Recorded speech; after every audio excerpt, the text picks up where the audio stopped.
Hi, welcome back guys. This is your friend, Cabbage Head Fanfics. Back with amazing fanfiction. This is the series of What If Deku Had Magic Enchant Quirk?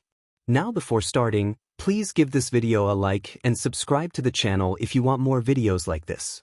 Now let's get into the fanfic. People are not born equal. That's the hard truth the world would eventually learn of after Izuku Midoriya was born. They didn't know it then, nor would they for a very long time. Not until the time Izuku truly understood his quirk and truly started on his path to be the greatest hero ever. Just like most kids in this world, Izuku dreamed of becoming a hero. It was something that he needed to do. Even before he understood the meaning of heroes or watched All Might's debut video, Izuku wanted to help people. Every time he saw someone sad or crying, Izuku wanted to reach out to them and tell them that it was going to be okay. When he saw someone in trouble, Izuku wanted to help them, save them. Seeing All Might's debut video only helped shape his desires and gave it a name. A hero. Izuku Midoriya wanted to be a hero. He wanted to save and help people like the one who did it best, All Might. Izuku wasn't strong though. He was small for his age and frankly quite weak. You could even have called him a wimp. Each time he tried to help a kid being bullied by others, he would get beaten along with the victim. Not exactly something that inspired any confidence. He had wanted to start training his body to get stronger and prepare to be a hero, but his mom had forbidden him until he was older. She knew that could be bad for him since he was so young and didn't want him to affect his growth negatively. Izuku only had two friends, Tsubasa and Katsuki Bakugo. Bakugo was proud, strong, and bowed to no one. He was the leader of their little gang and he didn't like anyone questioning his authority. He was Izuku's oldest friend, as both of their mothers were very close friends themselves and raised them together. Bakugo wasn't always nice though. In fact, Bakugo being nice is the exception. He viewed himself as better than others and didn't like it when someone tried to help him, believing that the person was just looking down at him. He was the one who came up with Izuku's mean nickname, Deku, another way of reading his name, which meant useless. It only got worse as they got older. Bakugo was the first one to get a quirk and an extremely powerful quirk on top of that. Truthfully, Tsubasa wasn't much of a friend. He was more of a hanger-on, as he only followed Bakugo's lead. Though lately, Izuku had been drifting apart from them. They had started bullying other kids, and Izuku had tried to stand up to them several times already. And of course, since he always got beaten up for his efforts, no one ever thanked him. Who would thank a hero who got beat up by the villain alongside the victim they were supposed to save? It was pathetic, really. Izuku was over 4 years old and his quirk hadn't manifested yet. As he got closer and closer to 5 years old, Izuku started fearing that he wouldn't get any quirk at all. That he was going to be quirkless. The doctor had tried to reassure them that all signs pointed toward Izuku having a quirk, what with it? Missing second joint on his pinky toe on top of the plus alpha factor test. But that didn't stop Izuku from being worried, especially in situations such as the one he found himself in. Get out of the way, Deku. Izuku was standing between a rather small guy who was being bullied and Bakugo, Tsubasa and another boy with a finger-extending quirk that he couldn't remember the name of. Izuku saw them bullying the poor kid and decided to interfere like usual. It was almost a routine at this point, honestly. He would try to help, and the victim would run away while he took their place. Bakugo had once questioned him if he enjoyed the pain, which Izuku denied. It was a thankless job, but Izuku didn't care. He just couldn't stand by and let it happen on his watch. He was just that kind of person. He was born this way, and there was nothing he could do to stop that part of him. What do you think you can do here, huh? The ever-angry Bakugo asked. His arms were smoking as sparks emitted from them, making Izuku flinch. He had received too many of those explosions in the past and knew just how strong and painful they could be. Stop this. It's the wrong thing to do. Don't why you want to be a hero? Izuku internally cursed at his stuttering. He could see the other kids watching the exchange curiously, not even one of them bothering to step in. Hell, he could see the teacher hovering a little away, pretending that he wasn't seeing anything. Teachers were like that most of the time. They were simply useless. Izuku felt something swell inside of him like a well was being filled up with something. Bakugo's scowl deepened even further, A vein was visible on his forehead showing how angry he was getting, which didn't bode well for Izuku. What is this? A useless idiot like you shouldn't talk about heroes. It's not like you'll ever be one. Bakugo literally exploded as he rushed toward Izuku, one of his palms extended ready to fire an explosion in his face.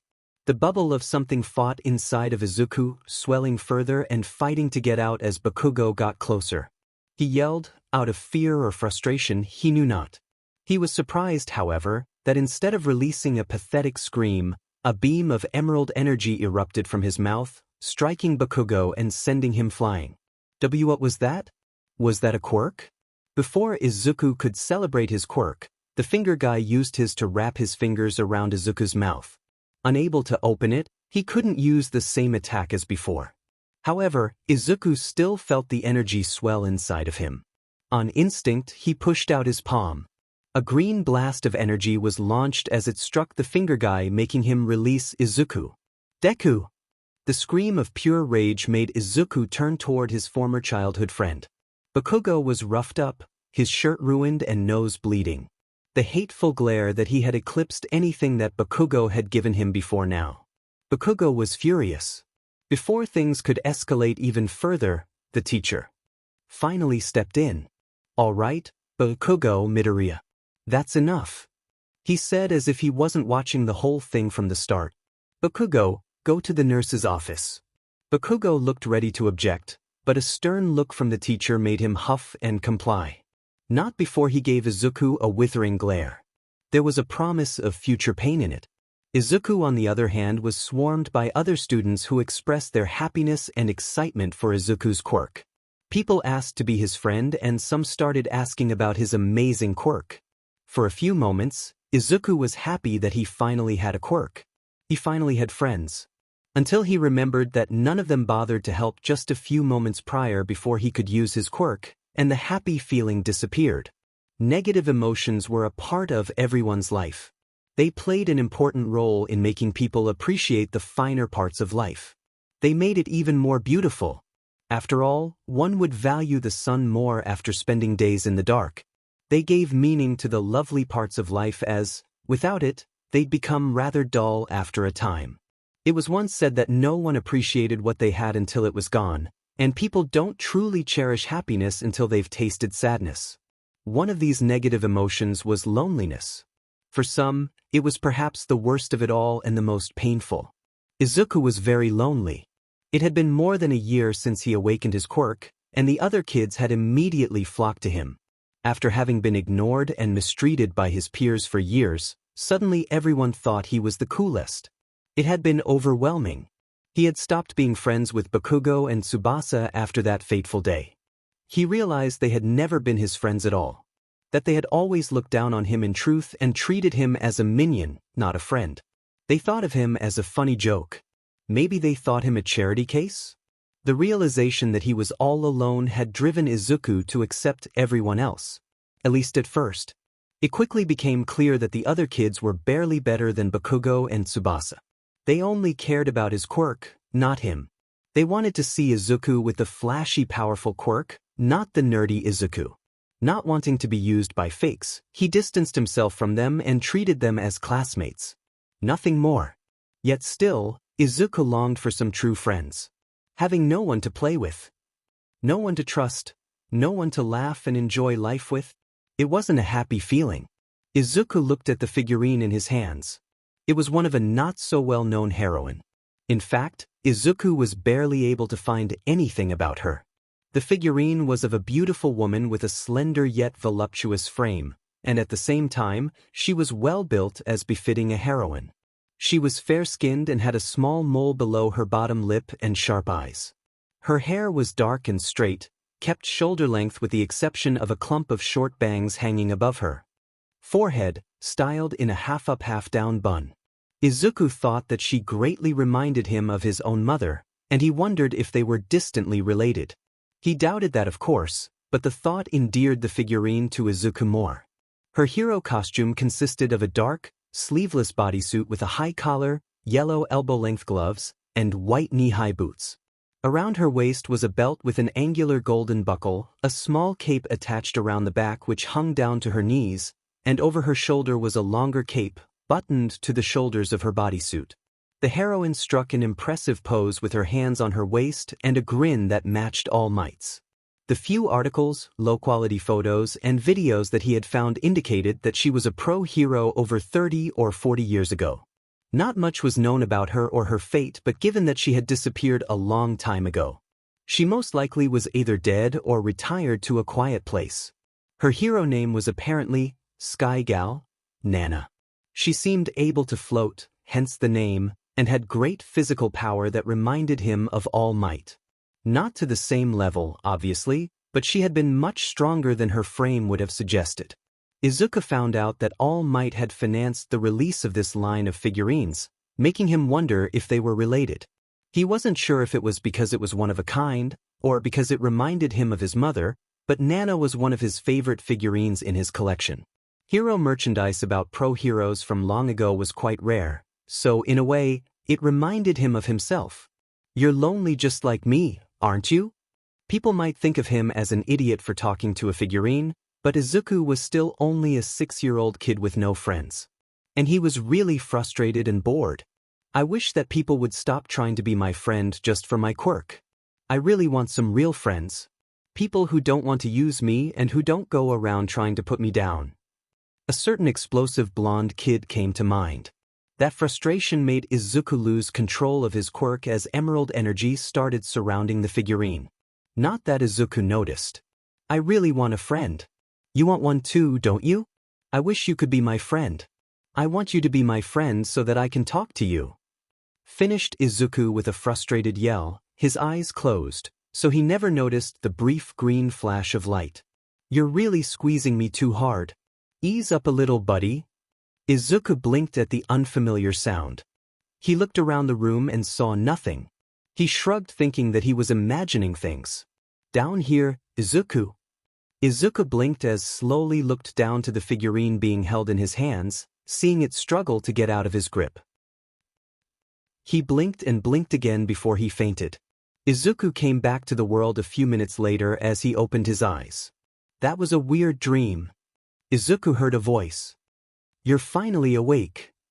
He looked down at his chest to see the Nana figurine standing on him with her hands on her waist, leaning toward him with a frown on her face. Izuku blinked. And he fainted again. "Oh, no you don't." Nana yelled as she used her hands to pinch Izuku's cheeks, making him yelp, jump from his place, and throw her off to his bed. "Wait.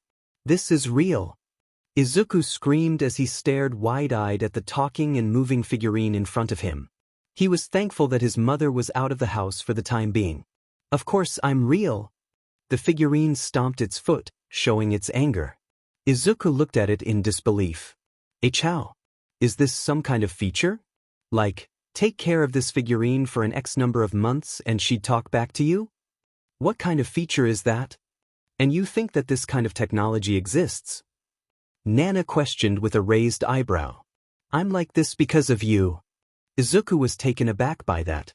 "Me?" he asked in shock. "Yes. The first thing that I felt was your energy pouring into me before I realized that I'm alive now." The "live" was said with air quotes. "My energy?" Izuku stared at her dumbly, disbelieving. "You mean that my quirk gave you life? How?" As far as Izuku knew, his quirk converted his lipids and stamina into green energy that he could use.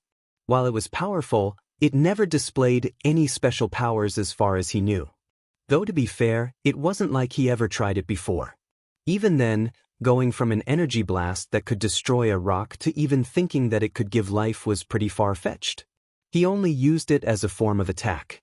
A destructive power like Bakugo's. He didn't think that it could be used for anything else. He was barely 6 years old after all, and after interacting with Bakugo and seeing All Might as an idol, it was hard to think that a destructive quirk like that could ever be used for something else. After all, it wasn't like All Might could bring things to life, and he was the most amazing hero ever. Nana shrugged. "How would I know? It's your own quirk." Izuku put a hand on his chin as he thought it through. He was thinking that he wanted a friend. No, he wanted Nana to be his friend. And if what Nana was saying was true, then he was pouring his energy unconsciously at the same time into the figurine. Was it because he wanted it at the same time? Because put energy inside of her? Was that all there was to it?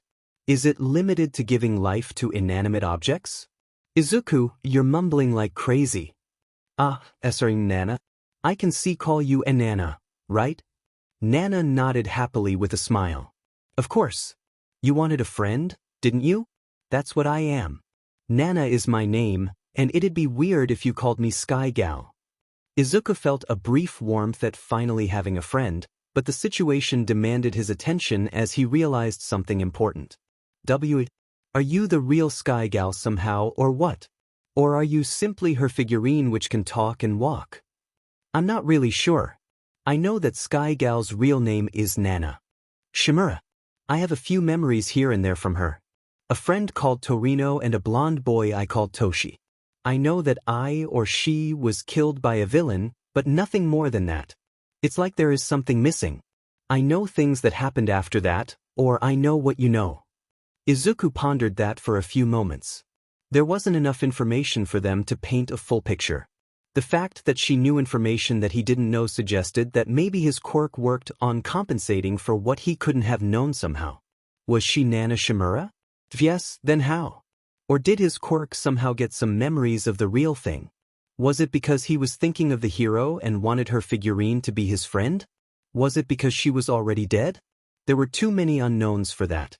The fact he didn't really understand what his quirk did meant that he'd likely never reach the answer anytime soon. You're doing it again, Nana said, amusement clear in her tone. He rubbed the back of his head sheepishly. Sorry. It's sort of a habit. I need to figure out what exactly my quirk does. Are you going to try another figurine? Nana asked, and Izuku could detect a slight sadness in her voice. He realized that he created her to be his friend, and she most likely didn't like that she could be replaced by another figurine. He shook his head. No. I want to see what else my quirk can do. Besides, it'd be weird to see an all-might figurine talking to me, and you're already more than enough. Izuku said. He smiled when he noticed Nana puff out her chest and grin widely at him. What are you going to do then? Izuku thought about it for a moment. He took in his room searching for something to use. He didn't want to bring anything else to life. He wanted to try to figure out what else his power could do. It seemed simple. He had to think of something he wanted, really wanted, and pour his energy inside of it. He thought it best to try something small and simple. Izuku took out his notebook and tore out a piece of paper. Nana inched closer to him, leaning on his leg as she watched him curiously. What are you going to do with that? I'll try and make it so that this paper can resist tearing and cutting. That should be a good test. He explained as he took a deep breath.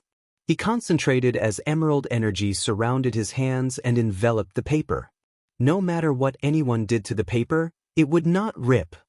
He felt the paper resisting his fingers as he tried to tear it apart. Izuku latched onto that idea as he poured his energy into the paper. There was a brief show of light, and Izuku noticed a faint sheen of green light surrounding the paper. Moment of truth. He whispered as he picked up a pair of scissors and tried to cut the paper in half. It utterly failed. The scissors simply stopped on the surface of the paper. There was a faint bend, but otherwise, the paper resisted the scissors as if it were steel. This is so cool, exclaimed Izuku. As he examined his handiwork, Nana raised an eyebrow at him. Cooler than making a doll alive? It's not a doll, it's a figurine, and yeah, I guess that was cooler. Izuku paused for a moment. Anyway, I still don't get exactly what this is, so I think it's time to start researching my quirk. He said as he booted up his PC, ready to read everything he could find that might clue him what exactly his quirk was. Why the hell do you have a doll on your shoulder, Midoriya? Bakugo asked, his voice dripping in incredulity paired with his trademark scowl. It's not a doll, it's a figurine. And this is Nana. Izuku answered, annoyed by how everyone called his figurine a doll. He didn't like dolls, demon it. He was a figurine collector, not some old lady or little girl collecting creepy dolls. Bakugo just scoffed. That's just a fancy way to say that you play with dolls. Izuku gritted his teeth in frustration before he gasped in shock when he heard Nana's giggling.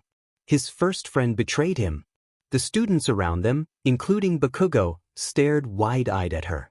Let me ask this again. Why the hell do you have a talking doll on your shoulder? Language, young man. And I'm not a doll. I'm Nana. Izuku sighed. Nana was adamant about coming to school with him.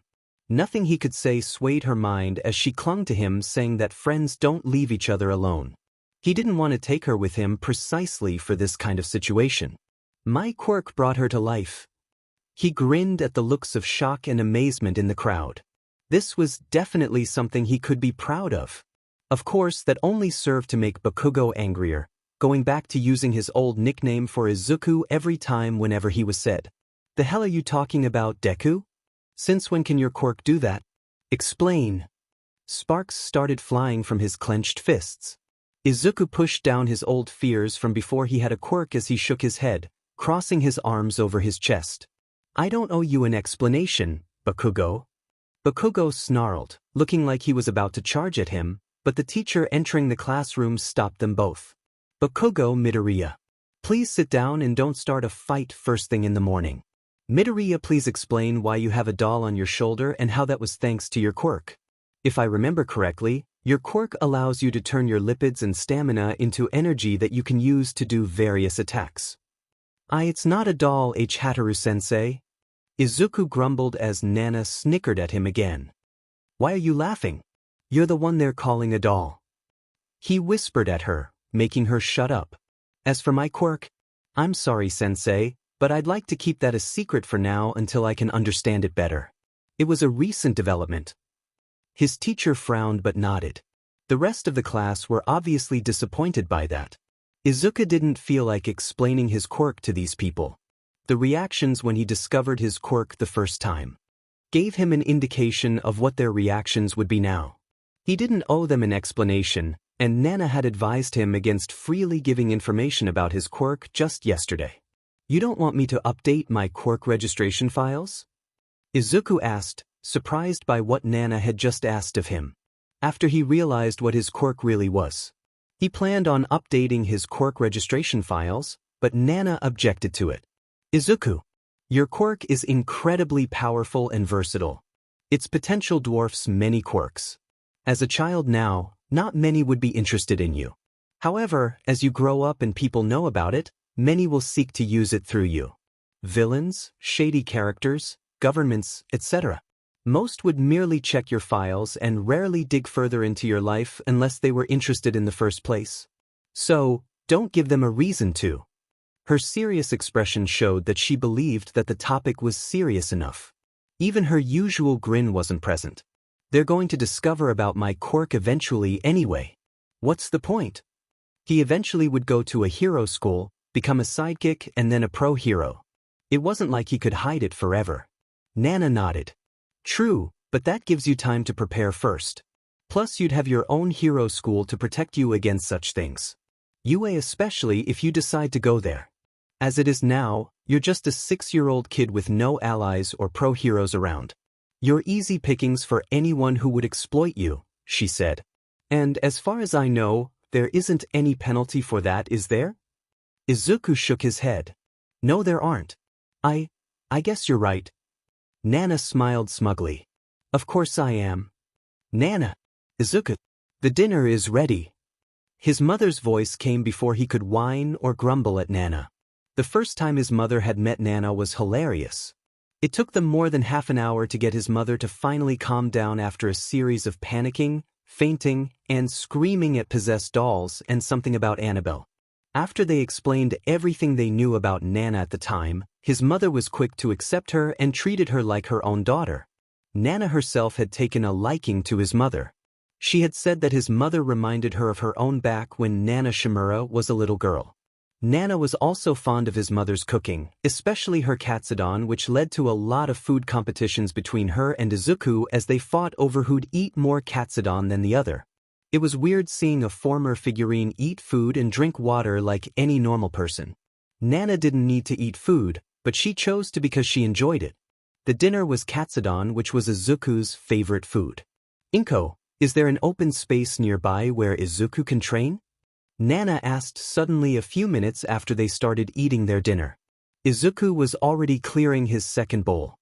His quirk using lipids meant that he needed to eat large quantities of food. His mother frowned at Nana's question. Nana, I know that you mean well, but I don't want Izuku to train too early and stunt his growth. Nana simply waved his mother's concerns off with a wave of her hand. Don't worry about that, Inko. I'm merely starting him on cardio exercises, jogging and the like. Those won't affect his growth, and while he won't be able to defeat villains because of them, it'd at least increase his stamina and keep him healthy. Oh, if it's something like that then it's all right. His mother said before she paused for a few moments, a finger on her chin as she pondered the question from before. Well, there is a small park nearby that not many people use. It'd be perfect for that. Great! Nana clapped her hands together. We can start training tomorrow then. What? You can't let him get away with it. Growled Bakugo. Bakugo! Midoriya isn't obliged to explain his quirk to us if he doesn't want to. Now, all of you sit down so we can start homeroom. Izuku smiled at his teacher's words, but he didn't fail to see Bakugo's deepening scowl or the dangerous sparks emitting from his hands as he glared hatefully at him. Izuku knew that Bakugo's ego would never let him accept someone being better than him. He only hoped that it wouldn't become too much of a problem in the future. It had been 2 years since Izuku had started coming to this park to train. Today, he wasn't using it to train his body, but rather he was trying to shorten the time that his enchantment needed to activate. He hadn't made much improvement on his speed since he figured out what his quirk truly was. And it was sure to prove a hindrance in the middle of combat. Other than Nana herself, Izuku discovered that the enchantments were temporary. The time they lasted depended on how much power he put into them and what type of enchantment it was. Another thing was that while he could put more than one enchantment on an object, not everything could withstand it and would result in the object breaking. Why am I not getting better at this? Izuku ran his fingers through his hair, almost wanting to tear it out from frustration. Relax, Izuku. You'll get it, eventually. That wasn't exactly reassuring to Izuku, who shot her an unimpressed look. Izuku focused again, to use the very first enchantment he ever used. A piece of paper sat in his hand as he focused on what he wanted before he poured his energy into the paper. It's still too slow. He tried to tear the paper, but it only resisted him, making him stumble and fall face-first into the ground. Izuku suddenly heard a very bubbly voice out of nowhere. Wow, what was that green energy thingy? It was like Vu and got all around the paper, and then there was like a bright light. It was so pretty. And then the paper didn't get torn. Nay, answer me. Or was it that you're too weak to tear it apart? Hey, your freckles are pretty cute too. Izuku turned to see the cutest little girl that he had ever seen in his life. She looked around. His age or maybe a little older, and had a beaming smile on her cute face. The girl had periwinkle long hair that curved inward around her leg, fair skin, and really big and wide curious blue eyes that made her look even cuter. She wore a baby blue sundress and matching pumps. Did Izuku mention that the girl was really cute? He might have, but it was an important thing to remember. The girl seemed to notice Nana, who was snickering at him, no doubt. The girl's eyes seemed to grow even larger as she stared at Nana. Now, I'm really curious. Who is this doll? She's so cute. Can I hug her? Is she part of your quirk, or is she a girl with a size-changing quirk? She then turned to Izuku, leaning close to him, their faces almost touching. Izuku's face was red as a tomato as the girl stared at him with her unchanging smile. Hey, I'm Nijire Hato. What about you, cutie? Tell me about your quirk. What did you do with the paper? I want to know. Izuku's mind halted. He wasn't used to dealing with girls other than Nana, let alone such a cute and cheerful girl that he never met before. And was she calling him cute? Surely he misheard the girl. His brain was fried after all. You're an energetic one, aren't you? Nana decided to take the lead as she went to the girl and struck her hands out. I'm Nana Shimura, by the way. The girl shook Nana's hand with 2 fingers. Energetically. Nice to meet you, Nana. She then leaned back towards Izuku with a hopeful look. I'm Midoriya Izuku, Hato-san. The girl pouted cutely. Izuku doubted that the girl could ever be anything but cute no matter the situation. Come on, Izuku. Call me Nijire. Nijiri. Izuku blushed. He had just met the girl and already they were on a first-name basis? And Nijire. The beaming, blinding smile that he got could easily outshine the sun. It only made Izuku blush even harder, achieving a level of redness that was thought impossible without a quirk. So, will you explain your quirk now? Hearing her hopeful tone and her wide blue eyes, Izuku found himself explaining everything. About how his quirk worked, about Nana, what he did to the paper, and about what he was doing just before Nijire had arrived. Nijire's eyes sparkled as she took everything in. Wow, that's really an amazing quirk, Izuku. It's like super useful. Can you use it on people? Izuku blinked. He never really considered that before. It almost made him want to facepalm at that. If his quirk worked like enchantment magic in fiction, then it should theoretically be possible to enchant another human. Need someone to try it on, Izuku mumbled. I can volunteer. Nijire interjected cheerfully. Absolutely not. It could be dangerous. We can't have you getting hurt, Nijire-chan. Nana was the voice of reason like always. She might have been Izuku's friend, but she also acted like an older sister or a mother. Nijire just waved her hands. I won't. Izuku can just use something really safe like making me cuter. That's impossible, Izuku thought before he was hit with an idea. Maybe I can enchant your hair to have a different color. It's temporary, so it should go back in a few hours. I think. Sure. Nijire nodded enthusiastically. Make it green just like your eyes. She added, making Izuku blush again. At this rate the day was going, he was going to get stuck with a permanently red face. She leaned closer for him to get to her hair as he extended his hand. Soft was all Izuku could think of as his finger touched Nijire's hair. He shook his head to get himself to focus on the task.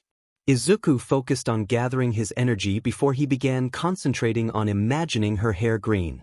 It took less than a minute, but much longer than Izuku liked, to see the flash of light as Nijire's hair turned emerald green. Izuku took a step back hesitantly, not wanting to let go of Nijire's soft hair. He admired his handiwork as Nijire twirled around, trying to see her hair before she caught a handful of it and brought it to her face, admiring it. Wow, that's so cool.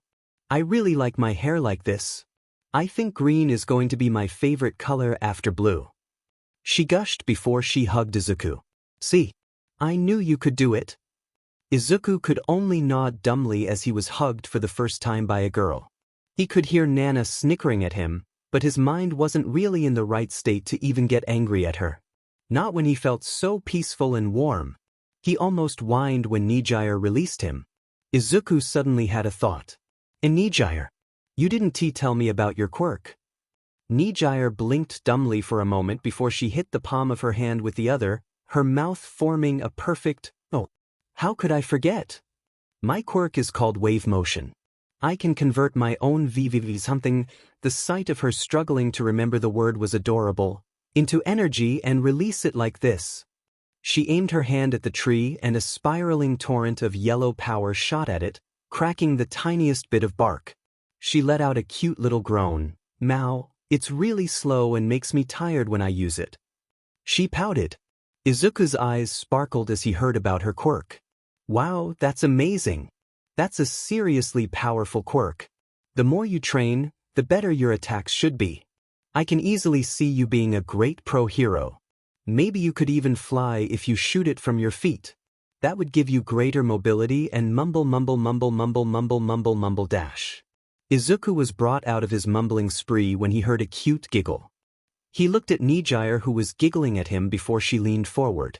You were mumbling like crazy. It was so funny. But you also looked really cute, she said before she straightened out. I didn't think of using my quirk to fly before. I'm going to try it, she declared, striking a cute pose with her hands raised in the air. Nijire jumped and Izuku saw 2 spirals of yellow energy burst gently from her feet, seemingly stopping her from falling. W.O. She windmilled her arms and started to fall back, but seemed to catch herself with her hands before Izuku could jump and catch her. She wobbled, but she was definitely floating, making Izuku stare at her with awe. Her hair flowed gently behind her, and Izuku all but started seeing hearts surround her. Izuku! I'm flying! Nijire yelled, and Izuku could practically taste the excitement and joy in her voice as she laughed, making him smile from ear to ear. Izuku! Catch! Nijire shouted after a few moments as she deactivated her quirk and fell towards Izuku. Izuku hurriedly opened his arms as Nijire fell, catching her in a princess carry. That was dangerous, Nijire. Izuku scolded the excitable girl in his arms, and the blush on his face didn't really help to convey how seriously worried he was. Nijire simply laughed him off tiredly. That was so amazing, Izuku. I was flying in the air like a bird. It was really fun, she said before she hopped off. The girl surely was carefree. After half an hour of playing together, Nijire looked at her watch and pouted. I really need to get going now. Izuku's smile fell at that, feeling sad that he wouldn't be having much more fun with Nijire anymore. Nijire noticed as she gave Izuku a quick hug. Hey, don't be sad. We can meet here again tomorrow. Meet tomorrow? Izuku stared dumbly at her. You want to meet me again? Nijire gave him a, are you stupid? Of course we are. You think that I wouldn't want to meet my new friend? Izuku was taken aback at that. Sure, he and Nijire had fun together for the last few hours, but he didn't think that she saw him as a friend. You really want to be my friend? He asked in a quiet, hopeful tone. Nijire tilted her head confusedly before she poked Izuku in the cheek. Don't be silly, Izuku. You're already my friend. We're going to be best friends forever. Nijire doesn't accept losing friends, you know. Izuku felt warmth in his body as he smiled his biggest smile ever. This was his first ever friend other than Nana, and he could tell how sincere Nijire was. He nodded his head. Yeah, we're friends. Let's meet tomorrow. He was rewarded with another brilliant smile before Nijire hugged him again and left running. What an energetic girl, Nana said, reminding Izuku that she was still there. He had completely forgotten about her. And Nana. She giggled at him. I'm happy for you, Izuku. You finally had your first friend, and such a nice girl at that. Izuku shook his head. She's my second friend, Nana. You're my first one, don't forget that. Nana beamed at him, climbed up his shoulder and gave his neck a hug. You're my friend too, Izuku. Now, let's go home before Inko starts worrying. The rest of the day, Izuku had a giant smile on his face that surprised Inko. She had asked Nana while he was off in his own world, and her explanation resulted in Inko crying tears of joy for her baby boy. He finally had a friend who was near his height. That did make Nana pout. It wasn't her fault that she was a Do figurine. Izuku never lost that smile as he went to bed that night. Sleep came easily with dreams of having fun with his new friend. It has been 2 months since Izuku met Nijire and became friends with her. Every day, they'd meet in the park to play together, train together and generally have fun. It surprised Izuku to learn that Nijire was in truth nearly 2 years older than him. She was short for her age, and Izuku assumed she was his age or a year older at most. Nijire had wanted to transfer to his school to be with her friend, but her parents had refused. That led to Nijire spending a lot of time with him after school. She even came to his house to study together, which was really embarrassing for Izuku as his mother was extremely happy that Izuku had a friend. His mother had cried when Izuku introduced Nijire, spouting some nonsense about Izuku choosing right. His mother then proceeded to show Nijire every embarrassing pic she had of him and even shared some stories much to Nijire's delight. Suffice it to say that Izuku spent the next week after that with a red face each time he saw Nijire. Izuku-in. Izuku was taken out of his thoughts as a missile glomped him from behind. Nijire had taken to calling him Izuku just the second day after meeting him. Izuku had found it embarrassing at first but got used to it quickly. He kind of liked it now. And Nijire. Izuku smiled, turning his head to look at his friend who was still hugging him. You're a little early today. I couldn't wait to see you, Izuku-in. What are we going to do today? Are we going to spar? Try new techniques? Did you find a way to make your enchantments take a shorter time? How was school today? What about Auntie Inko? As was her habit, Nijire went on and on without stopping asking all kinds of questions. Izuku could barely keep up with her or even remember all her questions. Izuku tried to answer as much as he could anyway. School was good, and Mom wants to know when next time you're going to be over so she'd cook your favorite, he said, earning a happy smile and a tightening of the hug from the excitable girl. But you two are so cute together, Nana said, earning a blush from Izuku and a big smile from Nijire, who finally separated herself from Izuku. After that, they started doing their usual cardio exercises. Nijire always insisted that they do it together and Izuku accepted, but that didn't stop him from doing exercises when Nijire wasn't around either. After they finished, they sat on one of the benches, resting and drinking water. You know, Izuku, your quirk reminds me of mages and magicians in fiction with all those amazing spells and stuff like that, Nijire said with a flourish of her arms. Izuku nodded. It was true. His quirk worked a lot like magic from older fiction. It was why he called it enchantment, after all. Wait a minute. Izuku suddenly had a thought. My quirk is a lot like magic. Mages don't go with imagining the whole process every time since it takes a lot of time, but rather automate that with a known spell. They use runes, certain languages, wand waving, etc. to do that. Maybe if I treat my quirk the same way. He searched the ground for a moment before finding a leaf. Picking it up, he decided to check his theory. I need a word for it though first. Something to focus on the effect of the spell that I intend. I think I should start with something simple. Katamaru, Izuku yelled, a green glow engulfing the paper and the usual green lights surrounded it like always. He quickly tried to tear the leaf, but it resisted him even better than before. It worked? And it only took a moment? I need to make sure. Nijire, can I try to change your hair color again? Nijire tilted her head for a moment before giving him a smile. Of course, Izuku. He put his hand near her hair. Green hair. Izuku could have come up with something more complicated or cooler, but for such a simple enchantment, it wasn't worth it. Not to mention that Izuku was feeling impatient, wanting to confirm his theory for sure. Lo and behold, it only took a moment for Nijire's hair to change color to a brilliant emerald shade that suited her very well. It worked! Izuku exclaimed. You're a genius, Nijire. Izuku's body moved on his own, too drunk with excitement to register, as he hugged Nijire. Nijire didn't really understand what was going on, but Izuku was happy and he was hugging her. That was enough for her. No, Izuku. Nana shook her head. You're doing it all wrong. Izuku stopped his punch mid-swing at that. He had just started learning how to fight from Nana using the memories that she had. She had admitted that while she wasn't a master, she had spent a lot of time training her body, and would do her best to train him right since there wasn't any dojo near his house. The nearest one was in another city and was so expensive that Izuku didn't want to burden his mother. What am I doing wrong then? Izuku asked in frustration. Nana stood with one hand on her waist while the other raised as she entered her lecture mode. First thing first. Your thumb needs to be on the outside, for if your thumb was on the inside of your fist, you could very well break it while punching someone. Izuku sighed before he nodded, adjusting his fist. Good. The second thing is your legs, Nana said as she prodded his feet with her tiny ones. Place your feet a little wider than shoulder width apart. Lift your back foot heel up.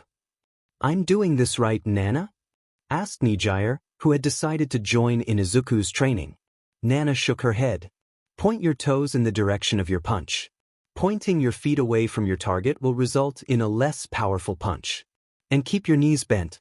When you punch, your knees can then extend, giving your punch extra power that you need. Nana looked at Izuku, nodding in approval. That's good, Izuku. Move your hips and torso to generate power and then use them to swing back in position. Izuku and Nijire attempted to get it right a few more times before they earned Nana's approval. Nana continued her instructions. It's better that you breathe out before you punch. Exhaling will help loosen your muscles right before contact. Why do you think you hear martial artists yell or make a noise before they make a punch? Really? I thought it was just tradition to yell or something. Like if you don't yell, then you're not a real martial artist. Nijire said, her eyes wide with amazement, making both Izuku and Nana giggle at her. Nana continued to give advice. Punch straight with your arm, not with a swing. Don't pee back your arm because you'd be telegraphing your attack a mile away, warning your opponent that you're going to punch them before you do it. Izuku nodded. It's like when Bakugo starts his fight using a right hook. You can tell he's going to attack long before he actually does it. Nana nodded in approval, happy that Izuku was paying attention like she told him. Exactly, Izuku. Now, I can only think of two things left to say. First, you should aim for a place that would hurt and do the most damage. The chin, solar plexus, temple, etc. And the second thing is to make sure that your opponent always stays within your range. Your strongest punch doesn't land when your arms are fully outstretched. Your punch hits harder when it lands a bit shorter than your full range of motion. Izuku nodded, absorbing everything that Nana had said so far. All of it made sense to him now that he was told, but he'd never have thought of most of it on his own if Nana hadn't instructed him first. It went to show the importance of a competent instructor who corrected their students before their bad habits settled in. Why are you teaching Izuku that, anyway? He's got a really amazing quirk. Why would it matter if he knows how to correctly throw a punch? Nijire said as she attempted a punch. Even after spending all 3 years with her, Izuku didn't understand how she could always look so cute. Even when she was practicing her punches. Nana shook her head in disappointment. That's very naive thinking, Nijire-chan. I guess this shows that despite your intelligence, you're still young and inexperienced. Nana paused a moment before giving Nijire and Izuku a serious look. Izuku, Nijire-chan. Don't ever only rely on your quirks. One day, you'll find yourself in a situation where you can't use your quirk for one reason or another. What would you do then? Just stand around and do nothing? Risk the lives of people because you only focused on your quirk? Can you call yourselves pro-heroes then? You'd be barely better than amateurs. Izuku didn't need to think much about it before he agreed with Nana. He'd never forgive himself if he somehow failed to do his job because he couldn't use his quirk at any given moment. Sure, there were times when it'd be impossible to do anything against certain villains. Then one needs to simply do their best and protect as many people as they can. However, if they could have won but didn't simply because they were lazy enough to never train their bodies, that they couldn't even do anything without their quirk, well, he didn't want to be that kind of hero. He didn't think his conscience could take the guilt. He looked at Nijire to see her eyes alight with the same determination he surely had in his. It seemed that he wasn't the only one motivated to do their best and be the best hero they could ever be. Izuku liked that about his friend. She was energetic, cheerful, and a bit of an airhead. But when it really mattered and it concerned being a hero, she'd show how serious and resolved she was. Don't worry, Nana. I'll never allow myself to rely only on my quirk. I'll train my body and brain too. Izuku declared passionately. Nijire hooped, jumped in the air, and floated for a moment before she deactivated her quirk and fell on Izuku's back. Her arms wrapped around his neck and her legs around his waist as she forced a piggyback ride on Izuku. It wasn't the first time that she did it, so Izuku didn't even budge from it. His face was red as a tomato though. Yes. Izuku and I will train our bodies to the limit and then plus ultra. Nana grinned proudly at them for a few moments before his grin turned into an evil smirk. Alright, since you two are really motivated, each one of you will now do 1,000 punches. And I'll only count the correct ones, she said, causing both of them to face fault onto the ground from their shock. A T-1000. Izuku stammered. What? You think that's enough to do it once? Pros train all their lives, perfecting their techniques. Don't think that you'd only do it once before you can use it in a fight. Now, get those buttes moving. What should I buy? What should I buy? Izuku thought out loud as he traversed the local underground mall. Nijire had gotten her acceptance letter into UA just yesterday, and Izuku wanted to buy her a gift so he could give it to her at the celebration later that night. Izuku chose the underground mall that was near his house to buy her a gift, but so far, he hadn't managed to find something that he thought was good enough for Nijire, his best friend. So here Izuku was searching for a proper gift for Nijire. I wonder what she would like. Izuku couldn't continue his thoughts as a loud explosion rocked the mall. A shockwave passed, throwing Izuku to the ground and destroying several shopfronts. Cries of pain and horror were heard as the smell of something burning filled Izuku's nostrils. Izuku raised his head and looked around in panic, searching for the source of it all. It took him a few moments before he saw it. Down in the open area in the middle of the wall, on a level below the one Izuku currently was on, stood a man in the middle of an inferno. A blond man in his late 20s wearing a black and green outfit with red and black gauntlets. He stood in the middle of a safe place, but all around him was fire and destruction. There was no doubt who was the reason for all of that. Not with the maniacal grin on his face, and the cruel glint in his red eyes visible even from this far. He was clearly a villain. Izuku could see people who were injured by the explosion. Some clearly suffered nasty burns while others had more horrific injuries. Izuku nearly vomited at the sight of some of the injuries he saw. People were running in every direction like headless chickens. If no hero arrived and no one managed to calm them down, then the results were going to be disastrous. Quirk usage in public was forbidden, but Izuku knew that he had to do something or the situation would get worse. He needed to ready himself first in case he was caught in one of the villain's attacks. Ignis Armatura, and then followed immediately by Yoroi. Light flashed as a translucent green and red sheen of light covered Izuku's body, signifying the effects of the spells taking place. Ignis Armatura was a spell that created an armor that protected him against heat and flames. Its effectiveness depended on whether Izuku knew how hot the flames he was dealing with. Yoroi, on the other hand, it was a general-purpose armor spell and thus was weaker than a specialized armor spell. Before Izuku could do anything else, he saw the villain raise his arm and a small ball shot out of his gauntlet. The ball started shining, the light blinking rapidly before it exploded, causing another explosion. Although this time it was weaker. Is Quirk? How does it work? At first, I thought it was like Bakugo's, but it doesn't seem like it. Izuku had no time to ponder on it more as the villain aimed at a mother with her little daughter running away, ready to fire another explosion. Without thinking, Izuku jumped over the railing and into the lower level. He quickly cast HIATUS, a spell to negate any fall damage as he was falling. As soon as he landed, he took out a wooden stick from his pocket and ran toward the daughter and her mother. Izuku found out that using something to focus his quirk made it faster and more efficient.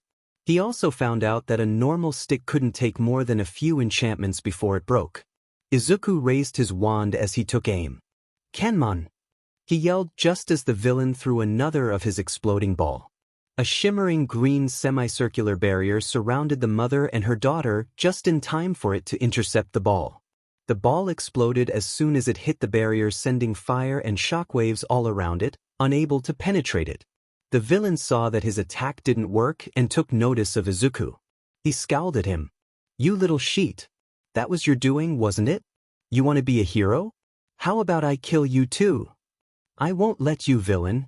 A sudden voice interjected as someone landed in front of Izuku, between him and the villain. The ground cracked as they landed. The arrival was a woman. She was shorter than Izuku by a good margin. She had an athletic build with muscular arms and legs. She had tan skin, red eyes which are tilted slightly inwards, long eyelashes, and beautiful soft-looking straight white hair reaching down past her waist. On her head, she had a pair of long white fluffy rabbit ears pointing upwards with a slight crook, which gave Izuku the urge to pet them. Along with these, she also had a round white tail. She wore a confident cocky grin that sent pleasant shivers down Izuku's spine.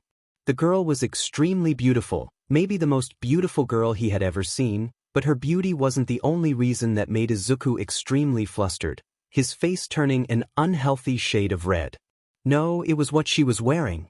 She wore a costume consisting of a sleeveless white leotard with dark purple trim around her shoulders and waist, a wide, yellow crescent moon design over her chest, and two thick metal plates on her midriff.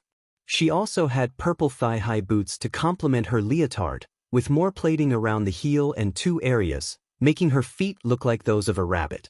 She also had a pair of thick white gloves on her hands with long cuffs, sporting small triangular protrusions around their edges. The costume clearly showed her gorgeous muscled body and her thick thighs that could crush a man's head. Izuku may have gotten used to girls because of Nijire and Nana, but he still was going to react to seeing such beauty in front of him.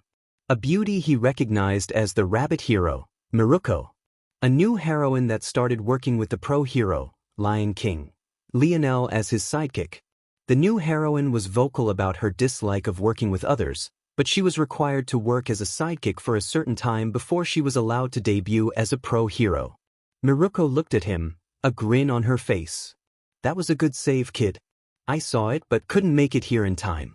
Now, you should get out of the way as I kick this a-hole's butt. Izuku nodded. He has some explosion quirk. I couldn't see enough to know how exactly it works, but don't get hit by the ball he throws. They glow rapidly before exploding. An explosion quirk? Huh? Thanks for the heads up, kid. She said before she bent her legs and launched herself at the villain, the ground underneath her cracking even more from the force of her jump. Izuku decided to follow her orders and vacate, idly noticing that the woman and her daughter had long fled the scene. He also noticed that there were still a lot of people on this level and that they stopped running as soon as Miruko showed up. Instead, they had their phone in their hands filming the whole thing. Izuku groaned at their stupidity, though he himself was no better when he was younger before Nana set him straight. It was a side effect of the way their society was, and how people felt safe with heroes around and started treating such incidents as entertainment. Izuku saw Miruko try to kick the villain who raised his gauntlet to block it. The gauntlet was cracked and the villain was sent flying in the other direction, but not before his hand touched Miruko's leg. Izuku's eyes widened as the same glow from the ball before was now on her leg.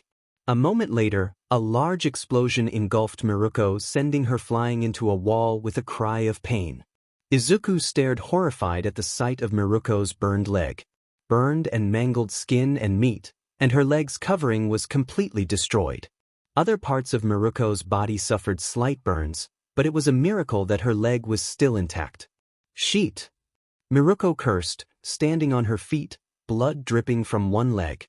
Izuku was awed by the fact that she could even stand, let alone that she still had her confident grin on her face. The villain was also standing, a maniacal grin on his face. Haha, how did you like that, hero? Before raising his right arm and shooting several glowing balls at her. Miruko didn't waste time and moved despite her injury, dodging every single one as she raced towards the villain with the ball exploding behind her. She didn't notice that the explosion also blocked the exit, which meant that no one was leaving the place. At least for the moment. Miruko crouched just as she reached the villain before she jumped with a spin, avoiding the villain's hands and delivering a spinning kick to his shoulder. Izuku winced as he heard the sickening crack as the villain was sent flying again, howling in pain. Miruko's celebration was short-lived as her other leg glowed before it exploded, sending her in the opposite direction. He didn't touch her this time. Wait, could it be? Izuku's mind worked overtime as he analyzed the villain's quirk.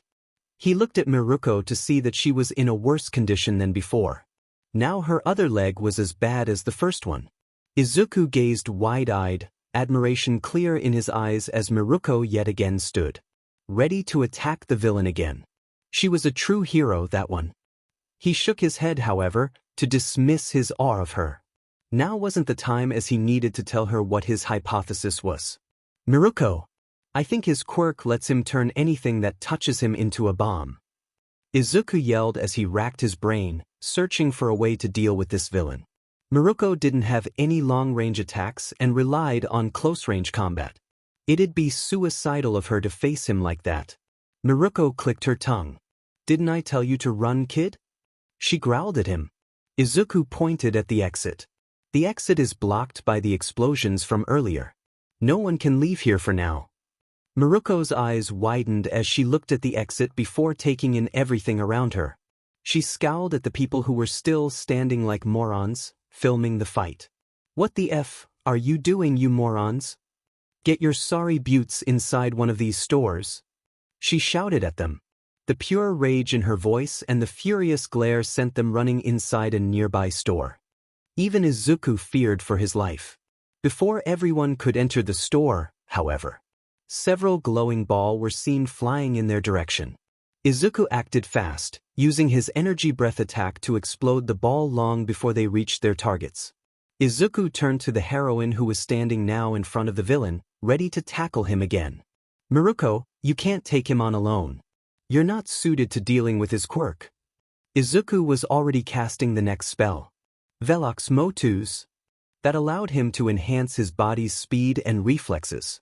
He used a good amount of energy to raise his speed by several folds. Miruko glared at him. I can take care of this myself. I don't need anyone's help. She yelled at him, getting ready to charge the villain who was up from where he had crashed and visible from the cloud of dust that was raised upon his impact. You brat. You keep on interfering. That's right. My quirk allows me to turn anything that touches me and anything that I touch into a bomb. Now, it's time for everyone to die. He yelled as he raised his hands in the air, his palms facing the ground as his gauntlet shot several balls in the air. Izuku's eyes widened as he understood the implication of what the villain's quirk could do. He didn't waste time as he used his newfound speed to blur to Miruko's location.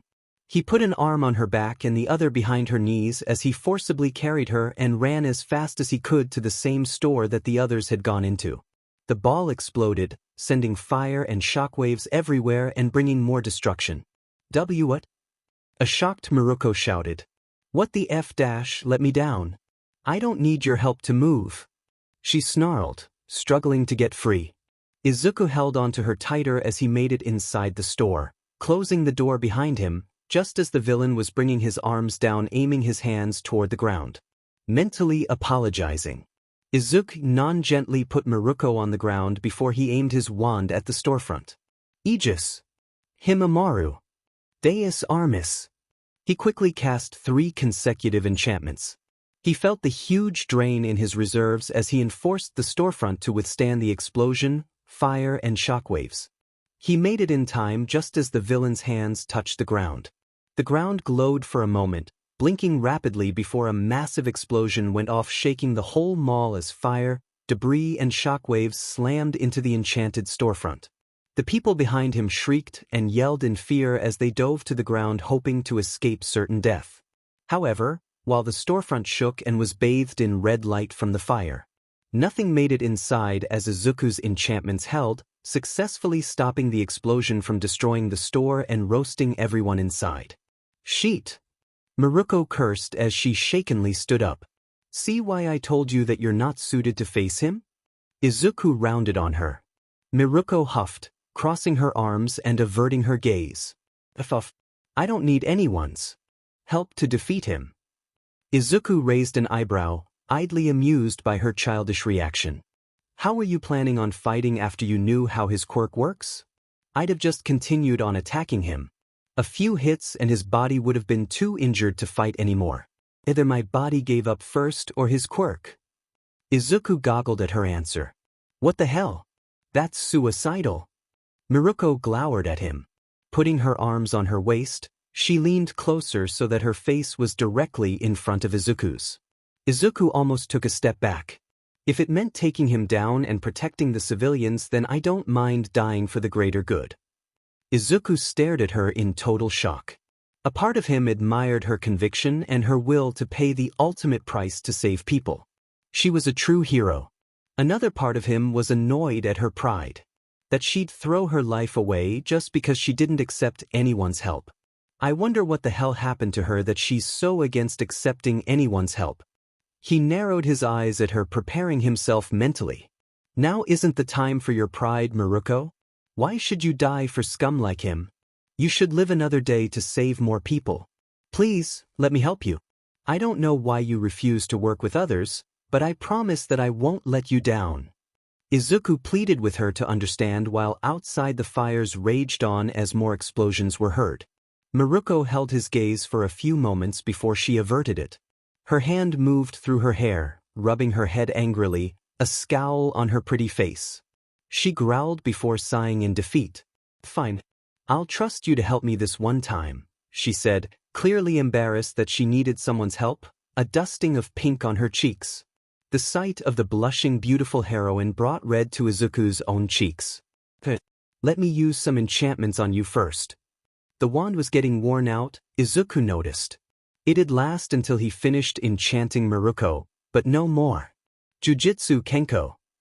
The first one was a healing enchantment. Izuku hadn't figured out how to truly heal someone. What he could do, however, was enchanting a person's natural healing and regenerating factors to a much higher level. The body would heal on its own, but much faster than it was natural. The enchantment did its work as Miruko watched in amazement, her injuries healing right before her eyes. It didn't heal completely, and there was some discomfort and slight pain, but nothing she couldn't handle. It took about 2 minutes for her legs to be healed enough for Miruko to be in top condition or rear it. The next enchantments were Ignis Armatura and Deus Armis. What do these two do? She asked, inspecting her body as the translucent sheen of light wrapped around it. Izuku smiled. They'll protect you from the fire, heat, and force of the explosions. You can hit the villain as much as you want and his explosions and fire will never hurt you. Miruko grinned a grin that promised extreme pain for a certain villain. Izuku almost felt pity for him. The outside was a literal inferno as the flames raged everywhere. The villain stood in the middle of the storm, walls of fire surrounding him as he laughed like a maniac so sure of everyone's death. He didn't care as he kept on causing explosion after explosion. The surrounding ground was destroyed, with cracks appearing on the mall's walls. It was a miracle that the mall hadn't crumbled yet. Everything was on fire as the flames reached the level above. The scene was like one out of hell. Suddenly, a figure appeared out of the sea of fire. Like a demonic rabbit out of hell, Miruko emerged from the fire with a deadly glare and a mad grin that would have sent any sane person running away screaming. She looked like a vengeful goddess, with her clothes torn and her body literally on fire. It wasn't actually burning as Izuku's enchantment protected her from the fire and the heat, but running through a sea of flame made it cling to her hair, giving her the appearance of a fire demon from the underworld. In fact, the fire clung onto Miruko's legs and hands too.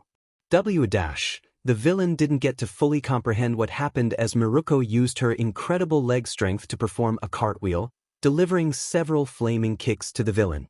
Flaming Luna Ring. The attack broke several of the villain's bones as he was launched up into the air. Her legs glowed from the villain's quirk. An explosion engulfed her, but she shrugged it off thanks to Izuku's enchantment protecting her.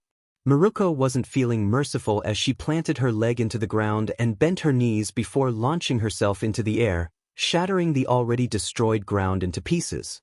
She reached above the villain who was still flying mid-air and delivered a flaming downward kick, Flaming Luna Fall, sending him crashing into the ground. Dust and debris flew into the air as the villain's body cratered the ground, sinking several meters into the rubble. The villain thankfully hadn't died. While it was accepted that sometimes heroes had to kill in order to save people, it was still frowned upon. Doubly so when the hero in question was only a sidekick that started a few months ago. Apparently, Lionel was in another area fighting another villain when it all happened, answering the question of why Miruko was alone.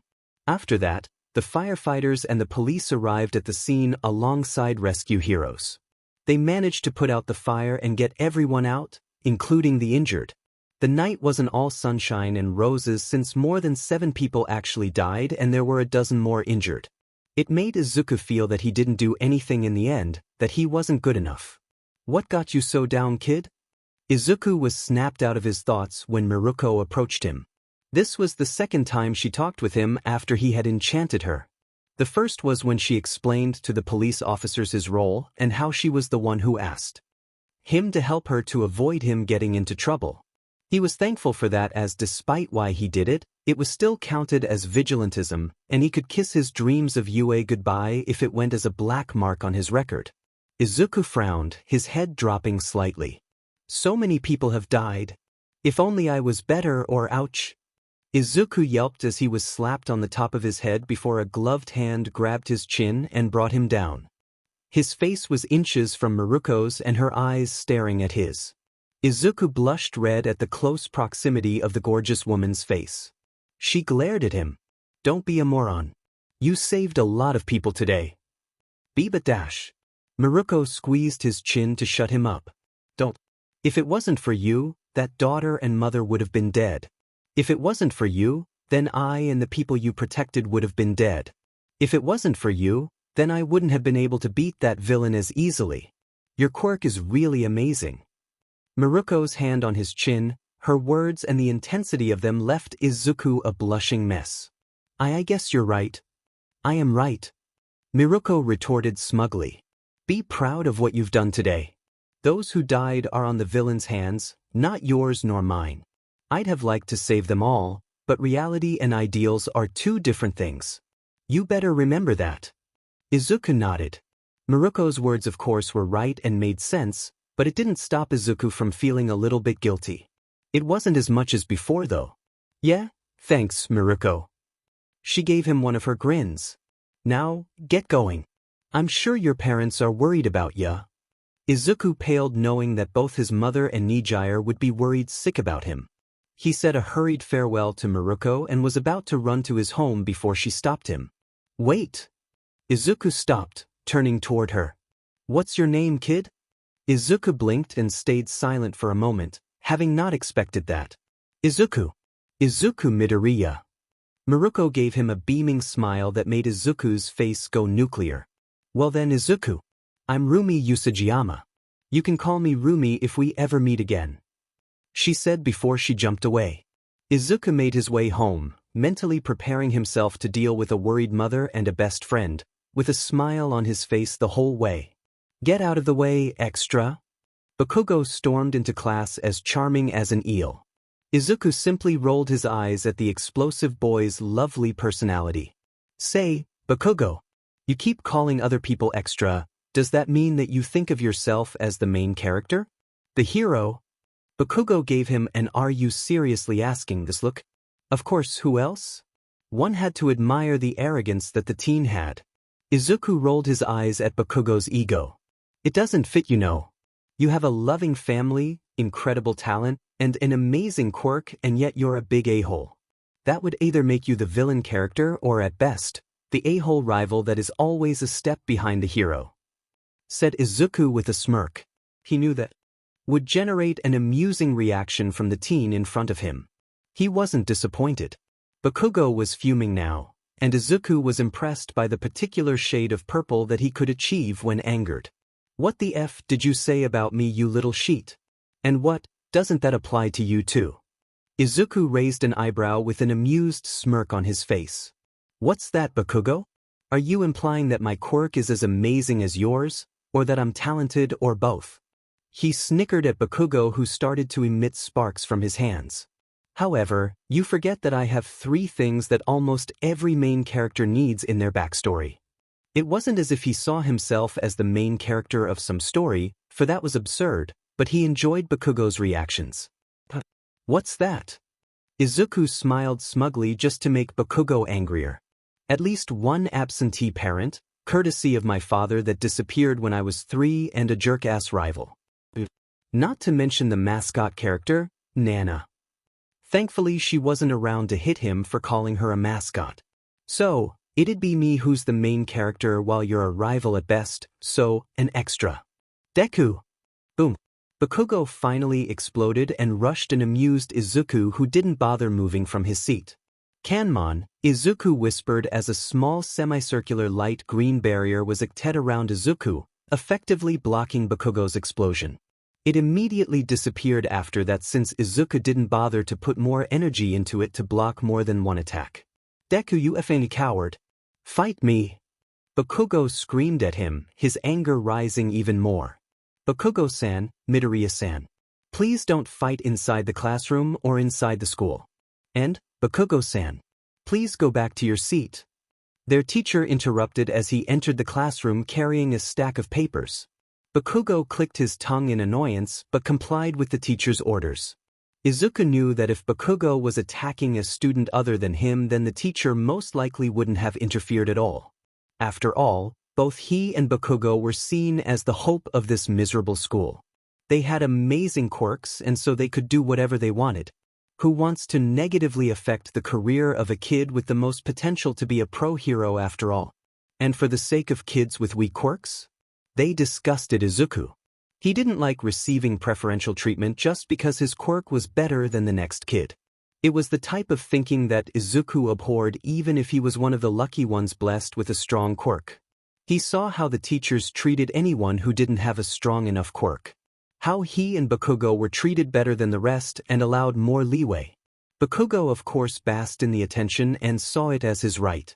Izuku on the other hand chose to use it to categorize people. Those who treated others based on only how useful their quirk was were scum that didn't deserve his time and was part of the problem in society. Izuku shook his head to get those thoughts out of his mind. He didn't want to sour such a good day. This morning he was actually able to catch a villain attack and witness firsthand the debut of the new heroine MT Lady. It wasn't every day that one could witness the debut of a hero. He blushed slightly, remembering Lady's assets. He was sure that she was going to be a favorite of many males very quickly. You guys are all third years now. It's time to start thinking about your futures. The teacher yelled at the class as most students just ignored him. I would hand out these future forms, but with an exaggerated theoretical performance, he threw the papers in the air. I assume you all want to be heroes. Izuku rolled his eyes at his teacher's theatrics. This guy in particular was one of the worst in Izuku's opinion. His disregard for anyone who had no potential of becoming a hero coupled with his brown-nosing towards Izuku and Bakugo made Izuku dislike him a lot. If the moron thought that either Bakugo or Izuku would ever mention him when they became pro-heroes, then he was in for a rude awakening. It wasn't as if anyone knew who taught All Might in middle school, or even cared to know, so why the moron thought that they'd be his ticket to fame was beyond Izuku. The class erupted in chaos as everyone let loose their quirks, spitting in the face of the quirk use regulation laws. Yes, you all have wonderful quirks, said the teacher, lightly reprimanding them, but you know it's against the rules to use them in school. Sensei, don't lump me with these losers, shouted a voice that belonged to none other than Bakugo, putting his legs on the desk, as if I had anything like their crappy quirks. Peh. He declared with a confident, cocky smirk. Get over yourself, Katsuki. Shut up. Extras should act like extras. Ah, Bakugo. You, of course, must be aiming for UA High School. The teacher's voice cut in before the so-called extra replied to Bakugo. That national school? The cutoff score this year is 79, right? I hear that they barely accept anyone. Bakugo jumped on top of his desk. Ah, the stupid chattering of extras. I aced the mock exam. I'm the only one here with the stuff for you. He declared proudly, I'll even surpass All Might and become the best hero out there. Not to mention, I'll be one of the richest people in the world. Izuku scoffed. If his bullying, belittling of others and general attitude weren't enough, then surely this would have made it clear that an a-hole like Bakugo wasn't suited at all to be a hero. Oh. You're also going to the UA Hero course, aren't you, Midoriya? In fact, you aced the mock exam, breaking all records. Midoriya. Well, of course he would go there. His quirk is even more useful than Bakugo's. We're really lucky to have two classmates with this much potential. Izuku rolled his eyes at the comments of his classmates. These morons expected to be treated better because they were classmates of the next top hero. Seriously, who cared about the middle school classmates of All Might? Even he, a massive fanboy, didn't know their names. If they thought they could ride on his or Bakugo's success then like their teacher, they were going to be severely disappointed. Deku. Bakugo growled his name, still on top of his desk. Izuku locked eyes with him. He could see the anger and jealousy in his eyes. Bakugo wanted to be the first student ever from their school to enter UA. But Izuku's existence had shot that down, especially with him outscoring him in the mock exam. Izuku wasn't normally a petty or arrogant person, but Bakugo had always rubbed him the wrong way. He narrowed his eyes at him, smirking smugly. Bakugo's eyes narrowed, a vein popping on his forehead. Bakugo-san, please sit down and don't start another fight with Midoriya. Bakugo didn't move for a moment before he clicked his tongue and sat in his seat. Izuku, however, saw the promise that it wasn't over in his eyes. Just wait a minute, Deku. Bakugo's voice stopped Izuku as he was exiting the classroom. Izuku looked over his shoulder, a disinterested look in his eyes. What do you want, Bakugo? The best heroes out there, well, they've shown signs of greatness even as students, said Bakugo as he stared at Izuku. I'll be the first and only hero from this crappy public school. The first to win the honor of becoming a student of UA High, whether it's a hero course or not. Guess I'm a perfectionist. Bakugo glared at Izuku. Or so I'd have liked. You're going to ruin all that, Deku. Izuku smirked. You're welcome. Bakugo bristled and tried to grab into Izuku's collar, but he simply took a step back, dodging him. You think you're funny, Deku? You think that you're hot sheet? Even if you get into you, then I'm going to crush you so bad there that you're going to give up on being a hero. Izuku took a step forward, his eyes narrowing as they began to glow, giving him a sinister look, especially with the wide smile that he had. You think that you can crush me, Bakugo? Don't make me laugh. Tell you what. If you can outscore me on the entrance exam, I'll leave UA and will never even attempt to be a hero in another school. Deal? Bakugo was taken aback for a moment before his arrogant grin was back in place. Leaning forward, he scowled at Izuku. Fine. I'm going to enjoy crushing your dream, Deku, he said before leaving the classroom. Izuku sighed. He really didn't want to deal with Bakugo for the next 3 years. He took a look at his watch, realizing that he was late.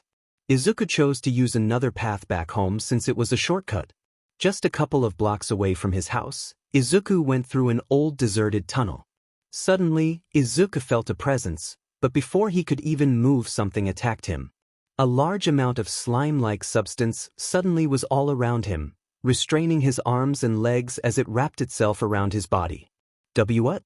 Izuku thought in panic as the disgusting thing entered both his mouth and nose, preventing him from being able to breathe. Ah, you're going to make a good meat suit for me to use. I hope that you have a good quirk too. A voice as slimy as its owner made Izuku aware that he was captured by a villain. A villain that was planning on using his body, which likely meant his death. Izuku's eyes were becoming hazy as his body fought for every bit of oxygen that he could get. He could feel his body growing weaker, a burning sensation in his lungs as struggled for air. If Izuku didn't do anything, then he was going to die for sure. Ah shit. Izuku sighed. He really didn't want to deal with Bakugo for the next 3 years. He took a look at his watch, realizing that he was late. Izuku chose to use another path back home since it was a shortcut. Just a couple of blocks away from his house, Izuku went through an old deserted tunnel. Suddenly, Izuku felt a presence, but before he could even move, something attacked him. A large amount of slime-like substance suddenly was all around him, restraining his arms and legs as it wrapped itself around his body. What? Izuku thought in panic as the disgusting thing entered both his mouth and nose, preventing him from being able to breathe. Ah, you're going to make a good meat suit for me to use. I hope that you have a good quirk too. A voice as slimy as its owner made Izuku aware that he was captured by a villain. A villain that was planning on using his body, which likely meant his death. Izuku's eyes were becoming hazy as his body fought for every bit of oxygen that he could get. He could feel his body growing weaker, a burning sensation in his lungs as struggled for air. If Izuku didn't do anything, then he was going to die for sure. Ah shit. Now if Izuku was a quirkless boy or had a weak quirk, then one might have been worried about the teen. Izuku's quirk, however, was quite strong. After the moment of panic had passed, Izuku, now much calmer, gathered the energy in his body and with a push, he sent a wave of energy erupting from every part of his body. The energy blasted the villain away and allowed Izuku to escape his clutches. You little Biasudi! The villain bellowed as he gathered himself. Izuku coughed as he finally was able to breathe again. It took him a few moments to fully regain his bearing and take in the villain that had attacked him. The villain's body was made out of a dark green mud-like substance. He had big sharp teeth and big round eyes. Parts of his body were on the ground and the walls, obviously from when Izuku had blasted him away using his energy burst. I'll kill you, you little sheet. Then I'll use your meat suit to escape that thing. The villain growled, getting ready to attack Izuku again. Now that he could breathe probably, Izuku wasn't really threatened by the villain. Calmly, he took out another wand. They kept on breaking, so he had several on him, and aimed at the villain. Izuku already deduced that the villain's quirk would negate any simple physical attack, so he'd have to deal with him in another way. Anemoi, Sirocco. He quickly enchanted his wand before he japed it in the direction of the charging villain. What followed was a gale of hot wind that tore through the street, leaving a trench in the asphalt in its way, and hitting the villain dead on.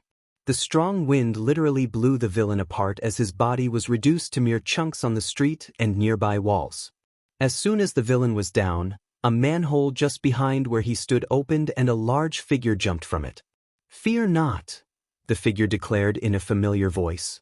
"For I am he dash," and they stopped when they took in the state of the villain. Izuku meanwhile had stars in his eyes as he goggled, seeing his favorite hero, All Might. All Might himself stood looking around confusedly, wearing a tight white shirt and a pair of jeans. Izuku was literally vibrating as he bounced in his place, amazed by his luck to meet one of his idols. All Might was everyone's idol, well, except villains, and to see him in person was a dream come true to Izuku. "Oh my gosh, it's All Might!" he exclaimed with a squeal. That caught All Might's attention as he realized for the first time that he had an audience. He was surprised when he arrived to see the villain that he was chasing already defeated. He wondered where was the hero who did it and why did they leave him and left. The damage to the street was also obviously from the same quirk that took out the villain. Now he had a possible witness to ask him what he wanted to know. "Young man, can you please tell me what happened here? Which pro-hero defeated the villain and why didn't they stick around?" All Might asked the teen. The teen in question looked about 5 feet 9 inches tall. He had a toned body with his muscles visible under his school uniform. He had dark green hair and green eyes with 4 symmetrical freckles in diamond formations, one on each cheek. All Might talked to me. And he was clearly a fanboy. All Might sighed and extended his hand, plastering his trademark smile on his face. "Well, let me give you my autograph and then can you answer my question?" He was used to this reaction at this point. The teen particularly teleported in front of him with a notebook out of nowhere. All Might took the notebook and started skimming through it after noticing the first page. There was a detailed analysis of several heroes and even villains, their fighting style, their quirks, their weaknesses, etc. It was really impressive. He found an empty page and quickly scrawled his autograph. All Might handed the notebook back to him, and Izuku almost shouted from happiness at seeing All Might's autograph. Thank you, All Might." He stopped remembering something, or rather someone. "Would you mind giving me another one? For my friend, Nijire." Asking for a friend? That's nice of you, young man," All Might said as he took the notebook back before adding, "Another autograph on another piece of paper." Izuku thought that he could later take it out, enchant it to protect it and give it to Nijire. "Now, will you be kind and tell me who was the hero that defeated the villain here and why did they leave him alone without properly securing him?" He was going to have a few words with whoever was careless enough to leave without detaining the villain, risking his escape. Izuku chuckled sheepishly, rubbing the back of his head. That's because there was no hero. The villain attacked me and there was no one around, so I used my quirk to defeat him." All Might paled, realizing that he had put a civilian's life in danger because of his carelessness as the villain escaped earlier because of his own mistake. He bowed. "I'm sorry, you man. I'm new to the area so the villain managed to escape me. I'll never allow this mistake to happen a second time." Izuku waved his arms. "It's okay, All Might. I took care of it easily with my quirk. No harm was done." "What is your quirk, young man?" "To be able to defeat the villain before I arrived and to cause this much destruction," All Might said as he began picking up the remains of the villain so he'd not escape and putting them into a bottle. Izuku was only too happy to explain his quirk to one of his most favorite heroes. He knew he could trust All Might and his secret would be out soon anyway. "It's actually not my quirk directly that caused this damage. My quirk is called enchantment. I can put the energy that my body produces into anything or anyone to enchant a certain effect that I desire. Kind of like magic if you want to think of it like that." "How did you exactly beat this villain?" "Well, I simply used this wand. A focus to make my enchantment faster and better controlled. I enchanted it to basically be able to produce very powerful winds. Izuku then gained a sheepish look. I kind of went overboard and destroyed part of the street while taking out the villain. All Might's eyebrows reached his hairline at that. Izuku's quirk was quite amazing. If it worked as he said, then it was like having several quirks at the same time. That's an incredible quirk, young man. It's quite powerful and versatile and can be useful in both support and front lines. Maybe he could be my successor? His quirk with one for all would make him a hero like no one before him. He'd be able to take on that BSD easily. All Might thought as he decided to add the young man in front of him to the list of possible successors. Tell me, young man. What's your name? Izuku. Midoriya Izuku. Young Midoriya, do you want to be a hero? Izuku stood straighter, his eyes narrowing in determination. Of course. I want to be a hero like you, All Might. I want to help people and use my quirk for good. I've already applied for UA Hero course and I'll be taking the entrance exam in about 10 months. This is fortunate, All Might thought. He himself was going to become a teacher at UA at the same time so that'd give him the opportunity to see the boy in action and truly test his character. Not to mention all the other kids there that could also be a great successor for him and one for all. That's an admirable goal, young Midoriya. I'll look forward to seeing what you'll do at UA. I'm sure you'll make it if your ability to take down a villain here is an indication of your strength. Izuku felt his chest swell up in pride at hearing the confidence that his idol had in him. Thank you, All Might. I won't let you down. His expression turned sheepish as he took in the sight of the damage that he caused. But what about the damage here? Will I have to pay for it? All Might simply laughed and waved his concerns off. Worry not, young Midoriya. The villain escaped because of my own neglect, and so I'll take responsibility for the damage that you've caused protecting yourself because of my mistake. He said as he finished putting the last of the villain in the bottle and sealed it off. He was really fortunate that the kid could take care of himself, or else he'd be dealing with possible blood on his hands. Here, let me, Izuku said as he put his hand on the bottle. His wand has broken after that powerful enchantment from earlier. Phew, he said as he pushed his energy into the bottle. A green kanji-like rune appeared on the bottle. This way, the bottle won't be opened easily and the villain won't be able to escape until you reach the nearest police station. The seal will disappear after about an hour. My thanks, young Midoriya. All Might felt himself nearing his limit and decided to end it here. Now if you'll excuse me, I need to go and hand this villain in. Don't worry about the damage. I'll take care of it. Goodbye.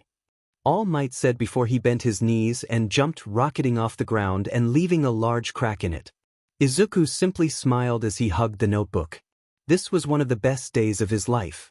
He couldn't wait to give Nijire her autograph and tell her about it. Thank you, Izuku-an. Nijire exclaimed as she glomped him. Izuku's cheeks warmed as he could feel Nijire's rather impressive assets pressed against his chest. He had just given her All Might's autograph after making sure to enchant the paper enough that it'd never tear or get ruined. As he got older, Izuku began to gain interest in girls and Nijire was one hell of a girl. Her lovely and bubbly personality aside, her body had begun developing in the right places as she grew up to be a gorgeous teenager from the very cute little girl that she was. Izuku had caught himself more than once admiring her curves and her long beautiful hair. Of course, he made sure that she didn't notice him. Or at least he thought he did. Nijire was his best friend and he doubted that she'd be interested in someone like him. Not to mention that she was 2 years his senior. He doubted that she'd be interested in someone younger than her and who she saw as a best friend for. I'd rather that he didn't have to get attacked by a villain for him to meet All Might. His mother said as she was preparing their dinner. She had fussed over him for an hour after he had explained what happened. Izuku shrugged. I'm going to experience situations like that when I become a hero anyway, so maybe I should know how to deal with it this early instead of freezing up when I'm truly in danger? Izuku, don't say it like that. You almost died. I dealt with him. The villain wasn't really that strong. I'm going to deal with similar situations a lot in the future, maybe even more dangerous. His mother shook her head, tears in her eyes.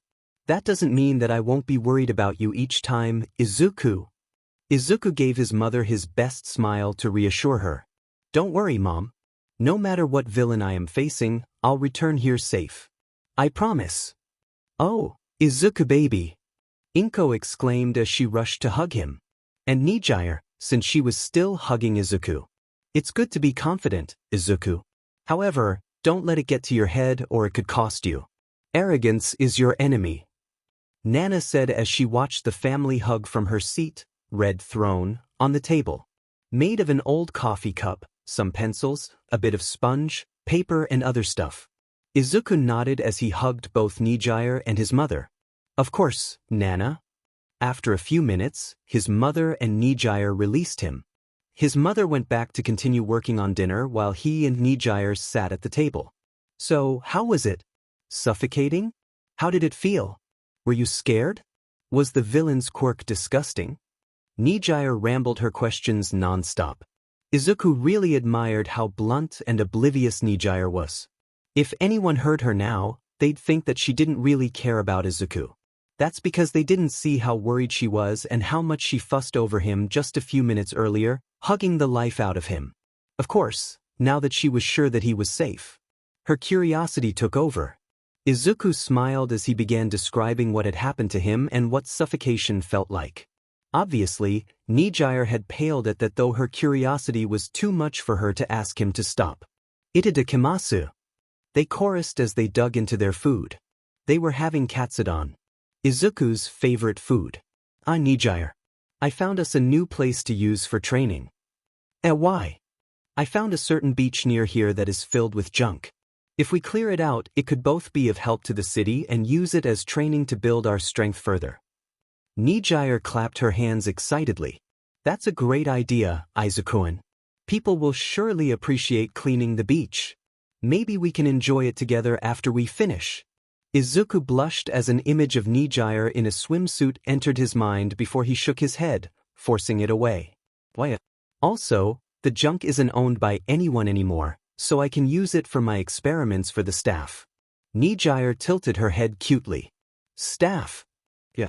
Using a wand isn't that practical since they break easily and don't really offer an alternative choice in case of close combat.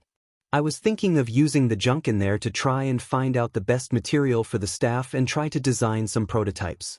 I won't be able to build it since it's not something that I'm good at, but it'd be useful to come up with designs and if possible find out the best materials to use for it. That makes sense. Free stuff is really cool. It's good that support items are covered by UA.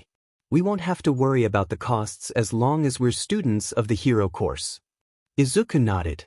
Yeah, that's really a great advantage there. I'm sure that many quirks need expensive support items that the students wouldn't be able to afford. It's best to take full advantage of that to bring out the full potential of one's quirk in both support items and hero costumes. It'd be idiotic to not really on them and instead try to make it yourself. Nana added her 2 cents. That's right. Using a support item because your father built it for you or wearing a hero costume that your mother made for you is nice and all, but it could cost you your life or someone else's in the right circumstances. It's better to prepare the very best rather than rely on sentimental yet fragile things. They continued chatting for a while before they finally finished their dinner after Izuku ate his 8th bowl of katsudon. That was great, Auntie. Delicious as always. Izuku nodded in agreement. Katsudon was his favorite food, but katsudon made by his own mother was the best of the best. No one could compare. Yup, thanks, Mom. Inko smiled at them happily. Of course. I'll always cook you the food you love. Nijire interjected, unusually bashful as she played with her fingers. And she said shyly. Izuku noticed that for some reason she was looking at him from the corner of her eyes. Will you teach me how to make katsudon as good as yours? His mother squealed and jumped to hug Nijire, surprising Izuku. Of course, Nijire-chan. Oh, Izuku. You're so lucky, she said, making Nijire blush bright red, but her face had her usual bright smile. Izuku didn't really understand why he was lucky because Nijire wanted to learn how to cook katsudon, so he only shrugged. Girls are weird. Ryuko stretched as she walked leisurely through the streets of Muzutafu. It's nice to relax once in a while. She had just come back from a girls' night out with both Midnight and MD Lady. She had known you for a few years now, having met while you was still a sidekick, while she met Midnight as a pro hero. She had struck a friendship with both of them and liked to spend some time with them every now and then whenever she felt she needed to relax and have some fun, especially with how both you and Nemuri bickered with each other. Though maybe there was something more to her friendship with you. Only time would tell. Ryuko appreciated the anonymity that her casual clothes offered. It was astonishing how people were unable to recognize her simply by abandoning the claw that she put on her head and wearing casual clothes, unlike the elegant, expensive dress of her hero suit. It's not like she hated interacting with others, but she was rather tired of it and needed time for her away from the fans every now and then. It was an aspect of the job that she didn't like. She became a hero to help people, not to get fans. It didn't help that she didn't feel that she deserved the adoration of fans because she always felt that she could be doing better. Suddenly, a small explosion rocked the place. Ryuko looked out frantically only to notice a plume of smoke rising from the nearby beach. She didn't waste any time running there. The distance was short, so she didn't transform into her dragon form, not to mention she didn't want to alert the villains before she knew what she was dealing with.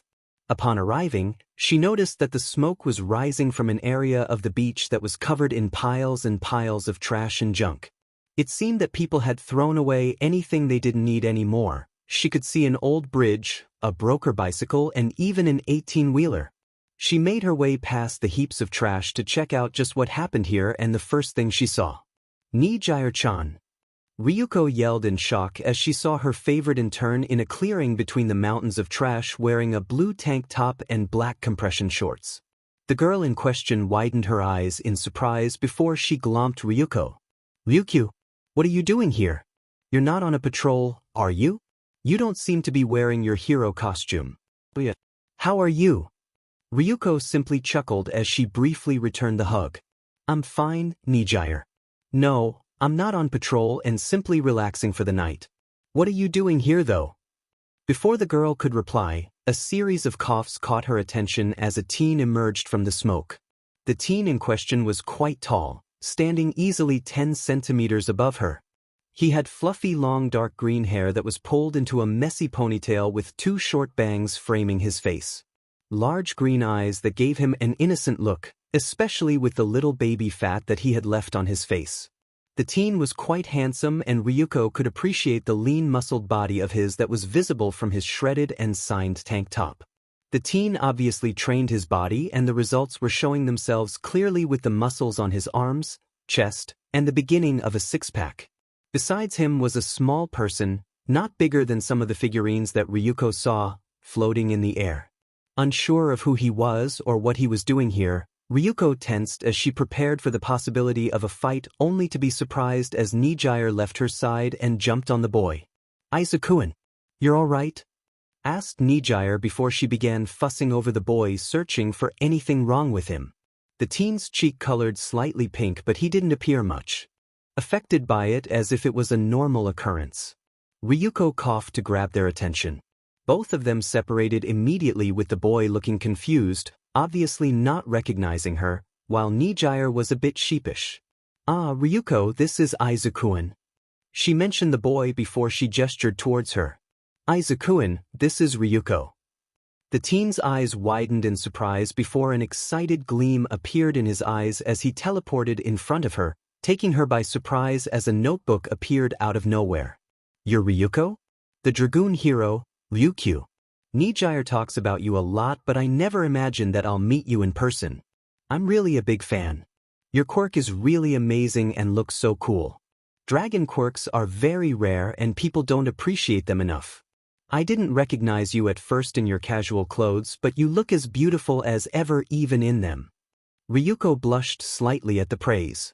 Not many people complimented her quirk or how it looked.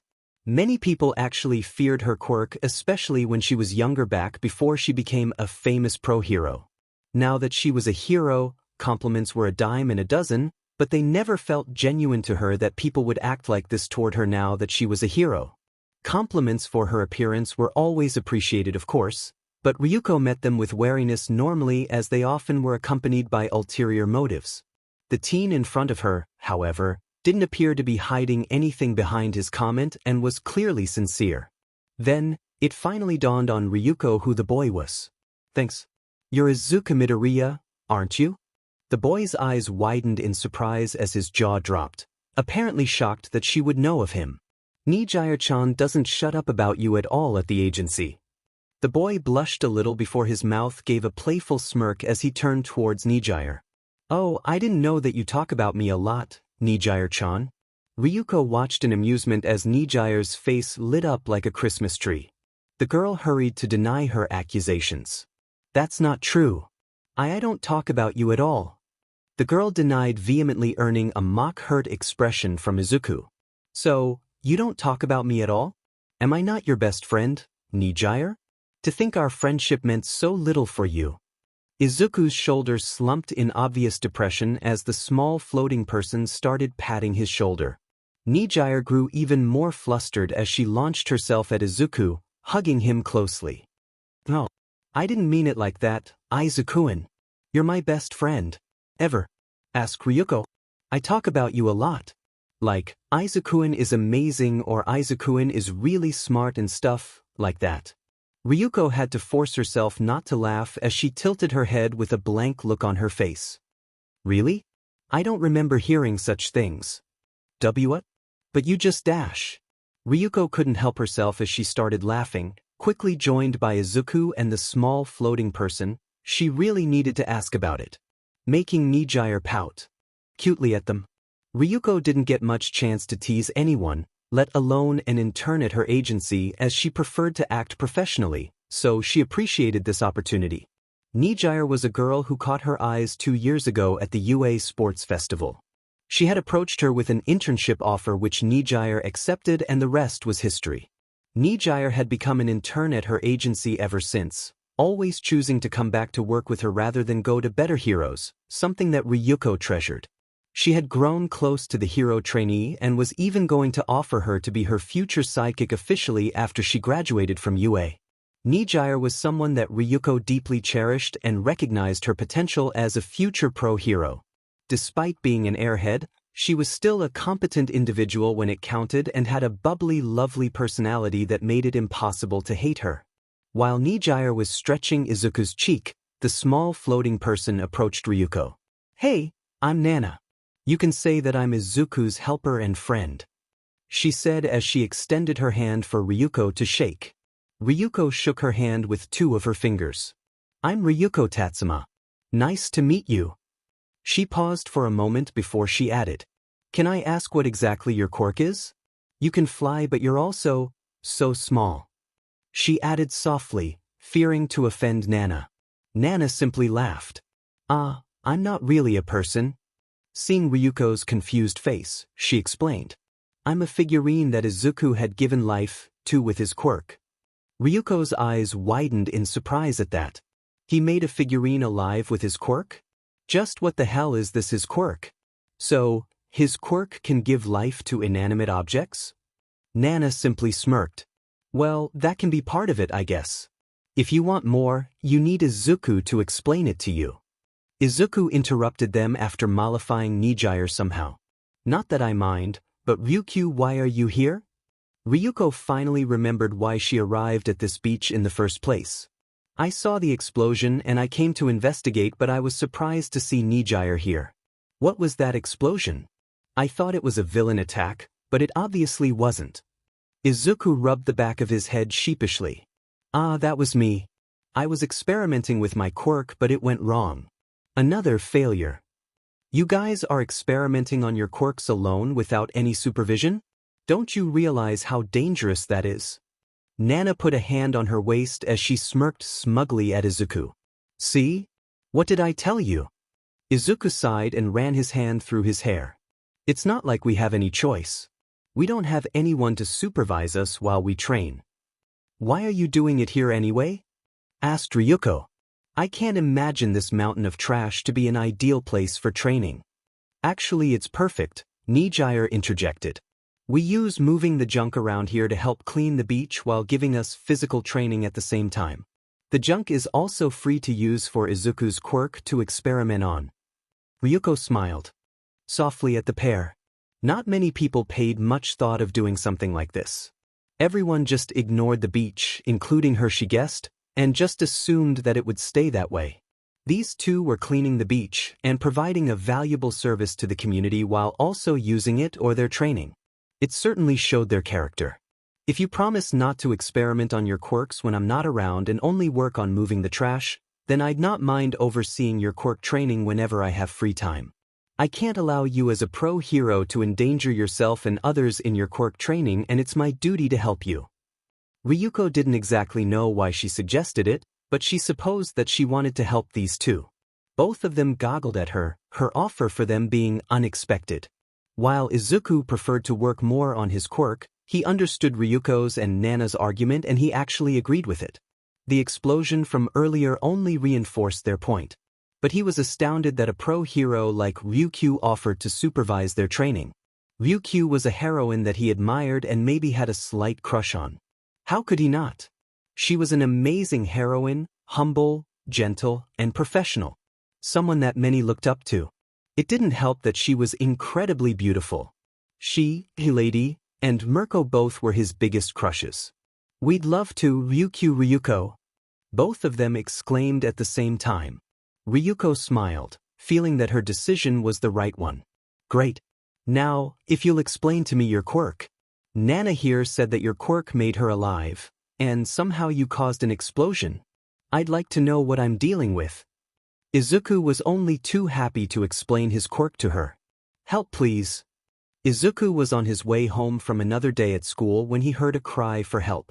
He didn't even think before he moved toward the direction that the voice came from. There was a side street a few meters away was a blue-haired, dark-skinned woman. She looked around 30 years old and had a pair of small black angel wings on her back. The reason for her screams was a tall, muscular guy. His body from the chest and upwards was that of a shark with blue scales. He was growling at the woman, baring row after row of large, sharp teeth. Shut up, Beach. I'm going to kill you for what you've done. How dare you break up with me? The woman whimpered before she screamed again. Please, someone save me. Izuku looked around but he couldn't spot any hero nearby. In fact, he could spot anyone around. He should be running away to search for a pro hero or try to call the police and hope that either option would be fast enough to save the woman, but Izuku couldn't just let this woman be attacked by the shark villain and do nothing. Not when he wasn't sure a pro hero could make it in time. Leave her alone. He found himself saying, stepping forward without even realizing it. Izuku saw hope rising in the woman's eyes upon hearing his voice, only to die down when she saw that she would be rescuer was just a kid. Izuku rolled his eyes at that. The shark villain stiffened before he also turned around. His frozen face broke into a wide mocking grin as he saw the one who interfered. Oi brat, don't you put your nose in what doesn't concern you. He growled out, brandishing his long sharp teeth that could easily tear a man limb from limb. I said, leave her alone. He repeated, his voice louder and firmer than before. The villain sighed, closing his eyes. It seems that you don't want to listen, brat. He opened his eyes, blood red from pure rage. I'll kill you first then. With that, the shark villain lunged towards Izuku, his jaw open, teeth ready to tear Izuku apart. Thanks to his training over the years and already dealing with two villains in the past, the evil Bakugo wannabe and the sludge villain, Izuku was more than ready. He leapt to the side, rolling a few times before he came to a stop. The villain sailed past him as Izuku avoided the attack without any injury. Demenicate, if you don't stay still, you'll only make it worse for yourself. The villain was getting angrier, his eyes were blood red, glaring at Izuku with hatred. No wonder you escaped your fish tank. You couldn't intimidate a goldfish with that glare. The villain snarled. A vein popped on his fishy forehead as he lunged at Izuku again. He avoided the attack again as the villain landed near the woman, but thankfully he didn't seem to notice her as all of his attention was on Izuku. I need to get him away from that woman so she doesn't get involved in the fight. It'd be pointless if she was injured or worse as collateral of our fight, he thought, remembering the notes from his observations of various heroes. So, he ran in another direction. Are you running away, you coward? As if I'll let you. The villain growled as he ran after Izuku. Riling up the villains is important when dealing with normal street-level villains. Most of the time, they aren't the brightest of people and are easily enraged. Rage makes them rasher and more prone to mistakes, thought Izuku as he led the shark villain away.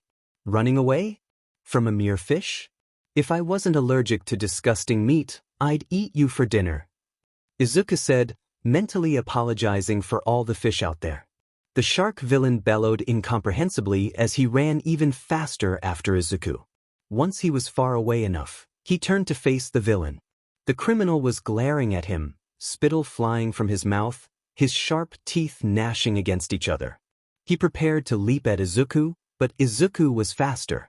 Raising a hand in front of him, brilliant emerald energy gathered before he shot an energy beam at the shark villain.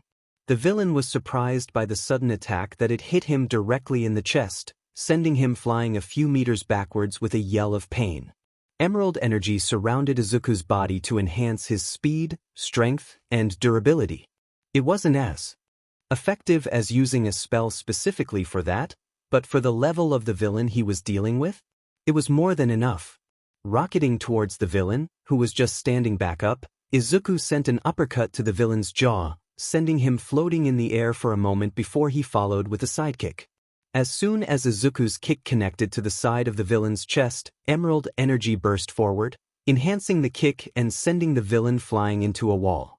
Well, that takes care of it, said Izuku, turning his back on the villain only to double-take when he saw the same woman from before. Are you kidding me? I'm trying to save her and she follows us to film the fight? Is she insane?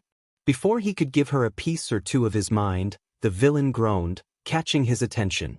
That hurt you, effing brat? Izuku turned, surprised to see the villain standing up. His wife-beater shirt was in tatters, exposing his upper body completely. There were some bruises and scratches where Izuku had hit him, but that was about it. This guy must have insane durability, thought Izuku, trying to figure out a way to defeat the villain. While he could increase the power behind his attacks, he didn't want to deal more damage to the area around him or endanger the stupid woman he was trying to save. His body from the chest up, except for his hands, is that of a shark. He has gills from what I see. I could use that to make him lose consciousness. Izuku could see the gills located between the villain's shoulder and neck. Although, how the hell is he breathing out of water? No matter, he muttered to himself. Chalking it up to the ridiculousness of quirks, Izuku decided on his course of action. He had just the spell for it, though he never actually tested it on anybody as he didn't want to use it on a friend or an animal. A villain was a good first test for it. Taking out a wand, emerald energy enveloping him again, Izuku waited for the shark to attack. He wasn't disappointed as the villain lunged at him. Waiting until the last moment, Izuku jumped over the villain to dodge the attack while making sure to strike him lightly with his wand. An emerald sheen could be seen around the villain's body. Not finished, Izuku poured more energy into his wand, striking the ground as he landed. A big circle made of green energy formed, and Izuku stood behind it. You missed me, you big fat shrimp. I'm a shark, the villain growled, turning to attack Izuku again. Izuku waited patiently. As soon as the villain crossed the circle, Izuku used the spell. Los che luft. He yelled. The villain suddenly stopped, eyes bulging as his hands instinctively went to his gills, trying to claw at some invisible thing around them. He opened his mouth wide, trying to breathe, his face paling as his lips turned blue. The villain struggled for a few more steps before he fell down, unconscious. With a sigh, Izuku released the spell. That wasn't pretty, he thought with a shudder. A small tremor shook the street, making him jump in surprise. He turned around to see the shrunken form of the Miniyama hero, Empty Lady. She was in her hero costume. A purple and pale tan-colored skin-tight bodysuit, which is accented with orange stripes. The suit appears to have a pair of purple gloves with orange accents on the edge of the cuff. The design is similar to her boots, which are cut off at the thigh in a deep V shape. The suit also has 3 peculiar orange diamond-shaped dots on the purple top that are located under her chest, and she also wears a purple domino mask with horn-like protrusions on the sides. Her long, voluminous, creamy blonde hair which reached her waist, with 2 shorter strands curled to frame her face which were parted slightly to her left, was free and she didn't have it covered with anything. "Thank God you were here. I'm sorry I wasn't able to arrive on time," were MT Lady's first words. "Huh," obviously was Izuku's eloquent reply. "I was patrolling the area in my giant form like way over there." She gestured vaguely in one direction. "That was when I saw the villain attacking the woman over there. I tried to make my way over here as fast as I could, but I had trouble moving freely in my giant form, fearing that I might step on something or crush someone, not to mention there wasn't a street leading straight here, you know." She moved towards the downed villain and from God knows where she suddenly had a rope in her hand and used it to tie up the villain. "I'm going to take credit for this one when the cops arrive." "What?" Then he remembered her debut. Any lady has come out of nowhere and took credit for defeating the villain the morning without shame. Whether he said it out loud, or his thoughts were projected on his face, he didn't know as lady sheepishly scratched the back of her head. It's not like that, honest," she said, flailing her arms in front of her. "It's just you're not a hero and you look like you're about to enter high school. Using quirks is against the law without a license even if you had a good reason, and at your age, they would consider you old enough to understand it, you know. Best case scenario is that they give you a fine and put it on your record. That would hurt your chances with the bigger high schools. I'm sorry, I'm really not trying to steal your kill and all that." Izuku's eyes widened. He had forgotten about the quirk usage law. She was right. If he was caught here and it was put on his record, he could kiss going to UA high goodbye whether it's the hero course or any other course. Vigilantism was heavily frowned upon and Izuku wasn't in any danger before he stupidly tried to intervene. Come to think of it, it's basically what All Might did with the sludge villain. "Sorry, I thought badly of you because of what happened this morning. You're nothing like I thought you'd be." The lady's face fell slightly before her mouth curved into a sad smile. "Well, I get what you mean. It's just, and I'm not bragging but I know that I'm beautiful. I'm a beautiful blonde. I was a sidekick. I've been giving people what they want and expect, you know. Today, I honestly didn't see the wood guy, honest. I saw the villain and got into it and went to attack. When I realized what happened I just went with the flow." She scratched the back of her head with a sheepish smile on her face. "You know, heroes need fame and whatnot to earn money, and I really need money. Some people are depending on me and my career so I'm taking advantage of the system, I guess." Izuku understood that part. The system of ranking heroes and paying them in accordance to their performance, fame and other factors wasn't flawless, and while there were heroes who clearly cared only for fame, some were forced to use it if they wanted to stay in the game and earn their money. A mentor of mine once said that it's what it is. That I'm beautiful and my SEC appeal isn't different from my quirk. I was born with it and worked on it, so if it helps then it's not wrong to use it to make things easier." "A mentor?" Lady wrinkled her nose. "Yeah, Midnight. What hero school are you aiming for?" asked the now curious MT Lady. "UA High." She goggled. That's amazing. I myself failed to get in. Good luck, I'm sure dash." Lady was interrupted by a new voice. "Excuse me. You're the hero Lady, aren't you? Did you take down this villain?" Both Izuku and Lady looked to see a police officer standing near the villain, with a police car behind him. Lady grimaced but nodded. "Yes, that's right." She struck a pose with a wide smile, but Izuku could see the conflict in her eyes. Izuku watched MT Lady with interest, her previous words playing through his mind. "You know, heroes need fame and whatnot to earn money, and I really need money. Some people are depending on me and my career so I'm taking advantage of the system, I guess." He figured that she must be strapped for money, being a new pro hero. There is also the fact that her quirk would cause a lot of damage. In fact, I remember reports about how much damage she caused in the year she worked as a sidekick. Izuku waited until MT Lady finished her report before handing the villain to the police officer who then escorted the villain away. Lady," said Izuku, getting her attention. "You can't fight well with your quirk without causing damages, can you?" Lady reeled back like she was physically struck. She slumped her shoulders, looking really depressed. "Yeah. No matter how much I try, I always end up damaging things around me when I fight, and it's not like I can take on a lot of villains without using my quirk. Can't you control your size or what your quirk is affecting? Like only your arm or something? MT Lady shook her head. Sadly, I tried for years to control my size, but no matter how much I try, I'll continue growing until I reach my current size. The only thing that changed was my limit, but never could I stop myself at a specific height while growing in size. She sighed, pausing for a moment. I also tried only growing my arm or something, but it never worked no matter how much I trained. She shrugged. Some quirks are just exactly what you get, and you can't change that no matter what. Why did you become a hero? Izuku asked. With your incredible beauty, you'd be a top model and earn a lot of money easily. Lady blushed slightly. She was no stranger to compliments, but at least the boy in front of her sounded honest without leering at her or being a pervert. Have you seen any model that wasn't a pro hero or at least a sidekick? Izuku thought about it for a moment and shook his head. How has he not noticed this before? Exactly. With the rise of pro heroes and with how many there are, no modeling agency cares for civilian models anymore, she said with a sigh. Besides, I became a hero first and foremost to help and save people, not just for the sake of money, so being a model wasn't an option even back then. Izuku smiled. He could see that MT Lady was truthful.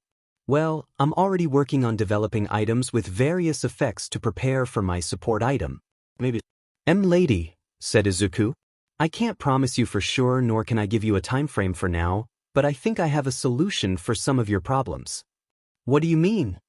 My quirk allows me to enchant things with various effects. You can think of them as spells like in old fantasy novels. He then proceeded to explain his quirk better. I'm working on making items with specific permanent enchantments or at least long-term ones on them. And ones that work not only for me.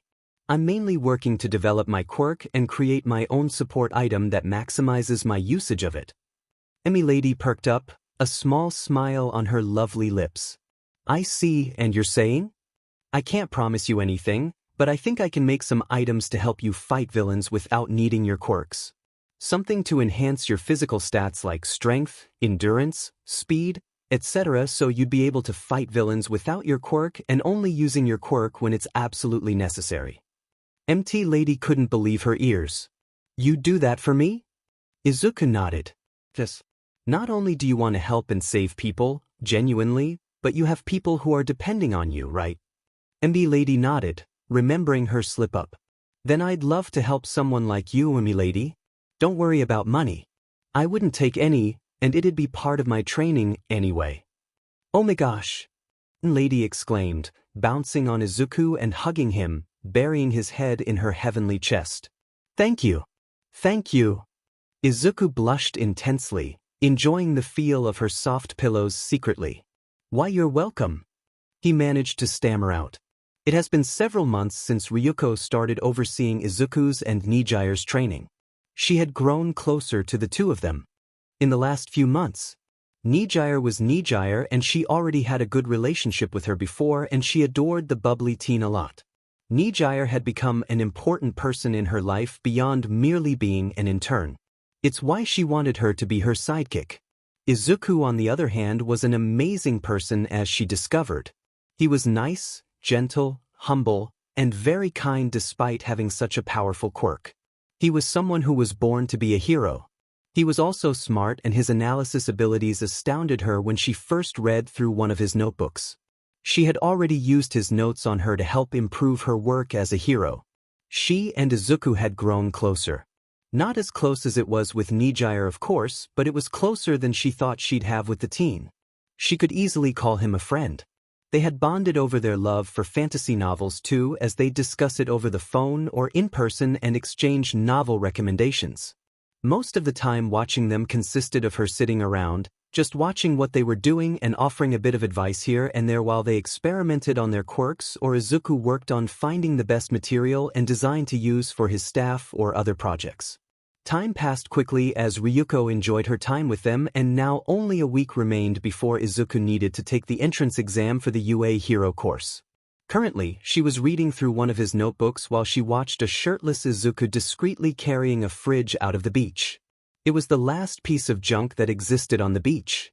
Ryuko was pleased with the results of both their works, as the true beauty of the beach showed itself after it was cleaned. Izuku's body has become more tuned with the months of training. His six-pack and ripped arms were obvious and not just merely beginning as they were before. The baby fat on his face and body was no longer present, leading to a very handsome young man who looked older than his true age. She and Nijire had managed to convince him to let his hair grow longer when he wanted to cut it out, and the results were more than pleasing to the eye. Ryuko's cheek colored slightly red as she watched a bead of sweat travel down Izuku's forehead, to his chest and down to his abs. She'd never admit that she appreciated the free eye candy that was the sight of a shirtless Izuku. She could understand why her favorite in turn had fallen for the boy. Aside from his personality, Izuku was a handsome young man who was bound to grow up to be a lady killer.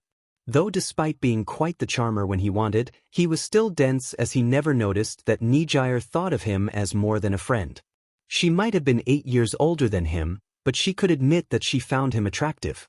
It didn't help that he was much taller than her and looked older than his age of nearly 16 years old.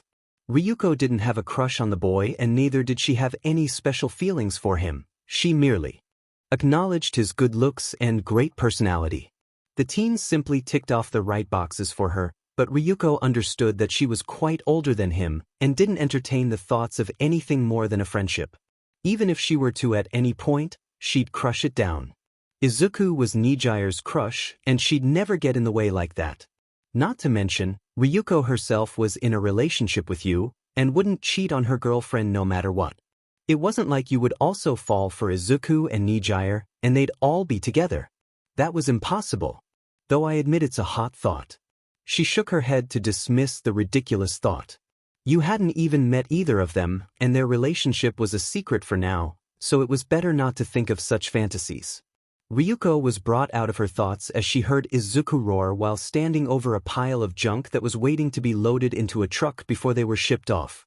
Ryuko's face morphed into a warm, proud smile. Congratulations, Midoriya. You managed to clean the beach nicely. People are going to appreciate the beautiful place that they were given even if they didn't know who did it. It was all thanks to you and Nijire. Izuku rubbed his hair, his cheeks dusting pink at Ryuko's praise. Thanks, Ryuko. Sadly, people had buried all of this under their junk, but I'm happy that we cleaned it even if part of it was for training. He gave her his best beaming smile. Also, thank you very much, Ryuko.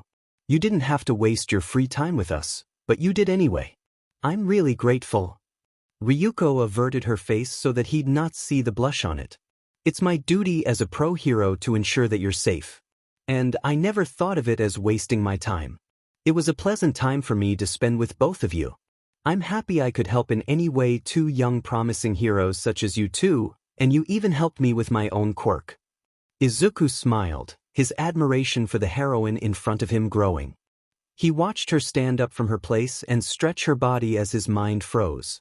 In her tank top and jeans stretching her body under the light of the sunset, Ryuko looked quite ethereal, making Izuku's mind halt as he admired the beautiful sight in front of him. He was mesmerized by the stunning pro-heroine in front of him, his face turning red before he shook his head to get it back into working order. Ryuko looked at Izuku, tilting her head cutely, confused by his red face.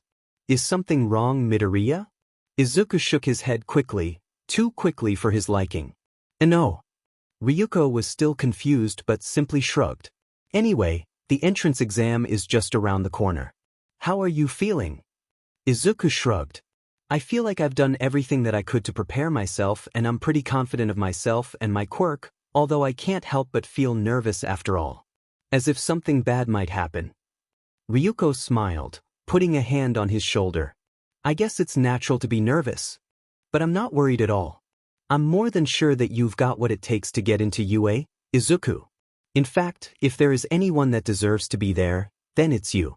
You can be sure that I'll be rooting for you.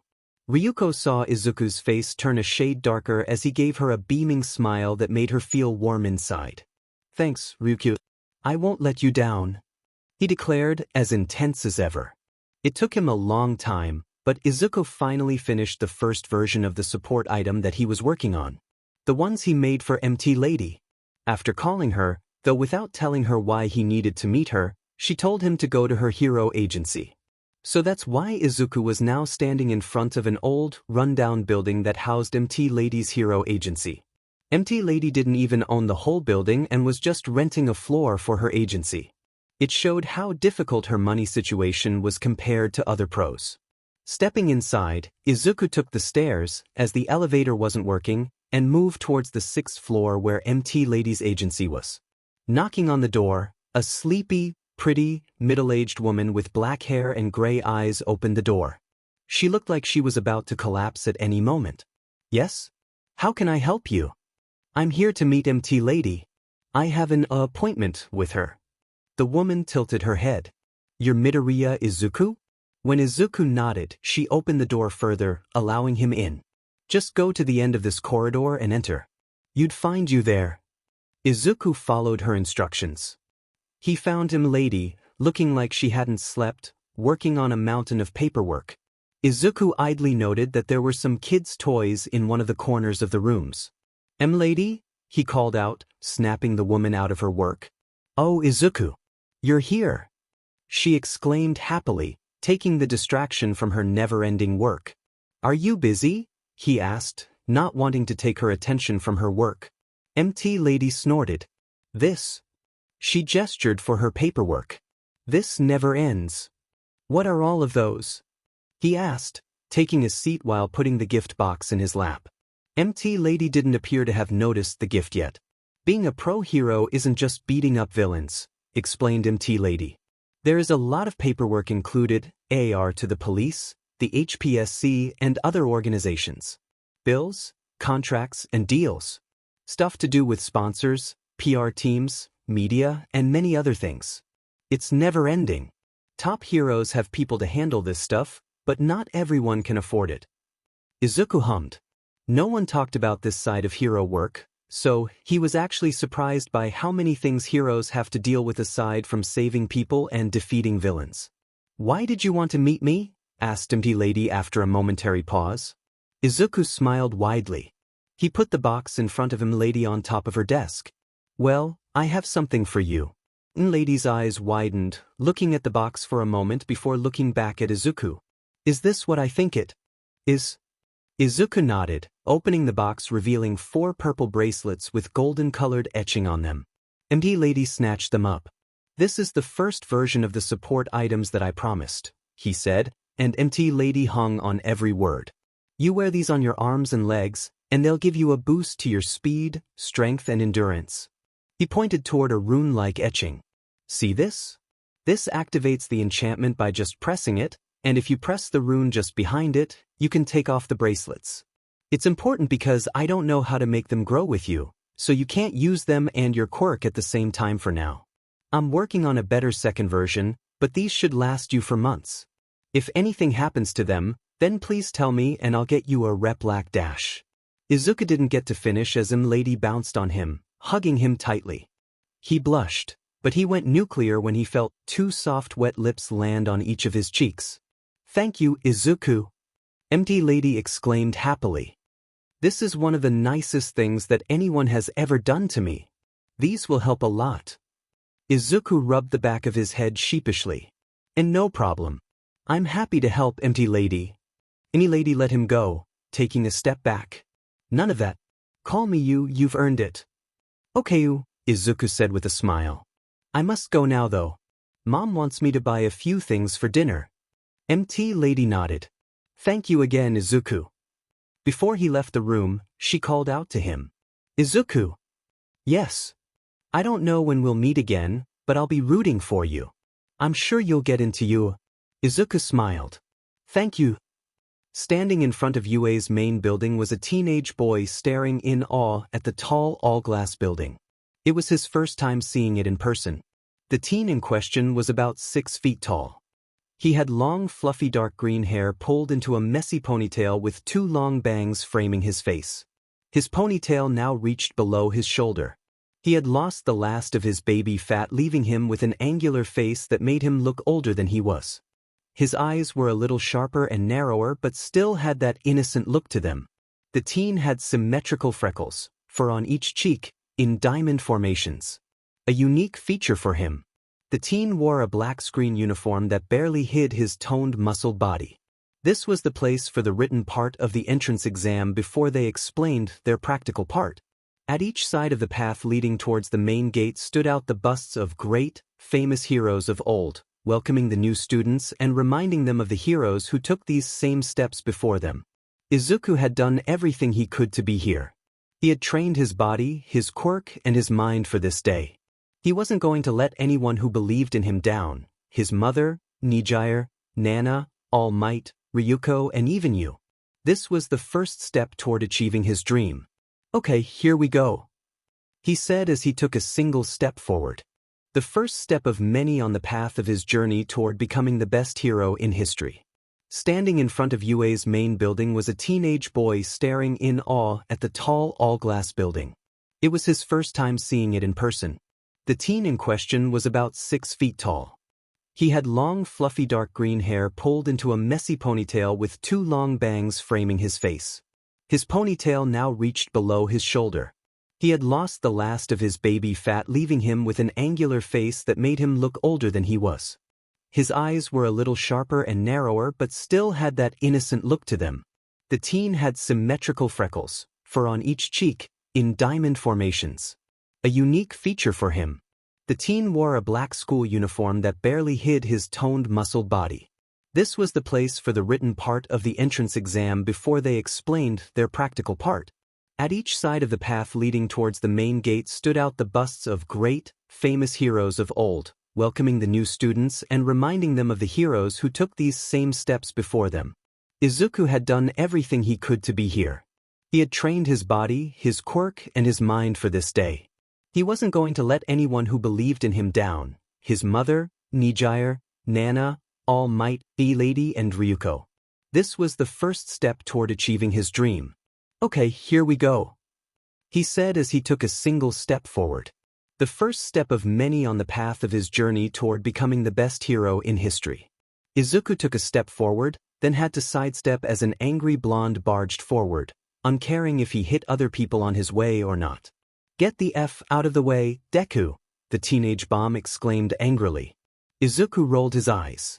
"I see that some things never change, Kaken," he finished with a mocking tone, knowing the reaction he'll get from the blonde. Bakugo hated being called Kaken since Izuku took to using it when he was mocking him. And sure enough, Bakugo whirled back with his ever-present angry scowl. "What the F, did you just call me? I think that I called you Kaken, or did your explosions finally affect your hearing, Kaken? Are you mocking me?" The blonde a-hole exploded. Literally. Sparks and smoke flew from his hands and he marched forward towards Izuku. Wow, he figured it out. Izuku simply stared impassively at the teen. "Are you seriously going to use your quirk in front of you? With everyone watching? UA most likely has cameras installed and they're seeing everything happening. You think they'll appreciate you starting a fight right in front of their gates?" Bakugo winced for a moment before his scowl returned with doubled intensity. "Don't think this is over, Deku. I'll even crush you at the exam," he declared before he stomped away, hands in his pocket. Izuku simply smirked. There was no way he was going to lose to Bakugo of all people. Deciding it was time, he walked through the gates. A few minutes later, Izuku found himself sitting beside Bakugo in a giant auditorium. "Well, this is awkward," thought Izuku. A voice cut in before he could say anything. "Welcome to today's live performance. Everybody say he." A man with extremely long blonde hair that was gelled upwards and toward the back said as he cupped his ear. Silence. The man seemed to collect himself very quickly as he moved his hand upward, enthusiastically acting as if he got the response that he wanted. "Well, that's cool too, my examinee listeners. I'm here to present the guidelines for your practical. Are you ready?" "Yeah." Again, he was met with total silence. It's the voice hero, Present Mike. Wow. Izuku was almost in tears, hiding his face behind his hands. "I listen to his radio show every week. He's so inspirational. I guess all UA's teachers are really pro heroes." Mumble mumble mumble mumble mumble mumble mumble mumble mumble mumble mumble mumble mumble mumble mumble. "Shut up." Bakugo snapped at him. This is how the test will go, my listeners. You'll all be doing 30-minute-long mock cityscape maneuvers against villains we will be providing. You can bring anything you want with you as long as it's a part of using your quirk, and you've been cleared to use it. After this presentation, you'll each head to your assigned battlegrounds. Izuku glanced at Bakugo's sheet and compared it with his own, the person beside him on the other side and another who was sitting in front of him, craning his neck to do it. Why are consecutive ID numbers assigned to different locations? He wondered. Bakugo was the one to answer. That's so idiots from the same school won't band together in the exam and help each other out, huh? Yeah dash. I'll crush them all, declared the blonde-haired bomb. However, he gave Izuku a glare. You get to live another day, Deku. I wanted to crush you in this exam, but you were lucky. Izuku just rolled his eyes. Each site is full of 3 different kinds of faux villains. Points are awarded for defeating each type of villain according to their respective difficulty levels. You can think of it as a video game. Use your quirks to disable the faux villains and earn points. That's your goal, listeners. Simple, right? That's my type of challenge, grinned Bakugo madly, imagining all the destruction he could bring to these villains using his quirk and how he was going to crush everyone else. Present Mike continued. And of course, playing the anti-hero and attacking your fellow examinees is strictly forbidden. Tihis. Bakugo clicked his tongue. However, Present Mike continued. There is more to this test. Fighting villains isn't the only thing that you're going to do. There is another way to earn points other than villain points, and that is rescue points. There are professional stunt performers all around the mock cities in various situations that need the help of a hero. You're free to choose who you save or help, or if you want to focus on stopping the villains rampaging in the city. Izuku blinked at that. He hadn't expected the test to be a little more complicated than just fighting villains, but he supposed they were training to be heroes. May I ask a question? A tall, muscular boy interrupted, raising his hand before continuing after Present Mike gave him permission. He had short dark blue hair, flattened neatly down and parted on the right side of his head, a small patch completely shaved near the base of his head, and rather square eyes which matched the notably pointed shape of his jaw. He wore a serious expression as he raised his provided sheet and pointed at it. There appear to be no fewer than 4 faux villains printed on this handout. Such a blatant error, if it was really one, is highly unbecoming of UA Japan's top hero academy. We are all here today because we hope to be molded into exemplary heroes. He then turned around before pointing at Izuku. And you with the long green hair in a ponytail. Izuku perked up. Me? Asked a surprised Izuku as he knew not why he was being singled out. The serious-looking boy glared at him. You've been muttering this whole time. If you're just here to play games, you should leave immediately. Izuku chuckled nervously. He really needed to control that habit of his. Sorry. Present Mike interrupted. All right, he said before pointing at the bespectacled boy. Examinee number 7111, nice catch. Thanks. Have you ever played Super Mario Bros.? That ancient retro game? The 4th faux villain is like a thwomp. Only one at each site. A gimmick that will rampage around in close quarters. Present Mike's ever-present grin turned more sinister as the temperature dropped. If you get caught by it, then you'll lose every single point you've earned and have to start from the beginning. Engage it and it's an immediate disqualification. Silence reigned as no one spoke, not even the tall boy who just slumped down in his seat after Present Mike finished. Everyone just stared as a sense of unease hung in the auditorium, and even Bakugo was silent and had lost his grin with sweat dripping down his forehead as he took the words in. That's all from me. Present Mike went back to his happy-go-looking self. Now, my listeners, I'll leave you with our school motto. The great hero Napoleon Bonaparte once said, true heroism consists of being superior to all the ills of life. Plus ultra. Break a leg, everyone. Has Utsuri-kun managed to do it? Said a figure of a man sitting on an expensive chair behind an expensive-looking wooden desk. Yes. The zero-pointer is under our control, and all its weapon systems are fully loaded and ready to be used, said a woman who was standing in front of the desk. I'm curious though, she said as she flipped her long hair. Why use it in the exam? Wouldn't that endanger the examinees there? They could be a boon to our side later. The man shook his head. That's exactly why they're going to face the zero-pointer as it rampages. If they can't survive it, then they're weak. And the weak have no place in this world, the woman finished with a smirk. What about Ishida? The man asked. He's controlling the feed and will start the loop as soon as the zero-pointer emerges.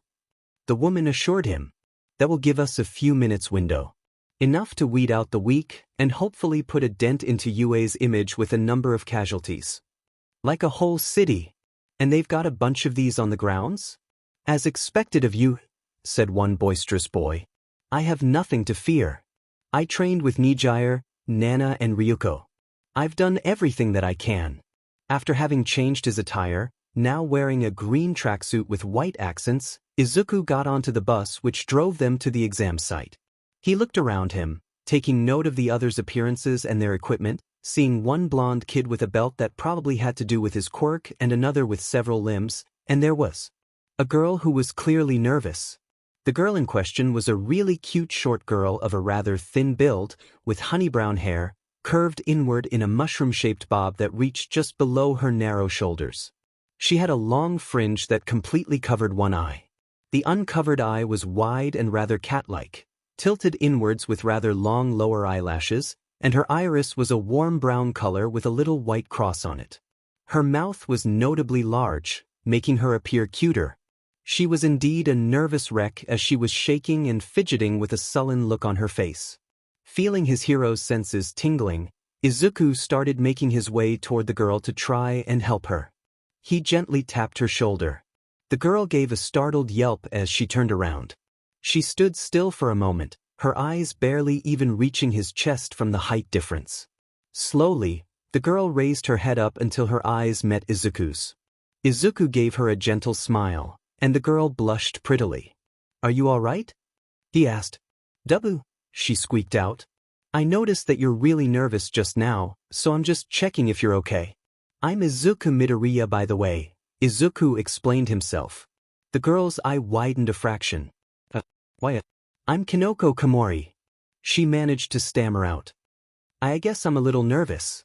I don't know if I can pass the exam, she finished shyly, clearly embarrassed by her show of nervousness. Izuku tried to give her his best encouraging smile. He was glad that with Nana, Nijire, and Ryuko he got used to talking to beautiful girls, or else he'd have been useless the moment she looked up at him with her blushing face. It's natural to feel nervous, you know. There's nothing wrong about it. Why, you don't seem worried at all though, she answered back before she blushed and looked down. Izuku chuckled. I'm actually really nervous, to tell you the truth. Her eyes widened at that. As I said, it's natural. I just know that I've done everything that I could to prepare myself for this moment, and there was nothing more that I could have done. The only thing remaining is giving my best in the exam, and the rest will follow, said Izuku determinedly. She stared at him wide-eyed for a moment, only muttering an, "Oh, what about you?" he asked. Have you trained for the exam? Do you want to be a hero? To enter UA? Kinoko nodded. Why, yeah, I train my quirk and myself all the time. I always wanted to be a hero, and to go to UA. Yes. Even though she paused for a half-second here and there, Izuku could see that Kinoko had the determination to be a hero. Izuku smiled at her again. Then, you have nothing to worry about. If you give your all in the exam, then there is no reason not to pass it. I'm sure you can do it. Izuku declared passionately, his smile widening more. Kinoko stared at him strangely for a moment, her cheeks turning red. Thank you, she said softly. It's just Dash. Whatever she was going to say next was cut off by the arrival of another person. It was the same serious-looking tall guy who called Izuku out. What are you doing? Just why are you here? The girl was already nervous enough, and yet you want to distract her even further? Izuku frowned at the guy, not liking his judgmental attitude. The girl took a step forward. What? Your row dash. Before she could finish, Present Mic's voice thundered. And begin. Izuku's eyes widened in shock as Present Mic announced the start of the exam. Seeing everyone frozen in place, he muttered to the girl. "Come on, the exam has started. You can do it." Before he ran through the gates. Velox Motus. Jodatai. Izuku quickly enchanted his body using one spell to enhance his speed and reflexes while the other enhanced his durability, stamina, and strength. A general kind of spell.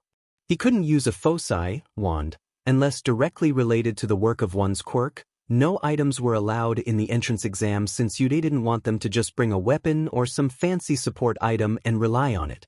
Since Izuku hadn't updated his quirk registry, keeping the full extent of his quirk a secret, he wasn't allowed to have one with him since his quirk was simply energy projection.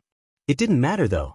He could always pick a random thing to use since he was in the city, and the energy part of his quirk was strong enough to deal with a lot of situations. He vaguely heard Present Mike yell, "What the hell are you waiting for? The test has already started." That boy had the right idea. There's no countdown in real life. Now go. Run. A few moments after he started running, Izuku came upon his first villains. Two one-pointers standing in the middle of the street together. Each one was twice his height, green in color, and their arms had something resembling a shield on them with the number 1 written in white. Izuku quickly fired 2 green energy blasts from his fist, destroying the heads of the one-pointers as the 2 robots fell, unable to move any further. That was easy. Great, that was 2 points. Another 2 encounters later with a 1-pointer and a 2-pointer brought his total score up to 5 points. Turning the corner, Izuku came upon his first rescue situation. 2 more humanoid-sized robots were holding a woman at gunpoint. What caught Izuku's attention was the little board on the side showing that this was a 5 rescue point situation. So they're telling us what each situation awards? Izuku pondered as he watched the situation. They seemed frozen, the robots that is, and the woman was checking her phone. As soon as he was noticed, the woman started screaming for help while the robots moved, making threatening gestures.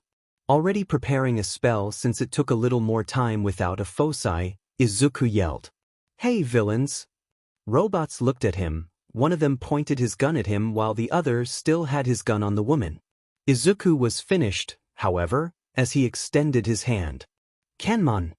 A shimmering green semicircular barrier surrounded the woman just in time as the robot fired at her. The bullet hit the barrier, exploding into a blue paint. The other robot fired at Izuku, who easily dodged before he fired a green blast through the chest of the robot, destroying it. The first robot now had his gun pointed at Izuku, but it was too late as another blast tore its head off. Dispelling the barrier, Izuku hurried to the woman. Even if he knew she was a professional stunt performer that was paid to be there, he was still worried about her. "Are you all right?" asked Izuku, extending his hand to the woman. The woman looked at him with surprise before smiling and taking his hand. "I'm all right, thank you," she said as Izuku hoisted her up. "Now go, you have more work to do, young hero," she added as she took a small notebook and started writing in it. Izuku nodded before he dashed off in the direction he came from as he saw a group of one-pointers. In a dark room with several screens showing various locations in the different battlegrounds. Several people were in the room watching the events unfold as they were paying special attention so that they could judge the examinees fairly and catch any rule-breaking. "Such a wide battlefield with a limited time," said a husky female voice. "It brings out the best of them." "I like it." Another voice picked up. "There are those who can assess the situation in an instant. Information gathers." The screen showed a tall, muscular examinee with several limbs and appendages on his body, creating something resembling a radar. "Those who'll never be late to the party, mobility experts." The screen showed the tall, bespectacled boy crushing the head of a 2-pointer before it changed to another, only showing a blue and black blur. "Okay, seriously, can't he slow down a little? We're barely keeping up even with slow motion," complained the same voice. "Those who can cope with any given situation, decision makers." A blonde kid firing a laser from his navel was shown. A brown-haired girl who used her mushroom to cushion falling victim. Another voice joined. "And then, there are the natural-born warriors, combat experts." The screen showed Bakugu standing in the middle of various destroyed robots, the fire burning all around him. Everyone nodded at his words. The abilities needed to preserve peace in our cities are judged by the points they earn, a squeaky voice added. A very skinny man with sharp, angular features and long limbs, his neck long and his eyebrows absent, frowned. He wore baggy clothes that made him look even skinnier. That was Toshinori Yagi, or more famously known as All Might, the symbol of peace. His seat was reserved for All Might, his public form, but after needing to use his powers all morning before he came All Might, apologized, and sent Toshinori Yagi, his trusted advisor, in his place. Not only that, he said, it also tests them in various rescue situations that they might encounter in their life as a hero. Of course, given their inexperience, we're more lenient with the scoring. The husky voice from before returned. Of course, we also present them with a choice. Depending on their priorities and actions, they might lose more points than they've earned. She added, what is this boy's quirk though? The green-haired hunk. Toshinori saw that she was referring to Izuku, the boy that he had met around 10 months ago. He was tearing through the villains with ease. He'll make a great successor, it seems, purely based on his strength and quirk. He is barely using the actual application of his quirk, yet he is breezing through the exam with ease. He seems to have some energy-type quirk, but he had shown a few weird things like that barrier from the start of the exam and the weird aura that flashed around him right at the beginning, said the squeaky voice from before. His strength and speed also seem on the level of a decently strong strength-enhancing quirk. His quirk registry has nothing about that, added a gruff voice. It's because his quirk is actually enchantment, said Toshinori, deciding to explain the situation to his fellow teachers. Enchantment? The husky voice perked up. Not that type, deadpanned Toshinori. The energy he's using is simply a side effect of his quirk. His quirk works by putting the energy that his body produces into an item, or it seems a person, while desiring a certain effect beforehand. He explained that it was like enchanting magic that you see in fiction. For example, I assume that he used it on his own body to enhance his speed and strength. I know that since I met the boy by accident about 10 months ago. Dimin. That is a strong but quirk if he can achieve anything he desires. The husky voice exclaimed. Toshinori nodded. When I met him, he tore a street apart by a wind attack using a stick when a villain attacked him alone. Why did he not put that on his quirk registry though? The owner of the squeaky voice perked up. Midnight's reaction. Probably. His quirk is incredibly versatile and strong. Though we don't know its limits or how exactly it works, a quirk like that would attract the attention of many. He most likely discovered what his quirk actually was a while after he registered his quirk, and someone advised him not to update the form. That's not really ethical, a person pointed out. It's not, the squeaky voice agreed. But I'd have probably advised him the same. You wouldn't want a quirk like his falling into the wrong hands. Toshinori noticed the discreet look that was sent his way and nodded grimly. Izuku ducked under the swing of a two-pointer before spinning, delivering an energy-clad kick that tore the robot's arm off. Izuku noticed that two other robots were just behind the one in front of him, all lined up perfectly for him. Smirking, he opened his mouth. A ball of green energy formed before he fired it as a breath attack that tore through the three robots at the same time. He didn't have time to rest as a one-pointer hit him with its shield, sending him skidding a few meters away. Izuku was lucky that he had enhanced his body, or else that attack would have broken something for sure. Izuku ran at the one-pointer directly. The robot tried to punch him, but Izuku jumped easily over the arm and the robot. Just as he was in the air above it, Izuku's hands caught the robot's head as he twisted his body, taking its head off as he continued to land on the ground behind the robot. He turned around and saw the girl that he had met just before the start of the exam with a two-pointer standing in front of her ready to attack. Just as he was about to go and help her, he saw a dust-like substance spread from her to the robot. Suddenly, big mushrooms began growing from various parts of the robot before it fell apart as mushrooms also grew from inside of it. Izuku's eyes lit up in excitement as his analytical mind worked to figure out her quirk. It took him only a few seconds. That was amazing, Komori-san! Izuku exclaimed as he landed in front of the girl, who shrieked cutely before she blushed as she saw who was standing in front of her. Your quirk allows you to grow mushrooms anywhere you want? That dust was the fungus spores, wasn't it? I wonder, can you control how big the mushrooms are? As I noticed, they were bigger than they naturally are. Mumble, mumble, mumble, mumble, mumble, mumble, mumble, mumble. A gentle cough brought him out of his little world. Izuku blushed, rubbing the back of his head as the girl stared at him with amusement. Sorry, it's just a habit. The girl shook her head with an embarrassed blush on her face. How did you know about my quirk? I just saw you use it. I was confused at first, but quickly connected the spores to what happened and figured it out. I have a habit of analyzing quirks. Kinoko looked at him with amazement. Why, you must be really smart to figure it out that quickly. Izuku gave her a sheepish grin. Yeah, thanks. Anyway, you want a team? No one mentioned anything about teaming up, and heroes work together all the time in the field. Izuku secretly wanted to help the girl. She seemed nice and her quirk was quite amazing, but with no idea of how many points she had, he didn't mind helping her out. He had noticed how the number of robots wasn't as high as at the start of the exam, so even if she did her best, she might have been just unlucky enough to not encounter many robots or any rescue situations. For those with no mobility quirk or a quirk to gather information, it would be harder for them to keep track of the villains and rely only on timing and luck. Kinoko's eyes widened for a moment before she shook her head. No. No. No. Even if it was allowed, I don't want to pass because you helped me. I want to do it on my own, so I'm sure I deserve my place at U.A. Kinoko declared passionately with an obvious determination that made Izuku smile. Giving her his best bright smile, Izuku nodded. I'm sure that you'll pass, Komori-san. See you at UA. He said before he sped off in another direction. 3 minutes later, Izuku came upon another rescue situation. 2 rescue situations to be exact.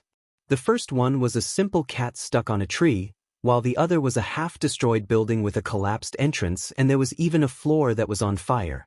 The first situation has rescue points of 25, while the collapsed building only offered 5 points.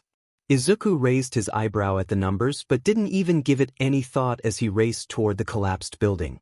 Using his enhanced strength, Izuku jumped to an opening on the first floor.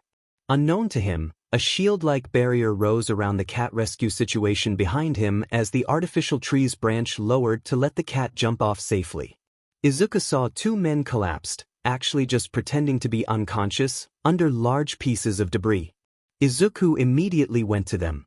He checked the debris and found out that it was made of a sponge and not real concrete. He easily lifted them off the men and threw them away. He picked up the 2 men, each one with an arm thanks to his enhanced strength, and jumped off the same opening he entered. He put them gently on the ground a good distance away from the building before he went back inside. He rescued 2 more victims trapped inside their rooms. An unconscious victim in a hallway and 2 others were cornered by the fake fire. He put the last of the victims on the ground outside when it happened. Quite a crop we have this year, huh? The woman from before added. Nah, no way to tell yet, Toshinori said. This should tell us more. He said as he flipped open a glass panel revealing a big red button called Rookie Switch, something that looked like a button you should never press or disaster will follow. In an instant, chaos reigned as a gigantic robot, the zero-pointer, finally appeared causing havoc and destruction simply by moving through the cities, crushing buildings that it hit on its way. The examinees froze for a second before they hightailed it, running away as fast as they could from the monstrous titan. People show their true colors in the face of that thing, a sleepy male voice added, joining in for the first time. All Might grinned before spreading his arms open, when they have nothing to gain. More than that, when they actually have everything to lose, rising to the challenges at those times is surely the mark of a great hero. Suddenly, the ground shook and a gust of dust engulfed the whole place, making Izuku cough. Izuku's eyes widened as the surrounding dust settled, revealing the enemy. It was a gigantic green robot with a massive flat head with a number of red lenses on it and a pair of massive arms that could crush a vehicle flat. Izuku felt like it was overkill for UA to use it in a simple exam. Examinees all around him ran away from the massive robot. Not only did being caught by it mean losing one's points, but engaging it was a sure way to disqualification. Then, the red lenses all lit up menacingly before a rocket launcher from its back started firing rockets in a random direction. Thankfully, it only hit faraway empty buildings, destroying them, but it alerted Izuku that something was wrong. It was further confirmed when the stunt performers that he just rescued panicked for the first time, shouting about how that was not supposed to happen before they began running away too. The zero-pointer brought its arm down, causing further destruction. A building was hit, causing debris to fall to the street. Izuku noticed some examinees running under that building about to be crushed by the debris. Immediately, he used his energy blast to destroy the debris. The situation was getting more dangerous with each passing moment as the zero-pointer continued its rampage. Then, the massive robot pointed its main gun at the street that Izuku was in. Many people were running through the street as it was the widest. Izuku realized that it'd be a disaster if nothing was done. He picked up a fallen pipe just as the zero-pointer fired. Izuku stepped forward in front of everyone else as they froze, staring at the destruction coming their way. Izuku raised the pipe and used it to channel his energy. Aegis! Deus Armis! Himamaru! Izuku yelled, putting as much energy as he could into the 3 spells. A massive dome of shimmering green energy surrounded the whole area. The rocket hit the dome and a massive explosion engulfed the area. The whole street shook from the power of the explosion as fire, dust and shockwaves washed over the dome. A few kids fell to their knees as they understood just how close they came to their deaths if it wasn't for Izuku's protective barrier. Izuku himself was panting from how much energy he put into the 3 spells. His cheeks were sunken a little, and he could feel that his stomach was also a little caved in. He was feeling tired as he had been using his quirk for a while now, and now he had to overpower the barrier to protect everyone. Midoriya. Izuku turned around to see Kinoko running to him. "Are you all right?" she asked just as she stopped a small distance away from him. "Why, just a bit tired." Another explosion rocked the barrier, making Kinoko shriek. Izuku glanced worriedly at his barrier. The zero-pointer was apparently set on attacking them. There were many injured people, thankfully none too serious, and even if the healthy ones escaped the barrier to continue their escape outside the city, they'd be vulnerable to attacks from the zero-pointer. He had no idea for how long his barrier could last, and no idea when the pro-heroes from UA would arrive. He needed to do something, and something fast. The problem was that he had no spell that could take out the zero-pointer easily. The zero-pointer was just too massive and too armored for any of his attacks. He hadn't trained with something of that caliber, as it'd prove too destructive if he used such spells in training. Not to mention the potential backlash if it failed. After all, every spell he used was something that he had trained in for hours after hours. The more complicated the spell and the stronger it was, the more training it took for Izuku to be able to use it safely. Else, it'd backfire and hurt him and everyone else. The last option was using pure energy on it. However, he needed a lot of power stored to do that, and he was spent. He looked at Kinoko, who looked ahead in fear as the barrier shook again. He got an idea. "Komori-san? Are your mushrooms edible?" Kinoko was startled for a moment. She tilted her head in confusion. "Yes. But they disappear after 2 hours, so you don't actually get anything from them. Why?" Izuku smiled at that. "Please, make as many mushrooms as you can." "Okay," said Kinoko before she started creating mushrooms for Izuku. Izuku used the pipe in his hand, which was falling apart from his earlier use, to cast more spells with the last of his energy to vastly increase his digestion rate and his metabolism. He looked at the mushrooms ready before him and got ready to eat. The exam was ending soon, but something in Toshinori's gut made him feel uneasy. It was the instinct that he had developed over the years of working as a pro hero. He was proven right when Midnight gasped, pointing towards the window. Toshinori's eyes widened as he saw where she was pointed out. From Site B, the furthest mock city from where they were sitting, was a huge cloud of smoke rising into the sky. "What the hell is that?" asked Midnight. "Wait!" Vlad King, who was watching the feeds, yelled. "This footage from Site B is being looped. It's not even from the same site." Toshinori looked. The footage showed the zero-pointer walking and everyone running away from it, But then he noticed that none of the examinees inside the footage was actually in sight now that he had looked closer at it. What? Get us the real footage now. Nizu squeaked, his tone conveying how serious he was. A few moments later, the real footage was on the screen showing that Toshinori's gut feeling was right. The zero-pointer was cornering the examinees and firing one missile after another at them. A large green dome surrounded them holding off the attacks, but they had no idea how long it would last. "Everyone, I want you at Site B now," yelled Nizu as he eyed the screen anxiously. Midnight and the others didn't need to be told twice as they rushed out of the room. Toshinori waited a moment before he transformed into his full form and rushed out of the room. He only hoped that he was fast enough and that his power lasted long enough to reach there in time. He had already gone past his limit today, and this was pushing his body even further. Izuku was dying. He felt like he was going to explode from how many mushrooms he had eaten in the last 2 minutes. Since a huge part of the energy his quirk produced depended on the lipids in his body, he was used to eating great amounts of food before training, and in a record time too. Since the pipe had completely fallen apart, Izuku picked up a scrap of metal from the ground. It wouldn't last long, but he only needed a few easy spells. He looked at the mushrooms that were still on the ground and the injured people around them and got an idea. He quickly used another spell that basically increased how fast the mushrooms themselves were digested. With part 1 finished, he proceeded with part 2. Jujutsu Kenko. He casted his healing enchantment on the mushrooms, giving them the enchantment itself rather than using it on them. "Komori-san, give those mushrooms to the injured people. It'll help them," Izuku said as he directed his sight at the Goliath that was standing just outside the barrier. The barrier itself was flickering. One last explosion, and it'll disappear.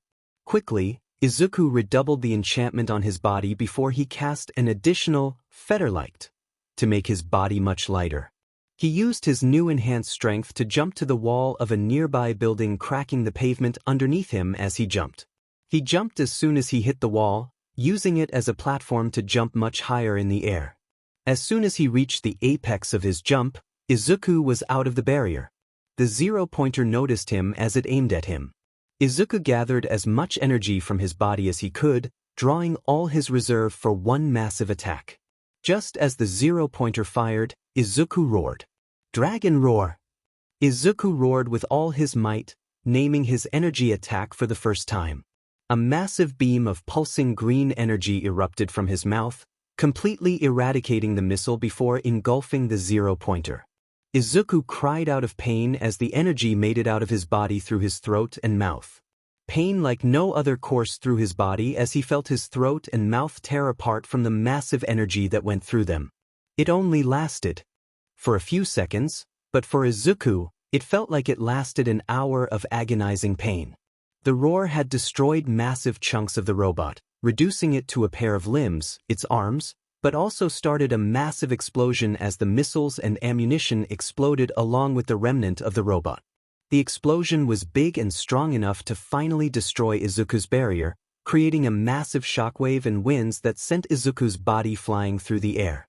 Izuku coughed out blood as he sensed his body flying, but he couldn't do anything as he used all of his energy and then some. His body was under huge strain from the amount he used at once, and he couldn't even move. Izuku, feeling extremely tired, closed his eyes, and his world went dark. Kinoko watched in awe as Izuku jumped so high in the air that he looked as if he was flying. What followed increased her amazement as she witnessed Izuku's massive attack destroy the robot. Her amazement turned into horror as she saw Izuku's body being thrown away because of the shockwaves that resulted from the explosion that followed. An explosion that destroyed the barrier and almost sent everyone flying away from the gales of winds. "Midoriya-chan!" She yelled in fear for the kind and handsome boy who helped her with her confidence before the start of the exam. The same boy who had protected them all from the robot earlier, obviously saving their very lives. Kinoko ran hoping to be able to reach the boy in time. She didn't know what she was going to do to save him as he was going to crash into a building or the ground, but she had to do something. However, it turned out that she didn't need to worry as a blur suddenly caught Izuku in midair before it landed on the ground. The blur was revealed to be All Might in all his glory, with Izuku being carried in his arms. Kinoko reached them just as All Might laid Izuku on the ground gently. She gasped as she saw his state. Izuku had blood falling from his mouth, staining his shirt, and his cheeks were sunken even more than before. He looked gaunt, almost malnourished. She felt her eyes getting blurry as tears started falling from them. Is he all right? Kinoko asked frantically, looking everywhere for a way to help him. She saw the people who were eating the mushrooms, the ones that Izuku used his quirk on, visibly getting better. She ran and picked one herself before doubling back to Izuku. She fumbled, trying to figure out a way to get him to eat it.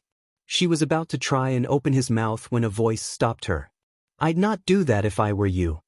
Kinoko turned around to see an old woman walking on a stick. She was about to shout at her before a hand on her shoulder stopped her. Looking up, she saw All Might smiling at her. "Don't worry, young lady. Recovery Girl can take care of your friend here," he said. Kinoko sighed in relief having heard of Recovery Girl, but she couldn't help but sense that All Might seemed tenser than usual. She saw Recovery Girl take it. Look at Izuku before shaking her head. "We need to move him to the infirmary. I can't treat him here, and he obviously used too much stamina and energy for me to use my quirk on him right away." Another person, whom Kinoko vaguely recognized as Vlad King, arrived and carried Izuku in his arms sideways before he went on his way. "Those mushrooms of yours? They have healing powers?" Recovery Girl suddenly asked her. Kinoko shook her head. "Midoriya-chan did something to them and told me to give them to the injured. I don't know what he did, but my mushrooms are just normal ones usually." Recovery Girl nodded her head as she surveyed the scene around her. "Is he going to be all right?" asked a worried Kinoko. Recovery Girl smiled at her. "Don't worry. If you want, you can go and wait for him at the infirmary." Kinoko nodded resolutely. It was the least that she could do. Izuku's eyes fluttered open. His sight was blurry for a few moments before it focused. He found himself sleeping on a comfortable bed in some kind of infirmary. Looking to the side, he was surprised to see Komori sleeping on a chair beside his bed. He tried to call out for her, but his throat felt like it was on fire. He looked around for a glass of water, but he found none. "Midoriya-chan," a voice from his side called out to him. He turned around to see Komori awake, staring at him with wide eyes. "You're awake," she suddenly exclaimed as she threw herself on him, hugging him with all her might. "I was so worried." Izuku was surprised by her reaction but smiled gently as he sensed her relief. He gently patted her back, making her release him. Izuku wanted to ask her what happened and why was she there, but he couldn't talk. "Are you all right?" asked Komori. Her face was completely red while not looking at him directly. Izuku opened his mouth without saying anything and gestured to his throat, hoping that she'd understand. Komori looked back at him and frowned. "You can't talk." "And he won't be able to until at least tomorrow," a voice said, interrupting them. Izuku looked to see a short old woman with a walking stick shaped like a syringe. His eyes lit up in excitement as he recognized her as Recovery Girl. Recovery Girl threw him a small whiteboard with a marker. "Use that until you can talk again. You've heavily injured your throat, young man. I hope that this won't be a pattern with you. I don't want more idiots that don't care about their well-being," she yelled at him, sending him a threatening glare that made him gulp. She continued. "Just a question. Those mushrooms? How did you make it so that it could heal everyone injured?" Izuku used the board to answer. "I used my quirk to enchant the mushrooms. Anyone who ate the mushrooms would have their natural healing factor enhanced and sped up, that's it. It's not like it is some kind of magical healing, merely enhancing what they already have. Speed up their healing? Interesting, that kind of reminds me of my own quirk. Anyway, young man, don't drink anything for another 2 hours. Don't try to use your throat and you should be fine by tomorrow. You better not repeat this in the future," she said before leaving the room. Izuku looked at Komori. "Thank you, Komori-san, for watching over me." Komori shook her head. "No, I'm the one who should thank you. You helped me, and then you saved all of us from that rogue zero-pointer. It's what a hero does." Komori smiled prettily at him. "Ichie, can I call you Izuku?" she asked, taking Izuku by surprise. Izuku stared at her shocked for a few moments, his cheeks red before he nodded. Komori blushed heavily. Then, please call me Kinoko, Izuku-chan. Izuku nodded with his own blush. They stayed silent awkwardly for a few moments before Kinoko talked. Are you really alright though? Because of facing the 0-pointer. I tried to get them to listen to reason and give you my points, but they wouldn't listen to me. Izuku's eyes widened, getting what Kinoko meant. Attacking the 0-pointer was a point for disqualification. He didn't know if it still applied as he wasn't sure what exactly happened back there, but he simply shrugged. It is what it is. I don't regret what I did. If they disqualify me, then I'll just go to another school. I proved myself with everything that I have. I have no regrets. If it happens, then I'll go to another school too. What? Why? Kinoko stared resolutely at him. If they don't allow a hero like you to enter their school because of a silly rule, then they don't deserve to call themselves the best hero school in the country. If someone like you, who's a true hero, isn't allowed to be here, then I don't want to be in this school too. Kinoko's words warmed Izuku's heart. Although he tried to get her to reconsider it, she wouldn't have it. In the end, Izuku gave up. He was discharged half an hour later and went back home after exchanging numbers with Kinoko, who happily called him her friend. Yu sighed, taking a sip from her drink. She had just finished her patrol and was getting a drink with her friend before she went back home. She, like her friend, was wearing a hoodie that obscured most of her face, not really in the mood to deal with fans. She had been distracted the whole day, knowing what exactly happened today in another part of the city. Of course, she was thinking about the UA entrance exam for the hero course and if a certain green-haired kid had passed or not. You didn't know why, but she had thought of the boy called Izuku a lot since the time she had met him all those months ago. Especially after he gave her the support items that he promised. MD Lady only tried them once so far, but they made a big difference already. It only got worse as the date for the entrance exam drew nearer, and today it was a big headache as it left her pretty much distracted most of the time. Hell, she tripped and almost fell into a river in her giant form because of it. Even Ryuko has noticed and commented on it, but you just avoided the question. She, for some reason, didn't tell Ryuko about Izuku, but she also hasn't told her about her financial situation either. Ryuko was her girlfriend. A recent situation. You not only didn't want to leech off her but felt like it was too soon for them to open up about everything to each other. You had been impressed by the boy, no doubt about it. He was brave enough to risk his life to help a total stranger instead of pretending that it wasn't his problem. He even went out of his way to help her after he figured that she was having financial trouble. She had gone and said that she'd root for him, and she would, believing that he could pass the entrance exam, and she did believe that, but it all didn't help her from feeling strangely anxious today with the exam taking place at UA. She was snapped out of her thoughts by her friend calling her name. Are you there? Sorry. I was distracted a little. Yuabami, who wore a similar hoodie, sighed. You've been distracted all day. Anyone on your mind? She gave her a sly smile since she didn't know yet of her relationship with Ryuko. Thinking of Shinji and him flirting with you the whole day? Yu was taken aback a little, not following her friend's thought process. Who? She was honestly confused. Do I know someone called Shinji? Yuabami blinked at her. Shinji. Shinji Nishiya, as in Kamui Woods. This time it was Yu's turn to blink. His name was Shinji? Yuabami's jaw touched the floor as she goggled at her friend before she snapped. You've been working on the same team for a little more than 3 months now. He has been flirting with you all day. And you don't even know his name. Yu rubbed the back of her head sheepishly. Well, I just thought knowing his hero name, Kami Wool, was enough and didn't pay much attention, sorry. I didn't know that he was flirting with me, like at all. Yuabami just stared at her for a few moments before shaking her head. Thank God that he wasn't here or the poor guy would have probably died from embarrassment. Anyway, what were you thinking about then? What's gotten you distracted all day? Nothing. You replied a little too quickly, nothing really.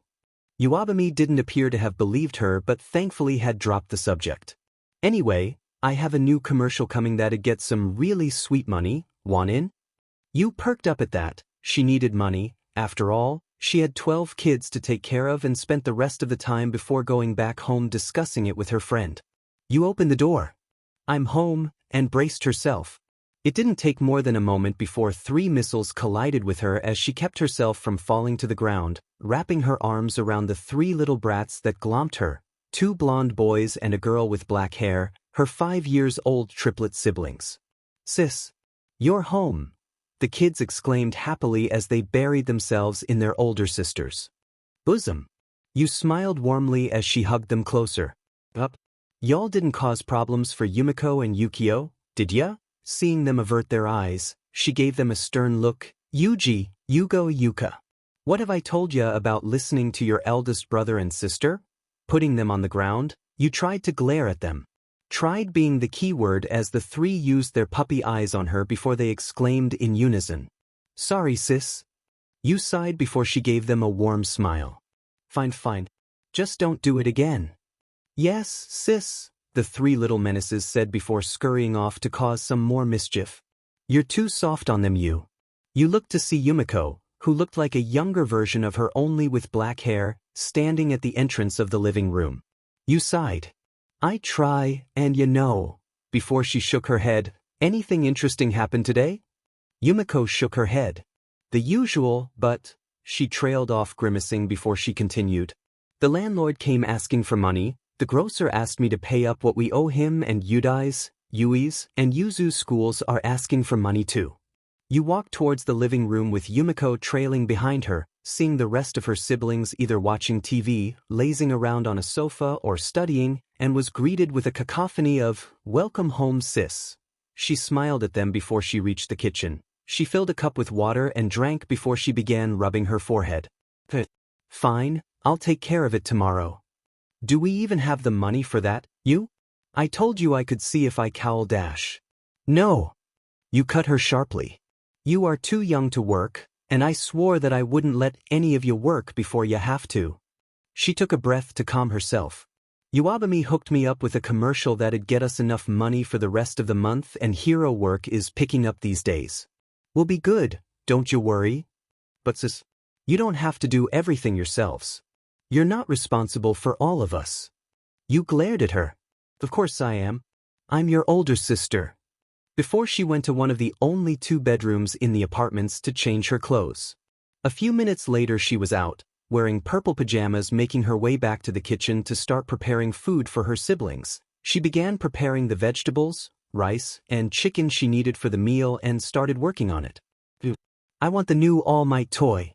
Everyone in my class ow, one of her brothers, Yudo, said before he yelped after Yukio smacked his head a little. Don't listen to him, you bought him a toy a few months ago. Yukio said before he turned to berate his younger brother. You stopped working for a moment, feeling guilty that her siblings had to go months before they could buy something new while kids at their school probably could buy it any time. She began calculating what she expected to earn this month and how much she had to pay. Thank you, Izuku. She thanked the green-haired boy since she managed to defeat villains without needing her quirk in the last 2 days. It's fine, Yukio. And Yudo, just give me a few days and I'll buy you one, she said, smiling softly. I guess I have to forget about that shirt I wanted this month. Oh well. You're the best, you. Yu's smile got wider at that. Good night, Yu said as she tucked the last of her siblings in before she went back to the living room. She yawned, feeling tired as she put a blanket on herself, preparing to sleep on the sofa, which was a little too small even for her. Then she got an idea. Taking out her phone, she dialed a number. She had met the guy back when she was learning under midnight, and he had helped her from time to time with a few things. He was a little creepy though. Hey Nizu, I want to ask you something. Hello to you too, what do you want? I was planning all the fun things that our new students would be doing this year. You rolled her eyes. You can continue thinking of ways to torture them later. Say, the entrance exam was today, right? Yes? There is an examinee that I want to know if he passed or not. Well, results aren't out yet and won't be for a few days, but if he was one of those that have obviously passed and only needed to get exactly how many points they had in total and make it official, then sure. I could tell you. Well, his name is Midoriya Izuku. Got something on his results. Midoriya Izuku? That's an interesting choice. Well, Don't worry about him. Izuku-kun passed with flying colors.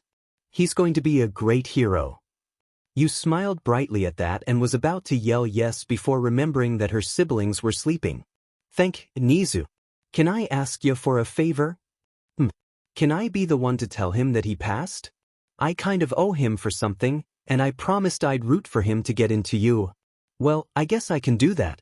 When the result is out, I'll send the letter and his address to you so that you can take it to him. Yu smiled again. Thank you, Nizu. I owe you one. Bye-bye. And she ended the call before she went back to trying to sleep, this time with a big smile on her face. Bakugo stared in horror at the hologram. He couldn't believe his eyes and ears. He had barely passed the entrance exam to UA. Barely. Right at the very bottom despite raking in so many villain points. All those years of training and hard work were almost wasted. Moreover, that demon Deku had blown his score out of the water. In fact, Deku was at the very top. Bakugo felt a vein in his forehead snap. Demenu, Deku. I know that you're looking down on me. I'll crush you at today and teach you your place. The blonde raged for the rest of the night. Izuku was sitting on the sand, on the same beach that he and Nijire had cleaned out, staring at the setting sun with Nana sitting on top of his head. He was smiling softly as he gazed at the beautiful sight in front of him. Izuku-in. With that, his peaceful time was interrupted with the arrival of Nijire and Ryukyu, who was trailing behind her. Both of them looked stunning in their casual dress and under the lights of the setting sun.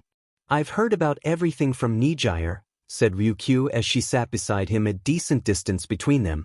It turned out that Nijire had gotten a recording of the entrance exam from Present Mike after annoying him for hours. As soon as she saw it, Nijire almost flew to his house with tears in her eyes. She caught Izuku as soon as he got back, and hugged the life out of him after berating him for hurting himself. Ryukyu continued. That was an impressive and very admirable thing that you did, Midoriya. She then frowned at him. Don't go overboard again though. There are people who care about you, and they would be sad if something were to happen to you. Izuku smiled warmly at Ryukyu's words. She didn't need to say it, but it was clear that she meant herself as one of the people who cared about him. Ryuko is right, Izuku-in. I and Ryuko would be really sad if you were hurt. Nijire exclaimed, making Ryukyu blush trying to deny that. Izuku simply smiled. Thanks. Though I'm sorry, Ryukyu. Nijire. There is a chance that I might not have made it into UA because of that rule. If UA doesn't let you in because of that, then they'd have an angry dragon to deal with. Ryukyu said with narrow eyes. I won't stay in UA even if they beg me. I'll go wherever Izuku-in goes. Nana finally piped in. That's right. You would lose any respect that I have for it if it doesn't accept you, Izuku. Izuku laughed at that and shook his head. No need for that. I don't really have any regrets. I did my best on the exam, and I'm pretty sure that I gathered enough points. I don't regret saving everyone even if it hurt me or made it hard for me to get accepted into UA. I proved myself, and I can be a hero at any other school. Before anyone could say anything to that, Izuku's phone rang. He saw that it was his mother, so he answered it immediately. Izuku. Honey. Yeah, Mom? Your letter is here. Izuku's eyes widened at that. I'll be there right away. What happened? Ryukyu asked in alarm. My result letter has arrived. Ryukyu and Nijire stared shocked for a moment before they demanded they go with him and see the letter too. Izuku, honey. He was immediately embraced by his mother, who was trembling like a leaf from her nervousness. Oh, Nijire-chan too? Ryukyu. His mother shouted in surprise at seeing a top 10 hero in the house with them. Alright. I forgot to tell Mom about Ryukyu. Inko turned around awkwardly and everyone saw her looking toward the side. They looked at the person that they didn't notice until then. You. Ryuko screamed. Ryuko. Yelled you. You? Izuku suddenly said, making everyone turn to him. Ryuko raised an eyebrow at that. What are you doing here? You asked Ryuko. Izuku felt that there was something that he was missing here. Me? What are you doing here, you? You extended a hand and a letter. With Yue's symbol on it was in her hand. I'm delivering Yue's letter to Izuku. You're doing that? Asked Izuku in surprise, having not expected that. Yup.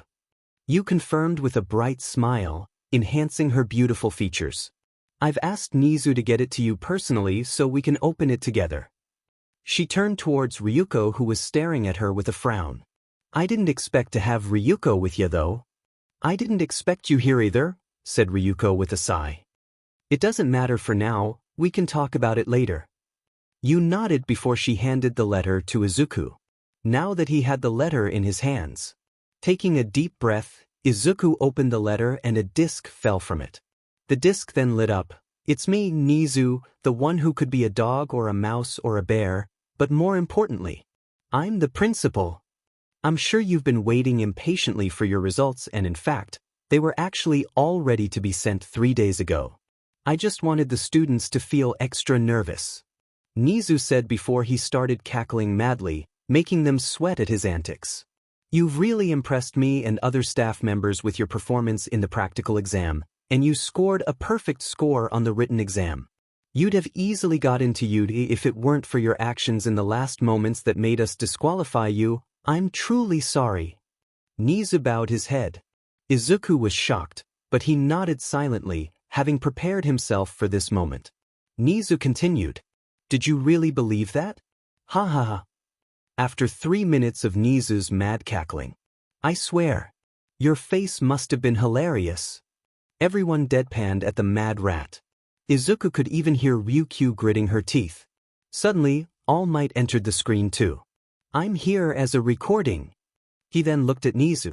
Now that you had your fun, leave it to me. All Might. Izuku squeaked out, surprised by his idol's sudden appearance. Heroes are not only about their quirks and strength, young Midoriya. They should be kind, have the power to move the hearts of the people and save their lives even if they have everything to lose. All Might beamed at him. Not only did we calculate villain points and rescue points, but we also took care to see the decisions of each individual. Their thoughts and priorities. Like choosing to save the people in a collapsed building despite the easier option with more points. Your actions alone at the very end are more than enough to qualify you to be at U.A. Such a heroic spirit deserves to be at the best school. Your actions saved lives, and for that, we're eternally grateful to you, young Midoriya. All Might bowed to him, shocking everyone and making Izuku's chest swell up in pride. He continued. A hero course that rejects those who do the right thing could never be called a hero course. Think that all of this is for the cameras? Of course not. This is a job where you risk your life and put your money where your mouth is. Not only the rescue points that you've collected during the exams are included, but also your actions at the end are a factor here. A panel of judges awarded it, a way for UA to evaluate you. The camera showed a dark room with people voting using scorecards. Then it changed again, this time showing Izuku's score and the rankings of the top 5 scores of the exam. At the very top of the ranking was his own name. Number 1 Midoriya Izuku. Villain points, 90. Rescue points, 210. Total, 300. Not only did you manage to surpass my record, but you blew it out of the water. So, you see, young Midoriya. You've passed, exclaimed All Might. I'm going to be waiting for you. This is your hero academia. Everything stood still for a few seconds as Izuku grinned widely at the hologram. Then he was suddenly glomped by 2 people, Nijire and his mom. Nijire buried his face into her chest as she hugged him tightly, making him blush like a tomato. I knew you could do it, Izuku-an. She exclaimed loudly, her excitement was palpable. Izuku, you did it, honey, was what his mother said as she soaked him with her tears. Meanwhile, Nana was hugging the top of his head. I knew you could do it, Izuku. You exclaimed happily as she joined the hug too. Izuku was a little disappointed that Ryukyu hadn't hugged him too. He looked at her as she stepped in and took his hand into hers. I knew you could do it. I'm really proud of you, Midoriya. You're going to be a great hero. Ryukyu said with a beautiful beaming smile that could replace the sun. Izuku blushed more as he saw that. It was more than enough substitute for a hug. Izuku knew that this was only the start of his dream and his career as a hero. Toshinori sat in what could be WA's war room with his arms crossed, watching all of his fellow staff members as they gathered at Nizu's request to discuss what happened in the entrance exam. The fallout from the Zero-Pointers rampage was quite big, but fortunately, no one lost their lives. No one was even seriously injured, so Yue's image didn't suffer as some people might have hoped. Instead, the support companies responsible for the Big Butt robots got blamed for the incident, taking most of the heat off Yue. Or at least that was the official story. The support company F'd up, and a bug caused the Zero-Pointer to go on a rampage in the middle of the exam. Yue's swift actions brought the matter to an end. It was horseshit, and everyone at Yue knew it. The Zero-Pointer's rampage wasn't a bug or part of the support company's FING up. It wasn't even a Yue staff member that prevented a tragedy. Instead, an examinee had to put his life in danger to save everyone else and took care of the gigantic robot. Toshinori could hardly even count the number of people who had to be paid off to keep silent on the situation. It shamed him to admit that, but they couldn't have people's trust in Yue shaken before even the beginning of the school year. That's why they were here, to discuss what happened, gather information, and decide what to do about it. That's why Power Loader was standing there, telling them all he knew. He was the expert between them, after all. Well, I can't say how or why we lost control of that Zero-Pointer since it was obliterated by that kid, but none of the others showed any sign of being messed with. Nothing in the warehouse left any clue? Asked Nizu with a frown. Here, even Power Loader's mask started sweating as he shifted around nervously. You see, the warehouses revealed another problem. The temperature in the room dropped as Nizu leaned forward, his chin supported on top of his two paws. Problem? Power Loader gulped. We found some items missing. The temperature dropped even further, with Toshinori even swearing that he saw tentacles appear at the far sides of the room from the shadows. And what exactly was missing, Power Loader? Nizu's tone was calm, but it was an extremely cold one that made it scarier. There were dismantled Zero-Pointer parts, as well as all kinds of other projects that were being worked on. When we searched the warehouses, we found them missing. Toshinori's eyes widened at that. Are you saying that whoever took this could build a Zero-Pointer of their own? That they also stole other items too? Power Loader looked at him, preferring to not look towards Nizu's scary frown. I regret saying this, but yes. How did they manage to do it? Did you find anything useful at all? Midnight asked in one of the rare cases of her being completely serious. We have no idea. There are no signs of a break-in or any suspicious sign-ins. The security is top-notch, and the cameras outside didn't show anyone entering or getting out. The cameras inside showed another case of looping footage, just like what happened the day of the exam. Power Loader looked down in obvious shame. In truth, we have no idea how any of this happened. Everyone expressed their disbelief at that, but before the outrage could grow into more uncontrollable chaos, Nizu cut in. Could it be some kind of a warping quirk? That's the best explanation that I could come up with at this moment. A warping quirk? Said Vlad King in disbelief. Aren't those incredibly rare? Nizu nodded. That they are, but do you have a better explanation for it? No one said a thing. Nothing else made sense. It was just too clean. Nizu then looked at Power Loader. What about the problem with the cameras? Were you able to trace the source? Someone must have hacked into the system. Power Loader shook his head. Not a single trace. We suspect it's a technology-related quirk. Some kind of hacking quirk or something. Nizu nodded gravely. I see. I think it's safe to assume that we're dealing with dangerous and prepared individuals. A villainous organization that has the resources and courage to take on UA despite knowing about all of the security and pro-heroes we have. He continued after a short pause.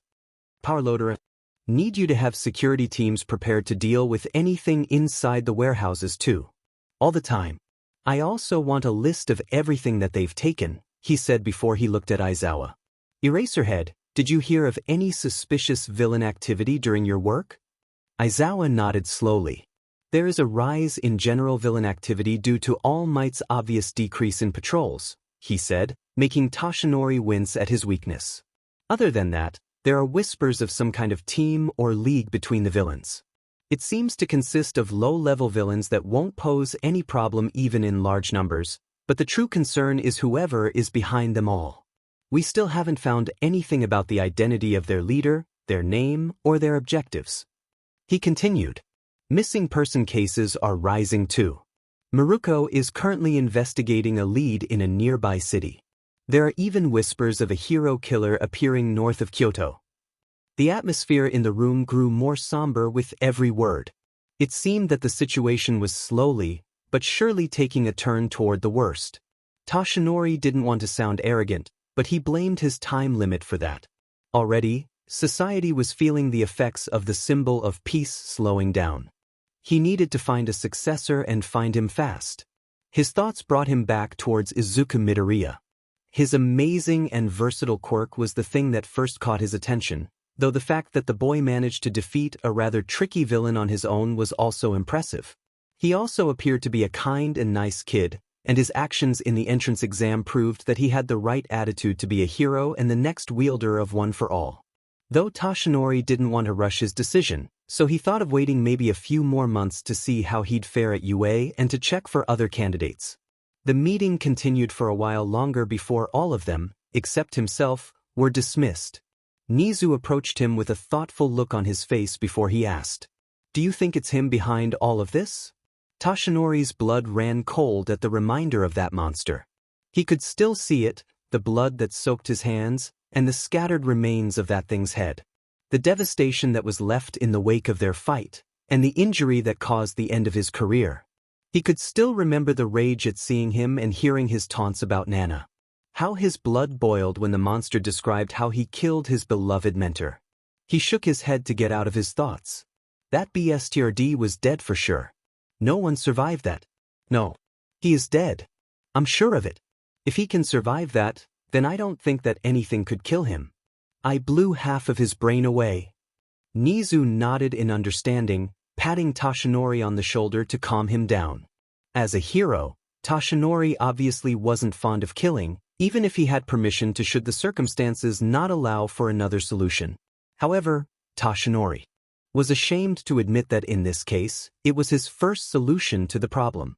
And if he ever somehow ended up back in time, he'd do it again. That monster wasn't human at all, and letting him live would only endanger more people, even behind bars. He had killed and caused the death and suffering of many, so he wasn't deserving of any mercy, even if it was unheroic of Toshinori to admit it. At least now. He wouldn't hurt anyone ever again. "Atsuri-kun did a marvelous job," said the man with a smirk as he watched the zero-pointer rampage throughout the fake city. However, his smirk vanished as he watched the rest of the feed, the true feed. The expected scenes of carnage weren't there as an examinee stepped up and protected everyone else before he proceeded to utterly annihilate the massive robot. Just one single 15-year-old kid had foiled their plans just like that. "Who is this?" he asked the woman sitting in the room with him. The woman blinked before she searched the files on her tablet, before bringing up a specific one on a hologram. "Izuku Midoriya. He's a student from Aldera, one of the top 2 students alongside one of our targets of interest, Katsuki Bakugo. There are mentions of them being rivals, and butting heads a lot. Wait, that doesn't make any sense. How curious. What is it?" he asked irritably, not in the mood for the woman's antics. His quirk is listed as a simple energy generation one, but that certainly isn't true if one were to look at his feats in the entrance exam. The man drummed his fingers on the expensive wood of his desk. Clearly, he either lied on his quirk registry or discovered the true function of his quirk much later, but never bothered to correct the information about his quirk. The woman nodded. "I'm curious about his quirk. What do you think it is?" "I have no idea. It doesn't seem to make any sense. The barrier he used to protect the woman, and the others at the end could be explained as him using his energy like that, but that weird aura around his body? The obvious increase in strength and speed? And the strange things he did to those mushrooms? None of it adds up at all. What do you want to do?" "Gather more information about him, monitor him, and that rival of his. Now that he has shown his quirk in such a public setting, UA will force him to update his quirk registry, so follow up on that as well." "I'm curious about your motive. You mean to take him out?" If he proves to be a threat? If he proves to be a possible recruit? No, of course not. He's strong, and that means he has a place in this world. Enough about that for now. Atsuri-kun and Ishida-kun have managed to get us some new toys to play with. While we may have failed to get the results we desired on one front, we did get more than we thought we could from our other goals. Truly, UA has access to the newest and best technology, so at least we have that, he said as he watched the other feeds, taking notes for possible candidates to join their army. What the F did you just say? Rumi shouted, delivering a stronger-than-intended kick that uprooted the steel training dummy that she was using and sent it crashing into one of the walls of the training room. She turned towards the man who was standing a few meters away with a heavy scowl on her face. The man was a lanky middle-aged man with beige, chin-length, messy hair. He was dressed in a black suit with a white undershirt and black tie and shoes. He had small but noticeable bags under his eyes from an obvious lack of sleep. The man, while he appeared bored, had a noticeable glint of fear in his eyes and took a step back at Rumi's raised voice. She thought gleefully at his fear of her. The man had the audacity to interrupt her training time and tell her that the HPSC wanted her to work as a teacher at UA. Teacher? I said that the Hero Public Safety Commission asked you to join UA's teaching staff, and he was cut off by Rumi again. Do you know who I am? She asked. Usajiyama Rumi, the rabbit hero, Miruko. Then you effing know your answer. The man sighed. Usajiyama-san, we have tolerated your dash. He was cut off again as Rumi marched towards him and brought her face closer with a furious glare. Tolerated? The man flinched but continued on. Your behavior for a long time, after becoming a proper pro hero and working on your own, you never took any sidekicks and never accepted working with others. The HPSC let it happen because you always delivered, thinking that one day you would change your mind. However, we couldn't just let you go on like that forever. You were the youngest hero to ever reach the top 10, breaking Hawk's record by 3 months. You're also expected to reach number 5 in the next Hero Billboard chart. You're one of the top heroes representing Japan, and we can't let you continue as you are. It'll reflect horribly on our country's image. Rumi scoffed at him, going back to her training. I don't care what people think. I didn't become a hero for fame, so they can shove their opinions up their butts. Besides, I don't see you doing anything about Endeavor's attitude. Endeavor is a professional that has several sidekicks, and while he can be problematic, any issue that he may have isn't public knowledge, so it doesn't concern us, answered the Hero Commission guy with a shrug. Truthfully, Rumi couldn't remember his name. His words imply that the a-hole is hiding something from the public. The man continued. You, however, are being a pain for us. Not only do you refuse to take any sidekicks or work together with other heroes unless absolutely necessary, but your brash, unwomanly attitude is unbecoming of you. Not to mention how you're recently going more and more overboard in defeating villains, and the media has started to question your love for fighting and if you were more like a villain than a hero. That's too much for us, and it has to stop. Rumi bristled, anger flared inside her as she decimated another dummy. And you thought that working as a FING teacher was the answer? He nodded. It'll be a good PR move for you, and it might get you to finally work together with others. We understand that given your past dash. Rumi growled. Don't iffy talk about my past. He held his hands up. We understand why you don't like working with others, but that has to stop regardless. Rumi gave him an unimpressed look. And you think that you can force me? The man nodded with a determined look on his face. We can and we will. If you refuse, then we'll revoke your hero license dash. Rumi scoffed again. If you think that I'll stop being a hero because you took that, then you're a moron. If you were to become a vigilante, then we would have to send our best against you. Including All Might. Besides, you have those you care about, right? If you don't dash. Before he could continue, Rumi, feeling her anger become an inferno inside of her, lashed out with a burst of speed as her left foot was buried into the wall behind the man just beside his face. The wall cracked and started crumbling as the wind from the impact opened a long cut on the man's cheek. Rumi, completely enraged, sent a death glare at the man. Listen here, you fucker. If you threaten them again, hero commission or not, I'll effing break every bone in your body. The man was completely terrified and looked about to pieces himself as he nodded hastily. It's what they said, not me. Then what's this, we business, huh? Sure sounds like your FNG words. Rumi sent him another glare before she took a step back, taking her feet out of the wall, as the guy slid down, his legs unable to support him. After a moment of silence, he added slowly, It's not that bad. You would only have 12 hours of classes a week that are mandatory, so you can continue your work. And you'll be working alongside All Might too. Rumi gritted her teeth, weighing her options before she nodded. I'll get you for this one day, UBSs.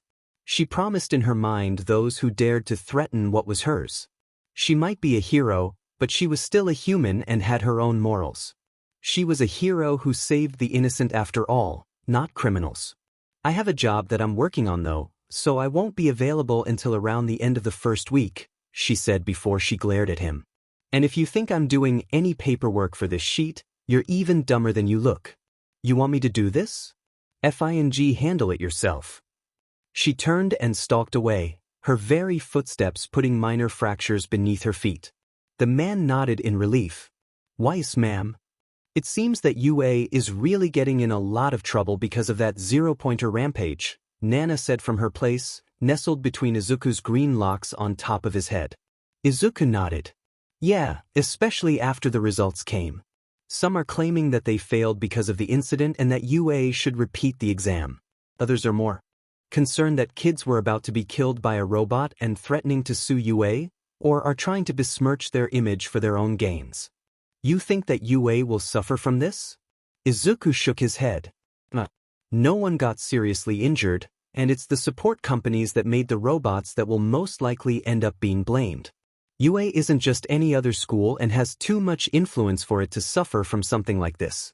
If it was a villain attack and someone was injured, however. That was because of you though.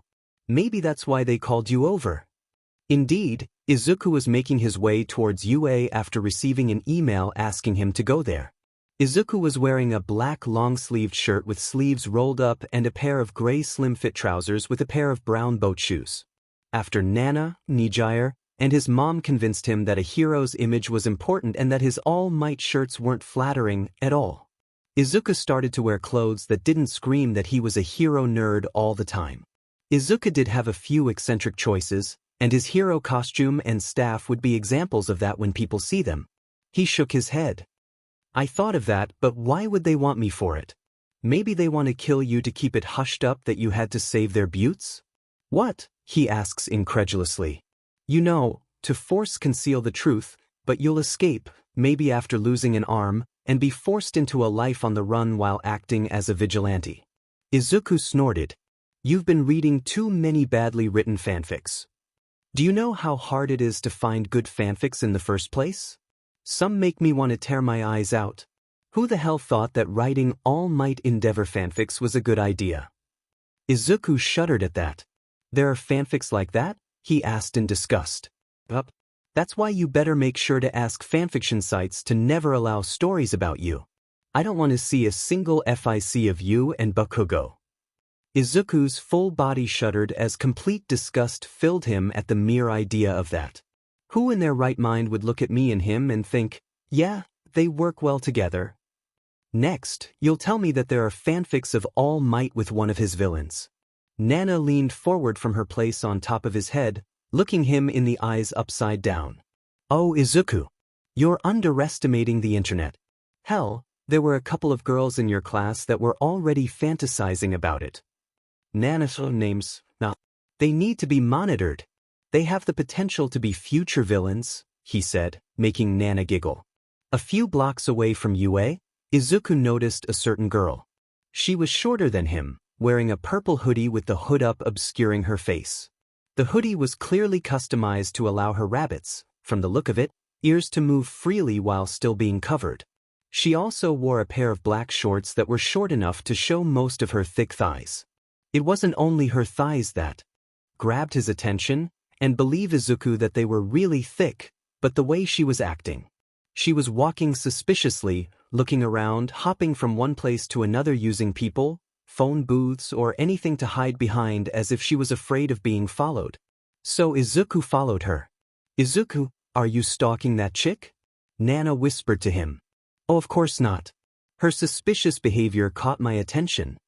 Her behavior or something else?" she asked slyly. "Huh. They're quite thick, aren't they? Her thighs, I mean." Izuku nodded. "Yeah, they are. Can you Bellito? I mean, I'm only concerned that she's hiding something. Like a pair of big melons under that hoodie to go with those thick thighs of hers?" The hoodie was baggy enough that it didn't show the curves of her upper body. Izuku shook his head. "Oh, of course not," he denied with red cheeks. He followed her for a couple of minutes before he saw her get into a side alley. He stopped just at the corner and peeked his head to watch. He saw the girl standing in front of a man wearing a gray trench coat, black sunglasses, and a black hat.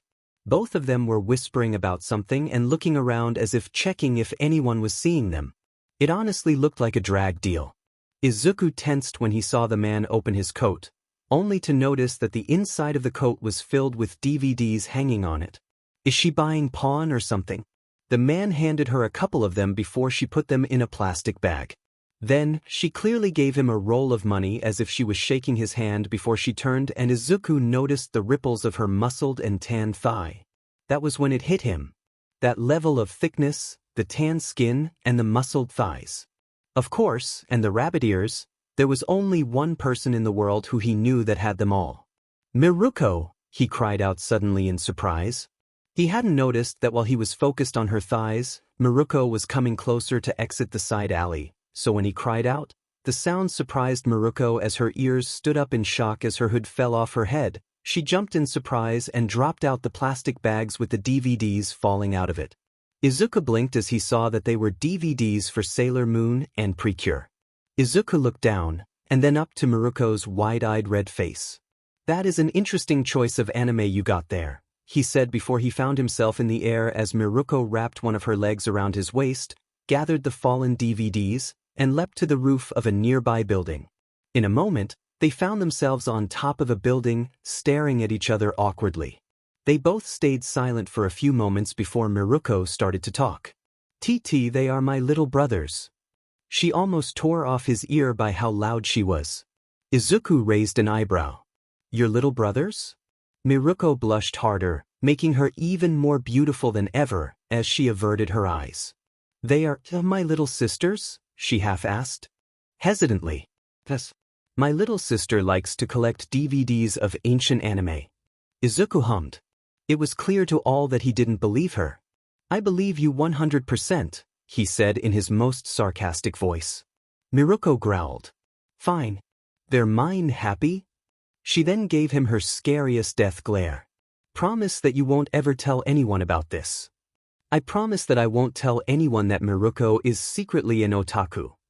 "You don't sound convincing at all," said Miruko in a threatening tone. Izuku chuckled nervously. "I promise on my All Might's merchandise that I won't ever tell anyone about it." Miruko simply raised an eyebrow at him. "I have a lot of rare first edition limited items. They are worth a fortune." Izuku quickly defended himself. "Fine, if you don't keep your promise, then I'll turn them to dust," she said, making Izuku pale. "I won't tell, I promise." They stood silently for a moment before a thought hit Izuku. "Wait." He pointed at the bag that had the Sailor Moon DVDs. "Is that the reason why your attacks are moon-themed?" Miruko's face became beet red as she averted her eyes. "Oh, of course not." Izuku chuckled. An embarrassed Miruko looked incredibly cute. He was fortunate that he got to see a side of Miruko that was never seen before in public. Izuku talked without thinking. "Hey, I think it suits you, you know? With your quirk and your appearance, it's like you're a moon goddess."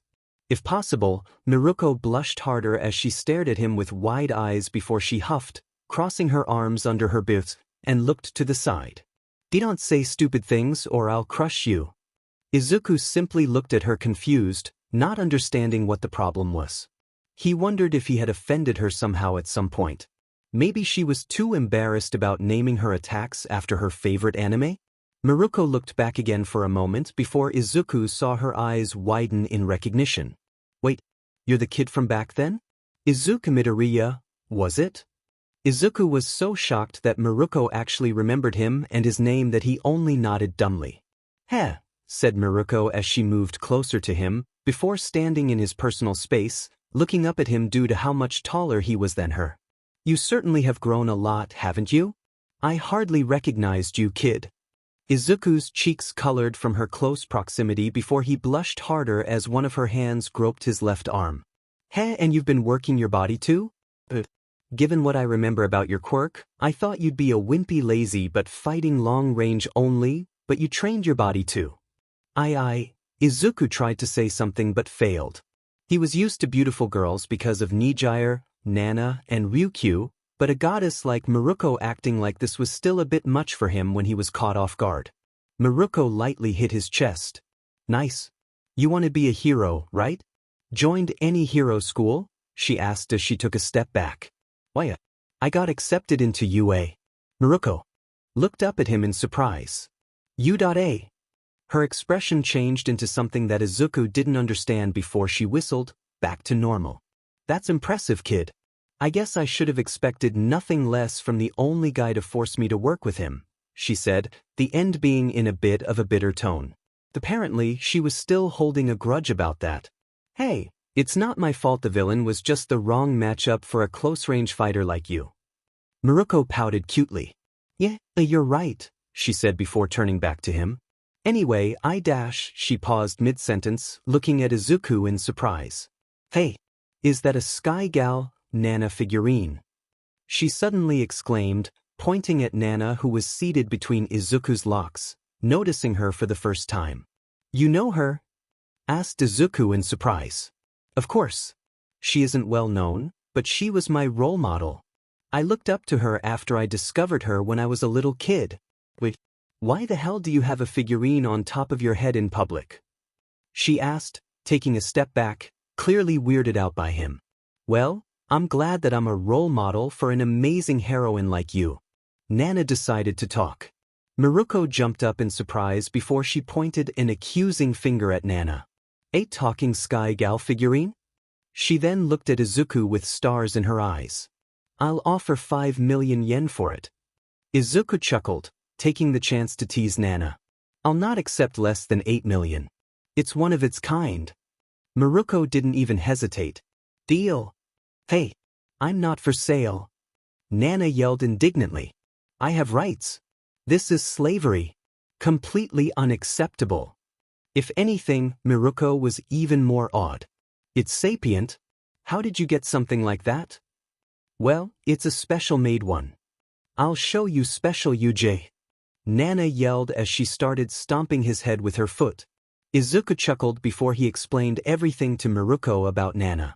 After he finished, Miruko still looked at Nana in awe. Your quirk could do something like that? Quirks really are bullshit, she said as she grabbed Nana and started rubbing her against her cheek. Hey, stop doing that. Your cheeks are nice and all, but at least use your thighs to make Izuku jealous. Huh? Miruko asked confusedly. Nothing. Izuku yelled as he hurried to take Nana back while keeping his finger on her mouth. Well anyway, I'm kind of running late, so I need to go now, Miruko said after looking at her watch. I didn't get your signature the other time either. Miruko looked back at him with a smug smirk. I'll be giving it to you next time. I'll be seeing you soon, she said before she jumped away, leaving a confused Izuku. Why did she say that? Before he could say more, he yelped in pain as Nana bit his finger. Don't you have to go to UA? She reminded him. Izuku's eyes widened as he finally remembered that he indeed was heading towards UA before seeing Miruko, and hurried off toward his destination. It was then that hit him. Holy shit. I discovered that Miruko was an otaku, teased her, and she remembered my name. He suddenly freaked out from sheer happiness. As he entered the principal's office, Izuku was surprised to see 3 people waiting for him. The first was All Might wearing civilian clothes, a simple white shirt with a pair of green jeans. The second person was the principal himself, Nizu. Nizu was a short man, if he could be called that. He appeared to be the possible combination of several different animals including a dog, a mouse, and a bear. He had the head of a mouse with circular black eyes with a large scar over the right one. A relatively rectangular-shaped ears with an elongated muzzle with a small round nose. His fur was white and had large, dog-like paws and a thin tail like that of a cat. Nizu wore a sports white dress shirt, a dark red tie around his neck, a black double-breasted waistcoat, and matching dress pants. The last person was none other than Namuri Kiyama, more commonly known as the R-rated hero, Midnight. Midnight was a tall, curvaceous woman with fair skin and brilliant sky-blue eyes framed by a set of rather long eyelashes. She had thick, long, dark purple hair that reached her waist at its longest with chin-length bangs that were split into 3 sections, 2 swept to the sides, and 1 over her face going down to the left between her eyes. She also had a small beauty mark just below her left eye that complemented her gorgeous face. She was wearing her famous hero costume. A breastless, black leather leotard over a thin, skin-tight flesh-colored bodysuit, which accentuated her voluptuous figure and thick thighs. The center strip of her leotard was embellished with red gemstone-like accessories in a vertical pattern from her collar to her midriff. She also wore translucent, black, thigh-high garter stockings which were attached to a burgundy utility belt decorated with gold studs around her hips. All in all, she truly looked like what one would call SEC on heels befitting an R-rated heroine like her. Midnight was easily one of the most beautiful women that Izuku had ever seen, a true beauty amongst women matched only by the likes of Miruko, Yu and Ryukyu. Of course, this was Izuku, a known fanboy. While Midnight's beauty captured his attention for a moment, he quickly switched gears as his eyes sparkled, a notebook appearing out of nowhere into his hands. Holy shit! It's Midnight herself. I'm really a big fan. You were the reason that they introduced regulations for hero costumes after your first outrageous costume. Your quirk is really amazing as you can take down villains or resolve violent situations easily without the need for further violence. And you're not one of those heroes that depend on their quirks alone as you're really capable at combat. I wonder about your quirk though. Somnambulist affects men more than women for some reason. I wonder, does it have something to do with the Y chromosome? Or some other reason? I don't think that it's sexually related as it works on kids too. Can you increase the speed of the gas and control it? Mumble mumble mumble mumble mumble mumble mumble mumble mumble mumble dash. He was interrupted by a musical laugh. Izuku looked to see Midnight laughing, while both All Might and Nizu looked at him amusedly. Izuku blushed, realizing that he was mumbling again. He rubbed the back of his head. Sorry about that, it's just a force of habit. Midnight waved her hand as she stepped forward, getting closer to him. I don't mind. It's nice seeing such a handsome young man appreciating me as a hero. I came here to meet the one who saved everyone in the exam. The youthful vigor you showed standing up against the zero-pointer and then defeating it was something that I liked, she said with her husky voice, a beautiful smile adorning her face. Izuku blushed at the close proximity. It was nothing. Anyone would have done that. Midnight's smile widened further as she looked at him through half-lidded eyes. Oh, humble too on top of being handsome? You're going to make some girl really lucky one day. Izuku's face went full atomic red at that. He was used to beautiful women and teasing, but Midnight was certainly on another level. A cough reminded them that there were others in the room as they turned back to All Might and Nizu. Nizu raised his arm and chirped happily. Nice to meet you, Izuku Midoriya. That's right. It's me, Nizu, the one who could be a dog or a mouse or a bear, but more importantly, I'm the principal. All Might on the other hand gave his trademark smile. It's good to see you again, young Midoriya. You're probably wondering why you're here, said Nizu seriously, making Izuku feel worried. Are they going to kill me to hide the truth as Nana said? All 3 of them stood, as both All Might and Nizu were still seated before, making Izuku tense before they bowed to him. We're terribly sorry, Izuku Midoriya. Because of us letting our guard down, you had to endanger yourself to protect everyone and take out the threat. We're truly grateful for your intervention, said Nizu. All Might nodded with an obvious proud smile. Your actions were those of a true hero. I'm glad that we get to have a student like you. I just did what anyone else would have done. It was nothing special really, said Izuku sheepishly, rubbing the back of his neck. Midnight tooted. None of that. Being humble is good, but don't take it too far. Accept the praise when you deserve it and be proud of yourself, she said seriously, unlike her previous behavior. That didn't last for long as she winked. That's more attractive to girls, you know. Izuku thought about it for a moment before he nodded. You're right, thank you, he said with a grateful smile. Lunch Rush also wanted to offer his thanks, said Nizu. Lunch Rush? Yes, you remember an incident with a shark villain that was threatening a woman a few months back, said Nizu, Izuku paling as he figured that Uda knew about that. That woman was Lunch Rush's cousin. She had run away at the end, telling Lunch Rush all about the kid who saved her. Nizu raised a hand, stopping him. Don't worry, we're not holding it against you. All I'll tell you is that you should keep a low profile, and maybe next time try and cover your face. The woman tripped and fell, breaking her phone so she lost the video evidence, but you might not be so lucky next time. I'm surprised, confessed Izuku. I assumed that you'd not approve of such a thing. Nizu smiled at him. Whether I approved it or not, would you stop yourself from interfering if you found yourself in the same situation again? When Izuku shook his head, Nizu nodded. I know people like you, he said, throwing a glance towards All Might. Stopping you from helping people in need is pointless. I hardly can complain about people willing to help others when I'm the principal of a hero school myself. All I ask is that you only do it if there is no other choice. Take care not to harm yourself, and keep your identity a secret. Can you promise me that? I promise.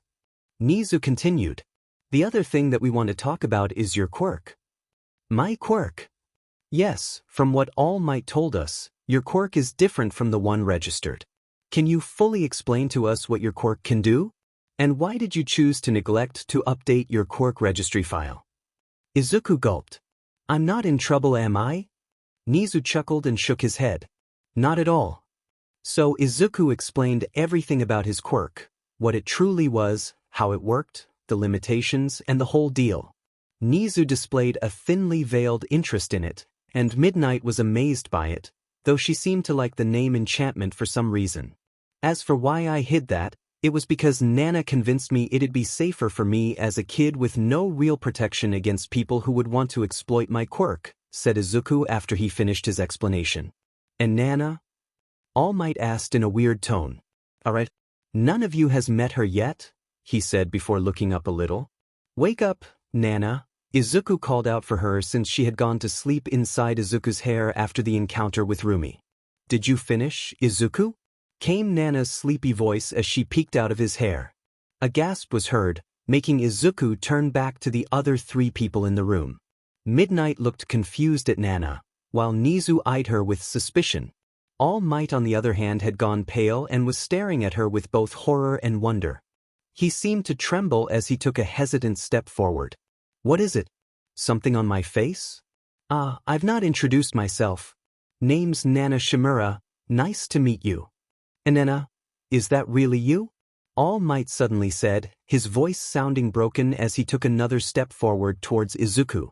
Do I know you? Asked Nana, and Izuku could feel All Might's heart breaking just from seeing his expression. Midoriya-san, said Nizu.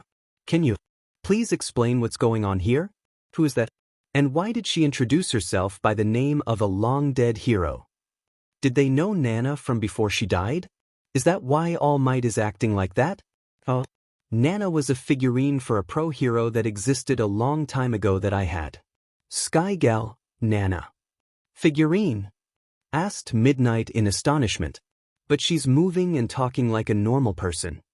It's because of my quirk, explained Izuku. Your quirk? Inquired Nizu. Izuku nodded. My quirk took more time to manifest than other people's quirks. For a while I was thought of as quirkless. I had a person who I thought was my friend before, but when his quirk awakened, he turned his back on me because I was a quirkless Deku. I didn't have any friends and was really lonely. When my quirk activated, people thought that generating energy was cool and decided to befriend me, but I refused. I could see that they only wanted to get closer because of my quirk, not because they cared for me. That's probably wise, said Midnight sadly. Though I guess that means you were still lonely. Izuku nodded with a sad smile. Nana was one of my favorite figurines. One day, I was feeling really down and lonely, and subconsciously used my quirk to enchant Nana's figurine to be alive and become my friend. All Might looked a mix of disappointed and hopeful at the same time when he asked. Izuku felt pity for the pro hero who suddenly looked so vulnerable. So, she isn't really Nana? I don't really know. She has some memories, but barely. We have no idea how my quirk actually worked with her, and if she acts anything like the real deal or not. What can you remember? Asked All Might as he stepped forward, bringing his face closer to Nana. Not much. I remember a blonde kid I called Toshi whom I trained and a friend from school called Sorahiko. I remember that I was killed by a villain, but not who or how, said Nana with a frown. Izuku watched All Might's expression as Nana talked. The comment about the blonde kid made All Might give a nostalgic smile, while Sorahiko made him sweat like crazy with real fear in his eyes. The last part clearly pained All Might and a guilty expression was painted over his face clear as day. All Might was the blonde kid, wasn't he? Wait, Nana trained All Might? Holy shit. Can I? Asked All Might as he extended his finger to touch Nana. Nana wasn't having it as she moved to slap his finger away yelling. Hey, you should ask. She stopped halfway since as soon as Nana's hand touched All Might's finger, there was a spark of purple lightning all of the sudden. It traveled from the point of contact enveloping both of them at the same time for a moment before it disappeared as it came. There was silence for a moment before Nana broke it. Tashinori? Asked Nana after a pause, she added. You've grown old. All Might looked at Nana in shock, taking a step back. Why, you remember? Nana nodded her head slowly. I think? It was like I was in a vast darkness for a long, long time. I think there were 6 others too. Then I was here. She spoke uncertainly. I think it was when I touched you that I suddenly remembered everything. Maybe it's because of one foe. She suddenly clapped her hand on her mouth, wide-eyed and looking at everyone in the room. Interesting, was all Nisa said. Izuku saw All Might's eyes widen in alarm as he looked nervously at him and Midnight. Maybe it's because I knew you when you were alive that you got your memory back? You know what they say, quirks are bullshit. Seems legit. Izuku narrowed his eyes. He got the feeling that something was being hidden from him and Midnight as All Might didn't seem worried about Nizu. He wondered what it could be. Maybe we can meet sometime and talk about the past, All Might offered weakly. Of course, Toshi. I'd like that, but not now. I'm still processing all my memories and what just happened. Of course. We also need to talk with Sorahiko, she added. All Might started to sweat again. Maybe hold back on that last part, he said, but a glare from Nana had him hanging his head down in defeat. It was hilarious seeing All Might acting like that. So, from what I gathered, you're the one who trained All Might? Midnight suddenly asked. Yes, at least for a while. I picked him up when he was just a normal kid, but it didn't survive for long, said Nana sadly. Her voice nearly broke at the end as she clearly remembered her death. I'm guessing from his reaction that Sorahiko did as I wished and trained him. She added with an amused tone after a moment. Midnight giggled at All Might's obvious fear of the man who apparently trained him. Well, it's good to know that the great All Might is a human just like the rest of us. Izuku understood her words. Heroes in general were adored and looked up to by the public. Sometimes, people forgot that heroes were human too with how much they put them on a pedestal, especially All Might who was seen nearly like a god. That they were humans who could make mistakes and die. It was even worse with All Might. He was the symbol of peace, the #1 hero for decades. He held more power than anyone else, and some people's idolization of him has turned into worship. It didn't help that both his quirk and past were shrouded in mysteries and secrets. To know that he was at some point a normal kid who feared his apparently harsh mentor humanized him in the eyes of others. Nizu clapped his hands together and squeaked happily. Well, now that's out of the way. Let's return to our discussion, he said before he looked at Izuku. I assume that since the request to the support department requires including your quirk that you either didn't send it yet or would need to be altered? Kind of. I did send the one for my hero costume using the quirk that I had registered first, but it won't need altering as I took my real quirk in mind, and the design would work either way. Nizu nodded. Well, that's good to hear. What about your support item? Izuku grimaced. I still haven't finished designing it, so I haven't sent it yet. I'm kind of not sure that it'd be approved anyway. Why is that? Izuku rubbed the back of his head sheepishly. I've done a lot of experiments, and from the information that I have, the best thing that'd work with my quirk and won't fall apart after a few enchantments is cryotrium. Thanks to Ryuko, Izuku had been able to test a very small piece of it, the size of a pea, that she had borrowed for him through her connections. It proved far better than any type of metal that he had tried before. Ryuko suggested that he try to ask UA for support items to be made of it, but they didn't hold much hope that UA would actually agree. Everyone's eyes widened at that. Cryotrium was a new type of metal that was recently discovered, and while it seemed to surpass most metals in both strength and versatile use, it was still expensive to make. Nizu was the one to talk. Well, that's an interesting and unexpected request, but it's doable. It's the least that we can do after your actions at the entrance exam. Besides, it's our sponsors that will have to take care of it. Nizu finished with a sadistic chuckle. Izuku smiled warily, though he inwardly was jumping from happiness that they actually accepted his request. I guess that we're finished here? Nizu nodded. Yes, thank you again for coming here, Midoriya-san. I look forward to having you with us in the coming years. Izuku nodded with a smile and turned toward Midnight. Midnight, would you please give me your autograph? He said, handing her one of his notebooks. Midnight gave him a warm smile as she took the notebook from him. Of course, she said before she opened the notebook and signed it. She paused for a moment, reading something before a sultry smirk adorned her face.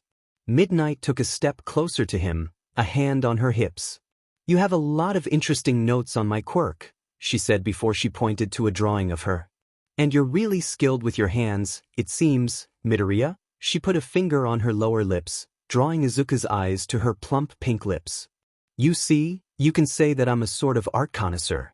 I might have you draw me again. You don't mind, do you? Me modeling for you. Izuku gulped, his face completely red. I guess. He was seriously not used to this level of teasing before. Midnight's eyes traveled to something else on the page, widening her eyes. Era, what do we have here? My first era. Izuku shouted in his mind before he shook his head. Focus. Interesting notes you have here, Midoriya. CC and beautiful like an angel, and one of the most beautiful pro-heroes? Izuku's face was literally glowing at this point.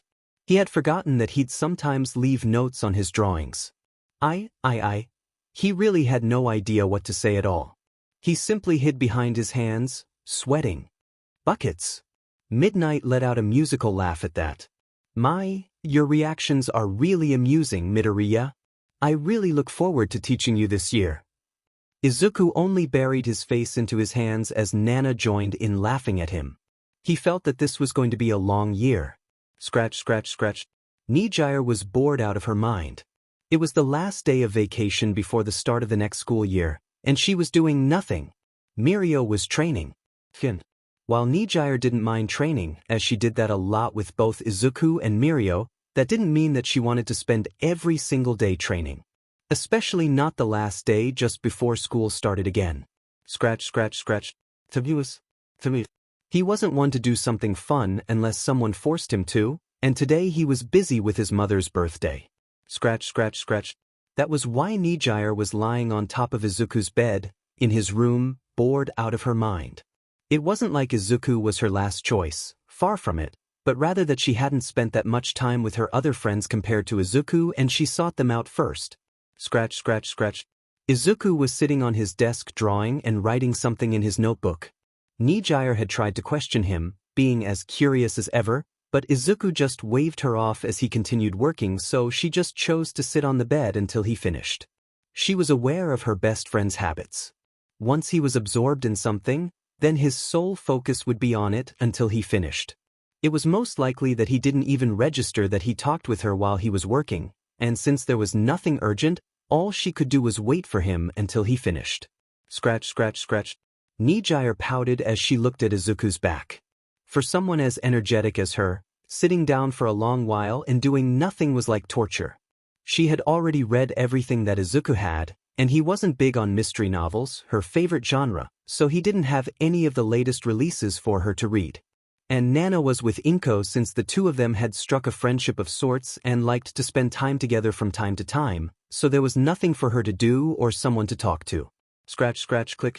Finally, Nijire perked up as she saw Izuku put his pen down, apparently having finished whatever he was working on. She nearly teleported to his side in her excitement. So, what were you working on, Izuku-an? She watched with an amused look as Izuku jumped in surprise, staring at her in shock. Nijire? Since when did you get here? She looked up to him as he was taller than her. I've been here for nearly an hour, Izuku-an. Sorry I didn't notice, he said sheepishly. She giggled at him. I know what you're like when you get absorbed into something, she said before she gestured toward the closed notebook, the one she knew was exclusively for Izuku's quirk.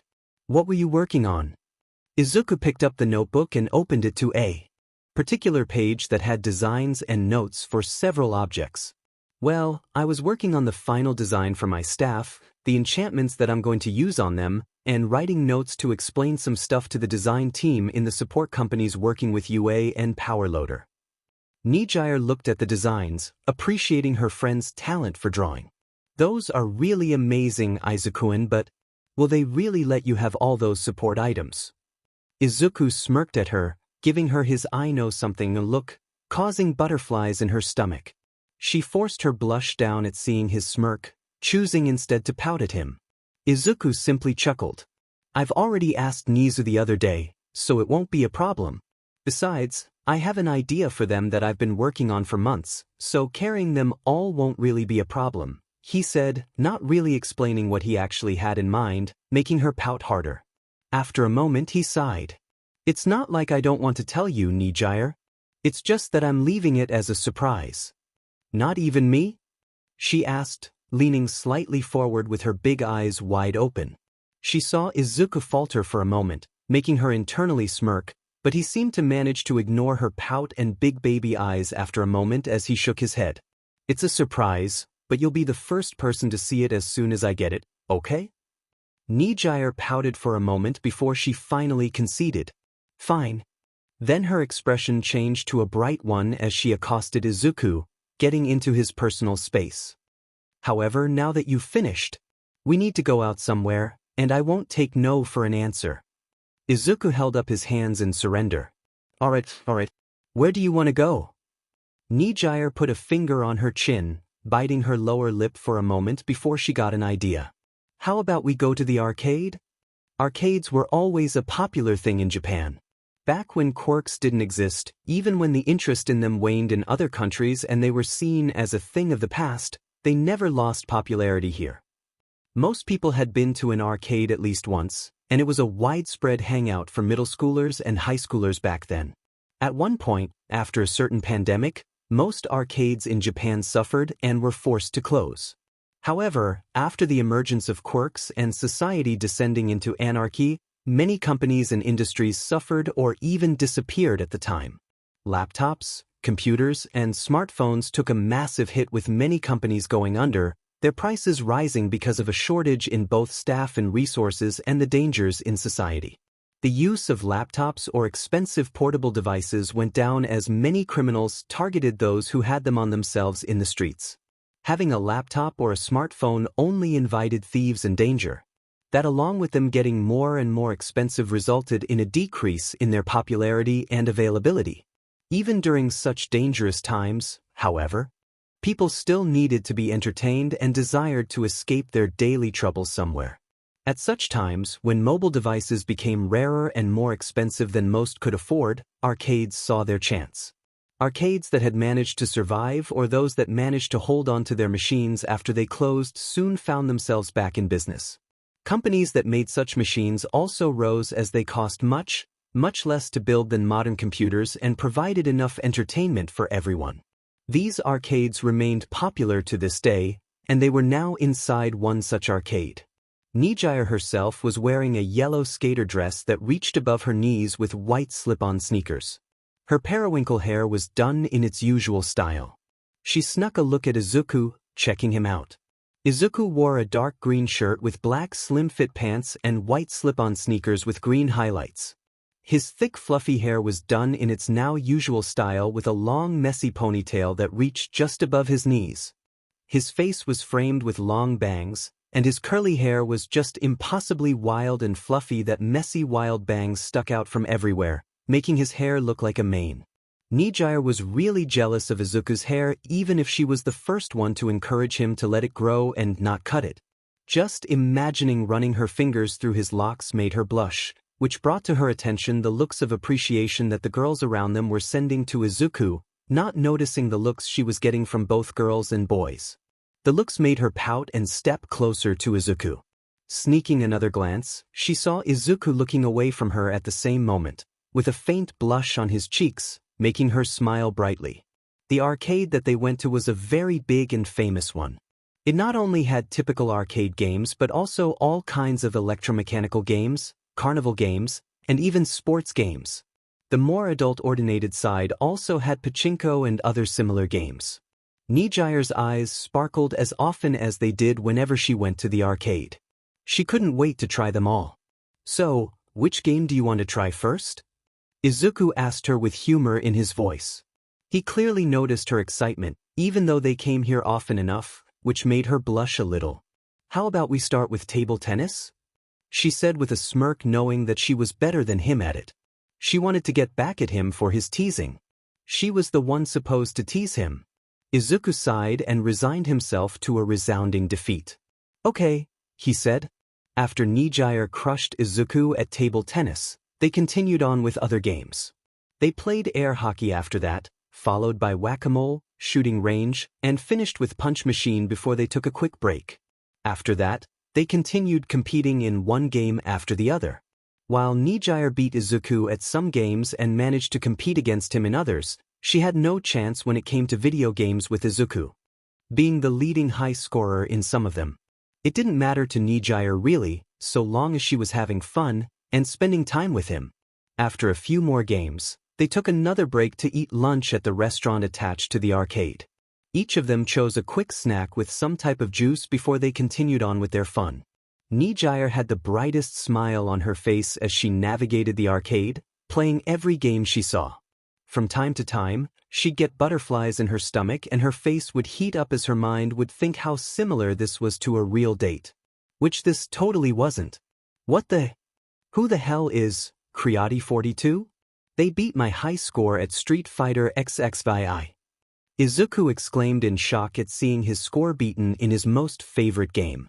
Nijire giggled as she saw Izuku's eyes harden, gaining a determined look as he stepped forward. It was almost as if he was preparing to fight a dangerous villain. Nijire. He trailed off, but Nijire knew what he wanted to do. Holding back her giggle, Nijire nodded slowly with her most serious face. It's fine, Izuku. Go and get your place back, she said with the tone of a woman sending her man to war as she patted his back. Izuku gave her a grateful smile. All right, let's see if you can beat this, HIATUS. He exclaimed as started his battle. Nijire broke out laughing as she stepped away. Taking her chance, she went to check out the new Dance Revolution S99 that she hadn't tried before since Izuku wasn't a fan. She hoped to find someone to challenge. As soon as she reached the machine, another person stepped forward at the same time. Nijire gave the person a once-over. It was a girl of medium height, with light pink skin, square-shaped eyes with black sclera and yellow irises, and notably long eyelashes. Her lovely face was framed by short, fluffy and unruly pink hair, slightly darker than her skins. She had two thin, pale yellow horns protruding from her head. The girl wore a dark pink off-the-shoulder top with the word Pinky written in yellow, a pair of denim shorts that showed her healthy thighs, and denim slip-on sneakers with ankle-high mesh socks. All in all, the girl simply looked gorgeous with an exotic beauty given her unusual appearance.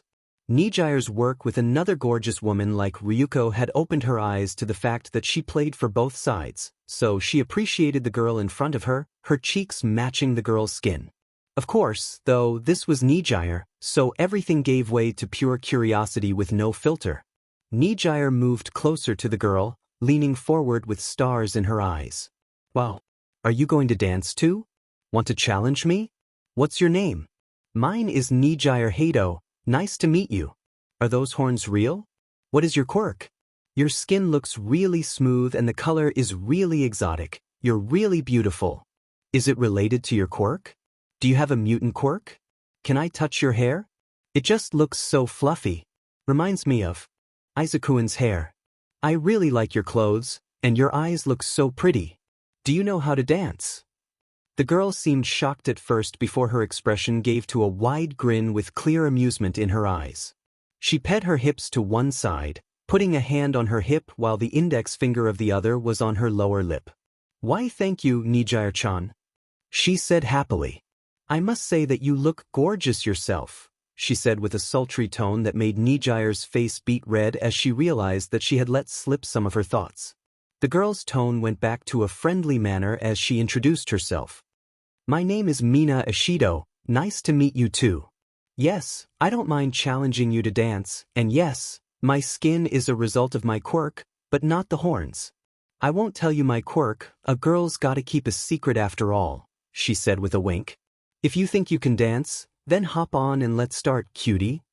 Nijire smiled as she joined the girl on the machine to start their dance challenge. Dancing was something that Nijire was good at and enjoyed, so she was confident in her chances against the new girl, Mina. 15 minutes later, Nijire was pouting as Mina managed to annihilate her in every round. The girl was simply a natural at dancing, and no matter how good Nijire was, Mina was simply much better. Mina giggled as she patted her shoulder. Sorry, Nijire-chan. It was a good match, but I've been the high scorer here for 7 years straight. Nijire's eyes widened. Wait, you're Alien Queen 69. I've wanted to challenge you for a long time. Mina smiled proudly as she gestured at herself. In the flesh. No wonder I lost, said Nijire with a pout. Mina lifted her face up by the chin. Hey, none of that. You were really good yourself. I don't mind challenging you more often and teaching you a few things. Really? That's really nice, Mina-chan. Before they could talk more, a voice interrupted them. Here you are, Nijire. I figured I'd find you here, said Izuku as he approached them. Oh, and who might this handsome specimen be? Mina said as she stepped forward, a little more into Izuku's personal space than Nijire liked. Izuku himself looked down at the unknown girl. Nijire saw him look her up and down once before he looked back into her face, his cheeks slightly red. I'm Izuku Midoriya, nice to meet you. Who might you be? I don't think we've met before. I'd remember someone with pretty eyes like this.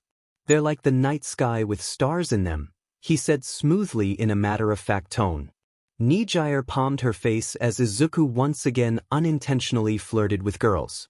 Mina herself blinked twice before she smiled brightly at him. Why thank you, aren't you a smooth one? I'm Mina Ishido, by the way. Nice to meet you, Ishido-san, he said before he tilted his head. And, smooth? What did you mean? He asked confusedly. Mina blinked again before she leaned back to whisper into Nijire's ear. Is he for real? Nijire snickered. Very. Have no idea how he does it. Izuku can randomly be kind of unintentional flirt without realizing it. Mina giggled at that. Oh, I see, she said in a mischievous tone. Mina looked back at Izuku.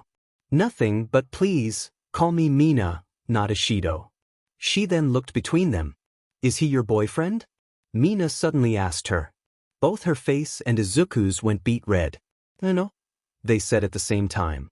Izuku is just my friend. We've known each other for years. Nijire hastily clarified. Neither would look at the other. Mina's face showed that she still held some skepticism, but she seemed to drop the matter.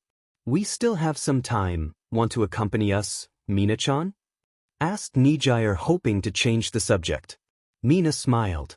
Sure. The three of them continued going from one game to another. Mina proved to be great company. She was quite kind, cheerful, and easily excitable, much like Nijire. She easily got along with them with her charm and social skills, although she sometimes was a little bit flirtatious and mischievous. And Nijire couldn't complain since it was aimed at both her and Izuku. In the next few hours that they spent together, they found that they quite liked being friends and going out together. They challenged each other to games and talked about many things. Izuku didn't seem to mind her at all, although he was intrigued by her appearance and quirk, same as Nijire, though he didn't have any more luck getting Mina to tell her secret. He did start muttering some possibilities much to her amusement though. Mina didn't seem to mind it at all and even found his muttering cute. Izuku at some point stopped at the claw crane machine to get some souvenirs for all of them. He got an All Might plushie, like always, while he got her a green dragon that she asked for. Mina on the other hand asked for a midnight one and thanked Izuku with a quick hug. Izuku didn't seem to notice the hostile glares that he got from other boys around them as he got hugged by two girls as thanks. They were nearing the end of their fun when Mina mentioned something that caught their attention. "You're going to go to U.A?" asked Nijire excitedly. Mina nodded proudly with a happy smile. "Up. I passed the entrance exam and got in." Nijire clasped her hands together. "That's great. I'm starting my 3rd year at UA tomorrow, and Izuku also passed the entrance exam." Mina's eyes widened at that before her smile widened even further. "No way. You guys both will be at UA with me. That's really great." "Yup," Izuku said, popping the P. "Maybe we'll even be in the same class." Mina nodded happily. "That'd be awesome. I'm glad that my new friends will be with me in the same school. You guys are really cool and fun. I didn't want this to be the only time we hang out or meet," she said, looking in another direction for a moment before perking up even more. She linked her arms with Nijire's and Izuku's and dragged them towards a specific direction. "Come on, let's go take a photo to remember this day, Nijire-chan, Midori," she exclaimed, dragging them toward a photo booth. "Midori?" asked Izuku. "Yep, that's what I decided to call you. All my friends have nicknames or pet names." Izuku simply shrugged at that. Soon, they were all seated inside the small room of the photo booth. Izuku was in the middle, with both her and Mina at either side of him. The space was tight, so both girls were pressed against him. Nijire smirked at his blushing face, though she knew hers wasn't any better. "DMN, Midori. Your hair is even fluffier than mine. Now I want to play with it." Izuku could only stammer at that, as Nijire nodded in agreement. A few minutes later they were out of the booth with several strips of pics that they'd taken inside. Mina held up hers proudly. "This will immortalize the day the best heroes of UA met together," she declared confidently before she looked at Izuku. "Midori, Nijire-chan is already a 3rd-year student, but tomorrow we'll both be 1st years. We'll take UA together with a storm, ya hear?" Izuku chuckled before he smirked confidently, his eyes shining like they did whenever he was feeling serious or competitive. "Of course, Mina. My dream is to surpass All Might after all." "I like your confidence, Midori." "You guys will do fine," said Nijire. "Just hope that you don't get Aizawa-sensei." They both tilted their heads in confusion. "Aizawa? Why?" Nijire grimaced as she remembered what happened last year and her short interactions with said teacher during her days at UA. "He's really grumpy, and last year he expelled an entire class on the first day claiming that they didn't have any potential. I've heard that Nizu forbade him from doing it again, but he could still probably expel a student or two." "He expelled an entire class on the first day?" asked Izuku in disbelief. "Wow, dude sounds like a real jerky," said Mina with a shudder. "I hope that we don't get him. Isn't it his job to teach us? Like, what kind of person would decide that a couple of dozen students had no potential on the first day? If I had to guess, he's probably a no-nonsense hard-ass and the students just fooled around all class." Izuku put forward as always, trying to give people the benefit of the doubt. "Still on the first day? He could have given them detention or something like that." Nijire nodded. She didn't dislike people easily, but Aizawa wasn't on her list of likable people from what she heard about him, as well as her short interactions with him. She also heard some troubling things about the expelled students. Being expelled from school was a serious thing, and from a place like UA? Nijire shuddered at the thought. "Well, what are the odds that we'll get him anyway?" said Mina, obviously trying to change the mood. Something that Izuku didn't catch as he replied. There are only 2 classes for the hero course, so it's a 50-50 chance. Knowing my luck. He ducked his head, remembering the numerous random villain attacks he'd happened to get caught in. Probably 100%. Mina pouted at him, sending him a half-hearted glare as she lightly punched his shoulder. Damn it, Midori. Izuku lightly chuckled at her reaction. What anyway? I guess I'll be seeing you guys tomorrow. I need to go now, said Mina as she gave them 2 quick hugs. Here's my contact info, she said as she took out her phone and made Izuku and Nijire do it too. Don't be shy to talk to me, guys. Bye, she said as she ran off. Nijire and Izuku both followed suit, going back to Izuku's house for dinner before it was time for Izuku to drop her off at her house. Nijire was smiling from ear to ear as she skipped back to the Midoriyas. Today was really fun, and Nijire loved it. Today was his first day at UA, so there was nothing that could dampen his mood. Well, except for possibly seeing Bakugo in school, but he hoped that they didn't end up in the same class together. He wasn't holding his breath though, as they've shared class since they were in kindergarten. With them finishing school before they even took the entrance exam to UA, he had managed to avoid seeing Bakugo, especially after he got his letter. No doubt Bakugo had gotten his results, and the explosive teen was surely furious that not only had Izuku outscored him, but he had actually barely passed the exam. He didn't want to fight him right now since it would lead to him using his quirk. He didn't want to get in trouble right now that he was accepted into UA. Izuku stopped his musing as he just finished eating his breakfast. He stood up and washed the dishes that he used before he got his backpack from his room to get on his way. Nijire was going with Mirio and Tamaki to UA, so it was only Izuku and Nana, who took a spot on Izuku's shoulder as her seat with some of his locks wrapped around her body. Izuku, have you got your pocket tissues? Asked a worried Inko. Yeah. And your handkerchief? Have you got that? Yes, I've got it, Mom. Izuku. Izuku sighed as he looked back at his mother. She had a proud smile on her face, with tears beginning at the corners of her eyes. You look great. Izuku smiled at her. Thanks, Mom, he said before he left the house. See you later. Only 1 in 300 applicants gets in each year, Izuku murmured to himself as he ran through the building. Only 40 students to a grade, divided into 2 classes. He finally had found the door for his class. It was truly gigantic, standing about 4 times his height. There was a big one, with a big underneath it written on the door. Found it? What a giant door. He marveled at it. Probably has to be accessible to everyone no matter their quirk.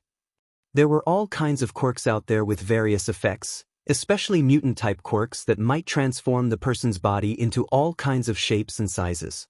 I only hope the glasses-wearing guy and Bakugo aren't in my class, thought Izuku as he entered the class. Remove your feet from that desk. Such action is insulting to those who came to UA before us as well as the craftsmen who made the desk. You think I f***ing care? What middle school are you from, you extra? Of course, they're both here. You know, you might have a second quirk called bad luck, quipped Nana, making Izuku roll his eyes at her teasing. He was glad that she was back to her old self, almost. Something had changed about her since they'd met All Might in Nizu's office, and she wasn't talking so far. One thing that he did know was that she was now capable of using a quirk that she supposedly had when she was alive, float, though a much stronger version according to her. The glasses-wearing boy was clearly taken aback by Bakugo's attitude. I am from semi-private academy, he said as he introduced himself robotically. My name is Tenya Ida. Semi. Bakugo's disdain could never be any more obvious. A DMN stuck-up elite then? He allowed a vicious smirk. I should blow you to bits then. Ida took a step back, visibly horrified by Bakugo's words. The poor boy probably never had to deal with the likes of Bakugo. You're awful. Is that the attitude of someone who truly wants to be a hero? He then seemed to notice Izuku as he made his way toward him. Izuku sighed. Just what does he want to complain about this time? He thought, remembering the judgmental attitude the glasses-wearing teen had on the day of the entrance exam. However, before Ida could say anything, he was interrupted as 2 voices called out Izuku's name. Izuku-chan. Midori. The first voice was much softer and shyer than the latter. Izuku blinked as two girls stepped in between Ida and him, acting as if the guy with a stick up his butt wasn't there. Both of them looked great in their school uniform, and Izuku managed to tear his eyes from their thick thighs before he stared at them for too long. Seriously, why was it that every girl that he met had beautiful thick thighs? That wasn't good for his heart. He smiled widely at them as both of them were a welcome sight after the disappointment that was having both Ida and Bakugo in his class. The two girls blinked as they eyed each other in surprise. Mina was the first to talk. "Ah, you know Midori too?" Kinoko blushed lightly as she took a step back, her head dropping down. She touched her index fingers together as she explained shyly. "I met Izuku-chan in the entrance exam." Mina's eyes narrowed for a moment before she smiled brightly. "Well, I, myself, only met Midori yesterday. I'm Mina Ishido, nice to meet you," she said as she extended her hand to the shy girl. Kinoko looked uncertain for a moment before she shook her hand. "I'm Kinoko Komori, nice to meet you too." "Well, good morning to you, Mina-san, Kinoko-san," said Izuku, happy that they seemed to be getting along. From the short time he spent with Mina yesterday, he got the feeling that she'd be a great help to his shy friend. He was immediately poked in the cheek by Mina. "What is with this san business? Call me Mina only," she said with a pout. Izuku's cheeks dusted red as he chuckled, raising his arms in surrender. "As you wish, Mina." He was rewarded with a wide smile from Mina. "Good boy," she purred before her smile got wider. "Glad that we're in the same class, Midori," getting a nod from Izuku. It was always nice to have familiar faces in class unless it was the scowling face of Bakugo, of course. Meanwhile, Ida stared at the scene with an open mouth. "Am I getting completely ignored?" he thought, mortified. Another teen was fuming as he glared at Izuku. "Who the hell are these two? Why are they acting buddy-buddy with Deku?" Then he turned his attention to his nemesis rival former friend and archenemy. "How the F did Deku score that much on the entrance exam? How the F did he outscore me?" Izuku-chan," said Kinoko as she pointed at his shoulder. "Why do you have a doll on your shoulder?" "It's a figurine, not a doll," Izuku exclaimed. "Seriously? How many people are going to call Nana a doll?" "Keep telling yourself that." Izuku deadpanned at her. "It's you that they're talking about, you know." "Okay, Midori," interjected Mina. "How the hell your doll is talking?" Before he could explain, however. "If you're here to socialize, then go home." All of them jumped before they turned toward the classroom's door. On the ground was a giant yellow caterpillar-like creature. "Ah!" Mina exclaimed. A wild caterpillar suddenly appeared. The caterpillar suddenly stood up, and the face from what Izuku now could tell was a sleeping bag was certainly unamused by the reference. Maybe a Digimon fan? The man that the face belonged to stepped out of the sleeping bag as if he were shedding his skin with an energy drink in hand. The man was slender and tall, pale-skinned with messy, shoulder-length black hair with half-opened dead black eyes. A stubble in an unkempt state that adorned his face was in tone with his fatigued and worn-out appearance. He wore a baggy black outfit that consisted of a long-sleeved shirt and matching pants that he tucked into his boots. He also wore a utility belt and a wrap scarf. "Who the hell is this bum?" "The janitor," was the thought shared by most people in the classroom. "This is the hero course." The voice was just as bland as his appearance. "It took 8 seconds for you to calm down, and you felt the need to make an unnecessary reference. Time is a precious resource. You lot aren't very rational, are you?" The man strode towards where a teacher would stand, making them figure out that this homeless-looking guy was actually their teacher. "I wonder which pro-hero he is. I don't think I have ever seen him before," thought Izuku. "I'm your homeroom teacher, Shota Aizawa. Pleased to meet you," he said in the most insincere tone ever. "Quickly now, change into your gym clothes and head to the grounds." Izuku and Mina paled as they exchanged looks. Only one thought was on their mind. "Ah, shit. A quirk assessment test?" the students said in confusion after hearing their teacher. "But what about the entrance ceremony or the guidance sessions?" A cute girl with short brown hair, pale skin, large brown eyes, and 2 permanent blushes on her cheeks, asked as she pressed her fingers together. Izuku noticed that she had what looked like little pads on them. "A waste of time for you if you really want to become heroes," Aizawa replied without care, making Izuku raise an eyebrow. Nijire had warned him about this man, but the guy looked like he didn't even want to be there. "Our school prides itself on its freestyle system of education, and that applies to the teachers as well," he said, as if that explained anything. The softball throw, the 50-meter dash, consecutive sidesteps, endurance running, grip strength, the standing long jump, seated toe touches, and sit-ups. You all did these in middle school but were never allowed to use your quirks.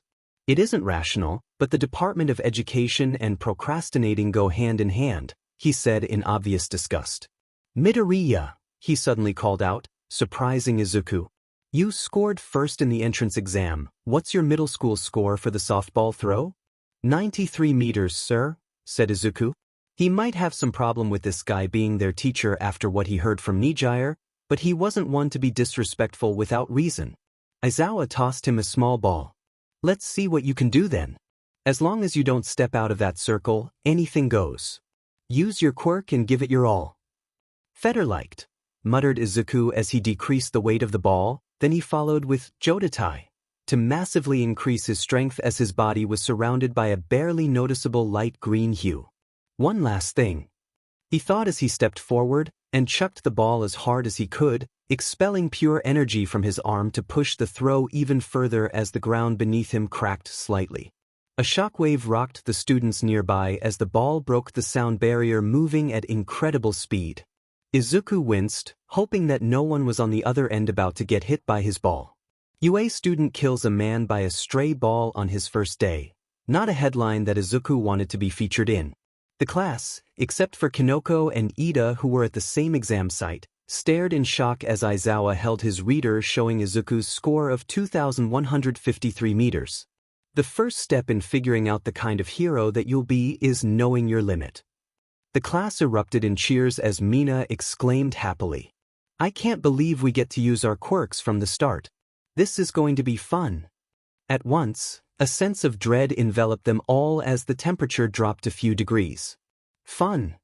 Aizawa's tone was both mocking and disgusted, and Izuku had a bad feeling as he saw the teacher's expression.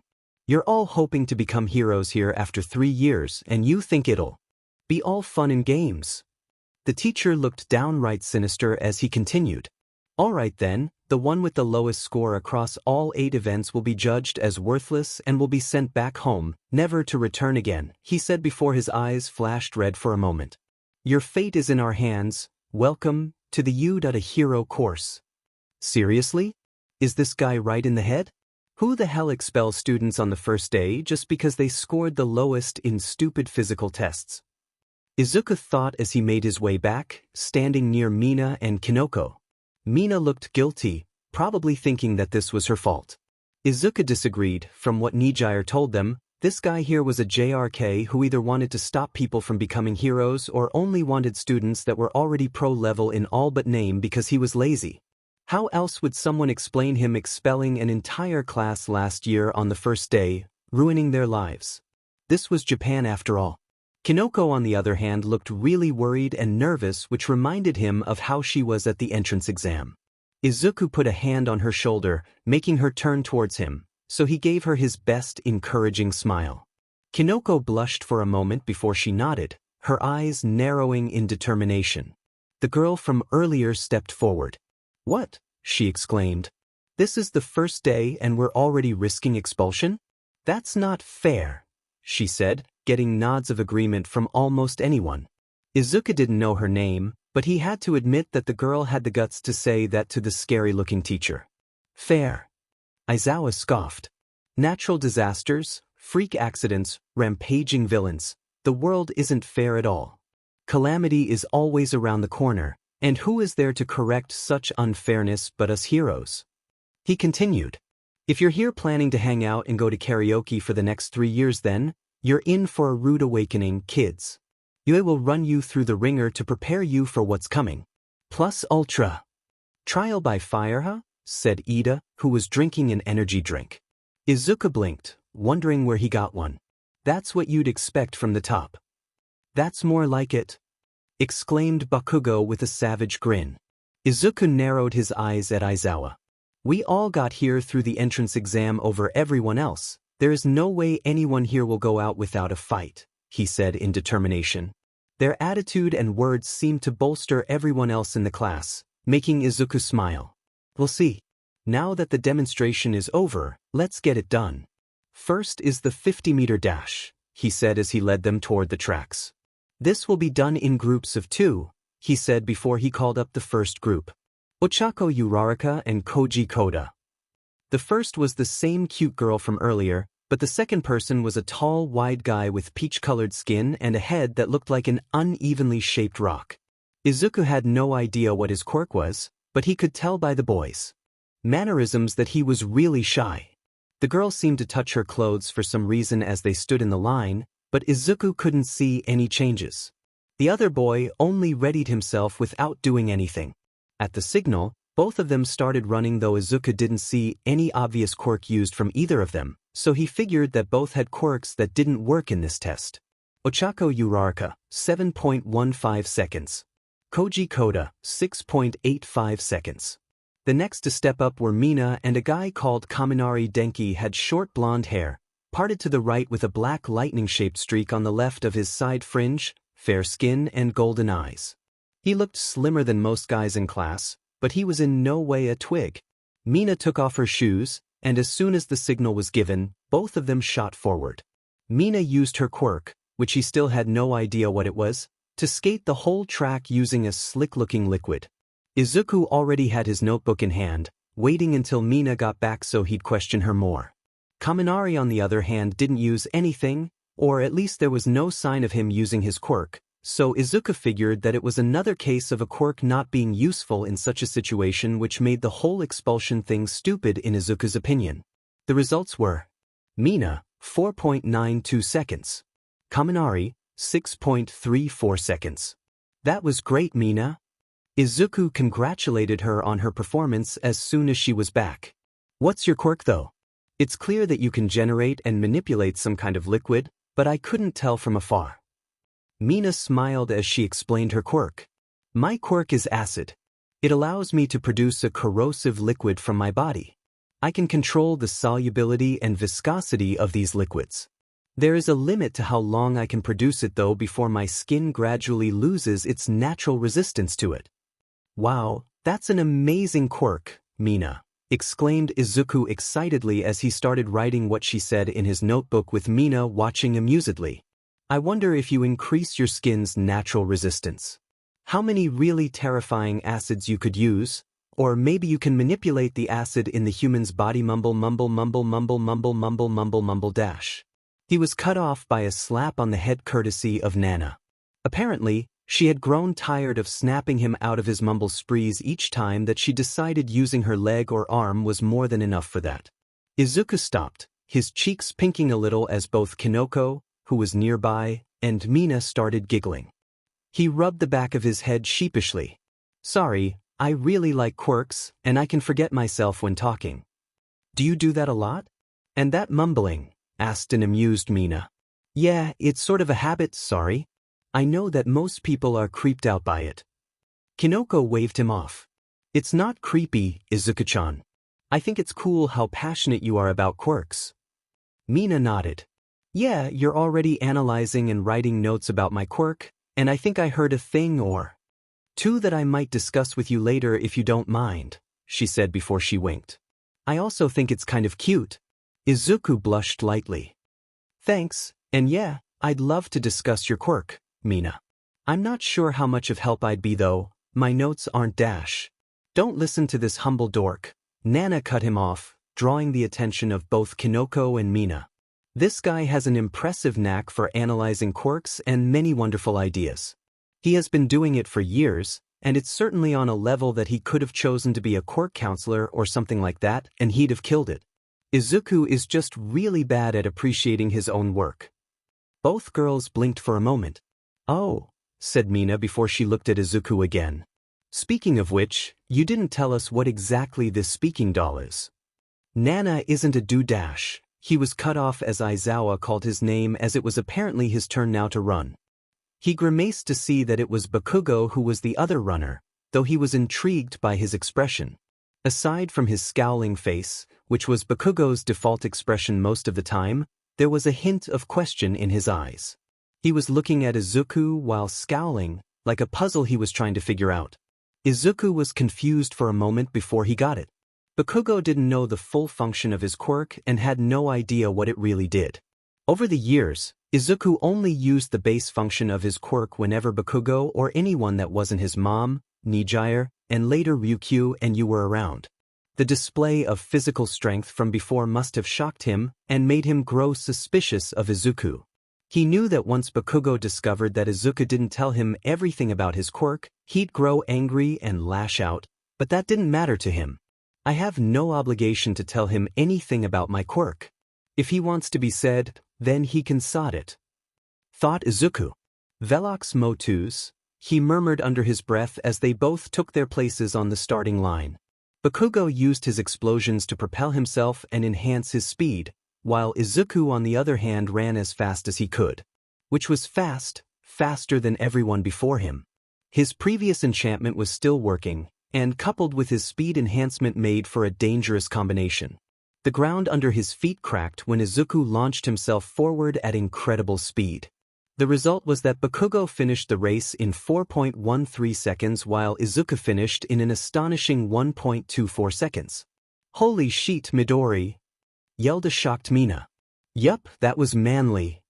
Exclaimed a muscular guy with red spiky hair, red eyes and pointed teeth. He also had a small scar just above his right eye. Some other students agreed dumbly as they stared at Izuku in shock. Their enthusiasm wasn't shared by another person, however, as said person yelled with all his might. "Du!" Izuku turned to see an angry gremlin rushing towards him, sparks and explosions flying around him. "You shitty bastard! The hell was that? That isn't your quirk.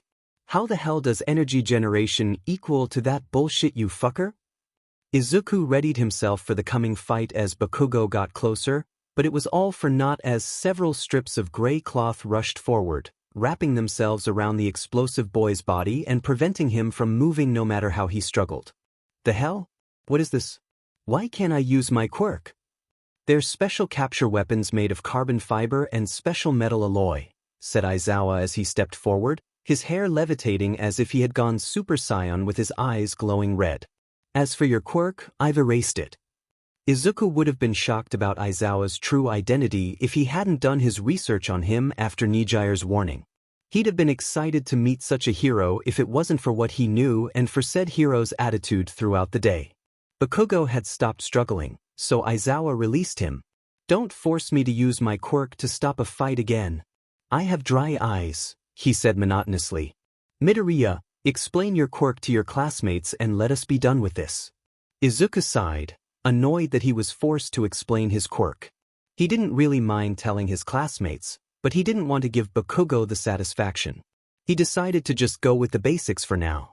"My quirk is called enchantment," he said. "The energy that I used earlier, or the one Bakugo talked about, is merely a side effect of my quirk. My quirk lets me basically convert my stamina and lipids into energy, and then I can use that energy to put it in an object with a purpose in mind. Of course, the more complicated the purpose, the more time, training and number of enchantments it needs. I can enchant people too, but it's temporary, which is what I did earlier as I used one to increase my strength and the other to increase my speed." Everyone started murmuring at that, some of them voicing their own opinion loudly. "Izuku-chan's quirk is really amazing," said Kinoko as she heard the full explanation for his quirk for the first time. "Dude, that's cheating. That's like you're a D&D wizard or something," Denki said loudly as he stared at Izuku in awe, getting nods from some people. "Man, some quirks are bullshit," said another guy. "I have to agree that you remind me of mages in fiction, Midoriya-san, like the Sorcerer Supreme, Enchantress, or Irene Belsirian," said a beautiful feminine voice. But as Izuku was about to see who it was since they were apparently fans of comic and manga, his attention was grabbed by Bakugo as he stormed away to the side, visibly fuming. Izuku frowned as he had expected Bakugo to try and fight him again, and he didn't know which reaction was better, but he had a feeling that this wasn't the end of this. Aizawa ushered him to go back to his place as he called out for the next two competitors. Ida and a guy that had pitch-black skin and fluffy white hair that was called Shurhai Kuwaro. The guy looked irritated, for some reason, and stood slightly behind Ida. As soon as the test started, Ida used his quirk which, while Izuku didn't know its name, he could figure out its function from the engine-like pipes that grew out of his thicker-than-normal calves. Curiously, Kuwaro on the other hand literally dropped into Ida's shadow the moment the race started, without Ida noticing, making Izuku's eyes widen in shock. Just as Ida was about to finish the race, Kuwaro emerged from Ida's shadow, startling Ida for a moment as Kuwaro used the momentum to reach the finishing line a moment faster than Ida. Ida, 3.05 seconds. Kuwaro, 3.04 seconds. Hey, that was cheating, said a frowning Ida to Kuwaro. That wasn't heroic behavior at all. Kuwaro gave him a sly smile. I simply used my quirk to gain an advantage. Unlike yours, my quirk is no help in physical activities like this, so I chose to make the most of the situation. I did nothing wrong, so get over yourself. Said a flustered Ida, but he didn't get to say more as Aizawa interjected. He did nothing against the rules, and used his quirk as I asked. Ida frowned before he nodded and moved to the side, muttering how disgraceful it was that he was third in his own event. His mood only got more sour as a few moments later, Todoroki managed to finish with an impressive 2.89 seconds using his ice. The next group was Kinoko and a girl called Kyoka Jiro. Kyoka was a petite, fair-skinned girl with a slender build and onyx eyes sporting an unimpressed gaze. She had short purple hair, but her most eye-catching feature had to be the plug-like earphone jacks hanging from each of her earlobes at the end of two thin cords. Izuku was slightly worried about Kinoko and how well she'd score, but his worries turned out unfounded. Not only was Kinoko more athletic than she looked, but she used her quirk in a creative way that gave her a boost while running. As she ran, she used her quirk to grow mushrooms fast enough under her feet with each step. The growth of the mushroom and its bounciness gave her a boost that she used to improve her speed, finishing the test in 5.46 seconds. Kyoka, on the other hand, didn't seem to have a quirk useful in any way for the dash, so she had to rely on her own physical capabilities, getting her a nice score of 6.87 seconds. You were amazing out there, Kinoko, Izuku praised the girl as soon as she got back. The way you used your quirk was really clever. Kinoko blushed slightly, busying her index fingers together. Thank you, Izuku-chan. Yaoyorozu Momo and Hagakure Toru, step forward, called out Aizawa. Izuku did a double take as a floating set of clothes moved forward to stand on the line. Apparently, the girl had some kind of invisibility quirk, making Izuku wonder if she could turn it off or on, or if she could turn others or objects invisible. However, it was the second girl that took his breath away. Literally. The girl was tall, not as tall as him, with flawless fair skin with long silky black hair tied into a spiky ponytail with a large bang hanging over the right side of her face. Her beautiful onyx eyes were sharp, and she had a determined expression on her face. On top of that, her body was simply too mature compared to the other girls her age.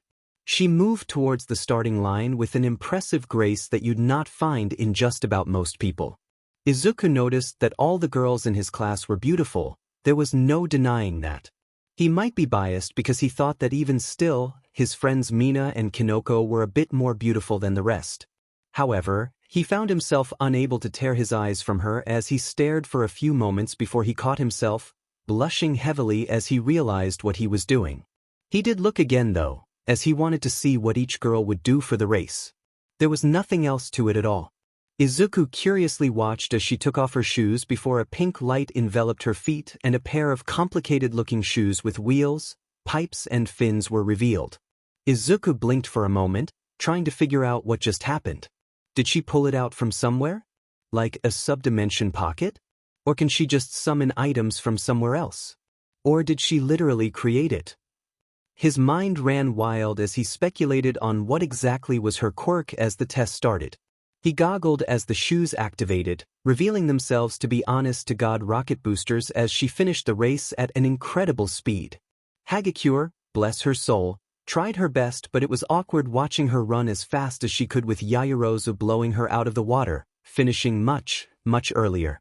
Yaoyorozu Momo, 1.95 seconds. HIATUS Toru, 7.01 seconds. Ida fell to his knees in despair, literally turning white as he was covered by a purple aura, muttering about being in 5th place. Izuku approached Yaoyorozu. His cheeks were still red from earlier. Yaoyorozu-san, that was really amazing. May I ask what your quirk really is? She appeared to be surprised for a moment before she gave him a bright smile that had him blushing more. Thank you for the compliment, Midoriya-san, she said, her voice identifying her as the comic and manga fan from earlier. I'm not sure how good my quirk is compared to yours. It's incredibly versatile and leaves me wondering about the possibilities and its limits, she continued in her gentle voice, and Izuku noticed the rest of the class paying attention to them. As for my quirk, it's called creation. It actually functions very similarly to yours.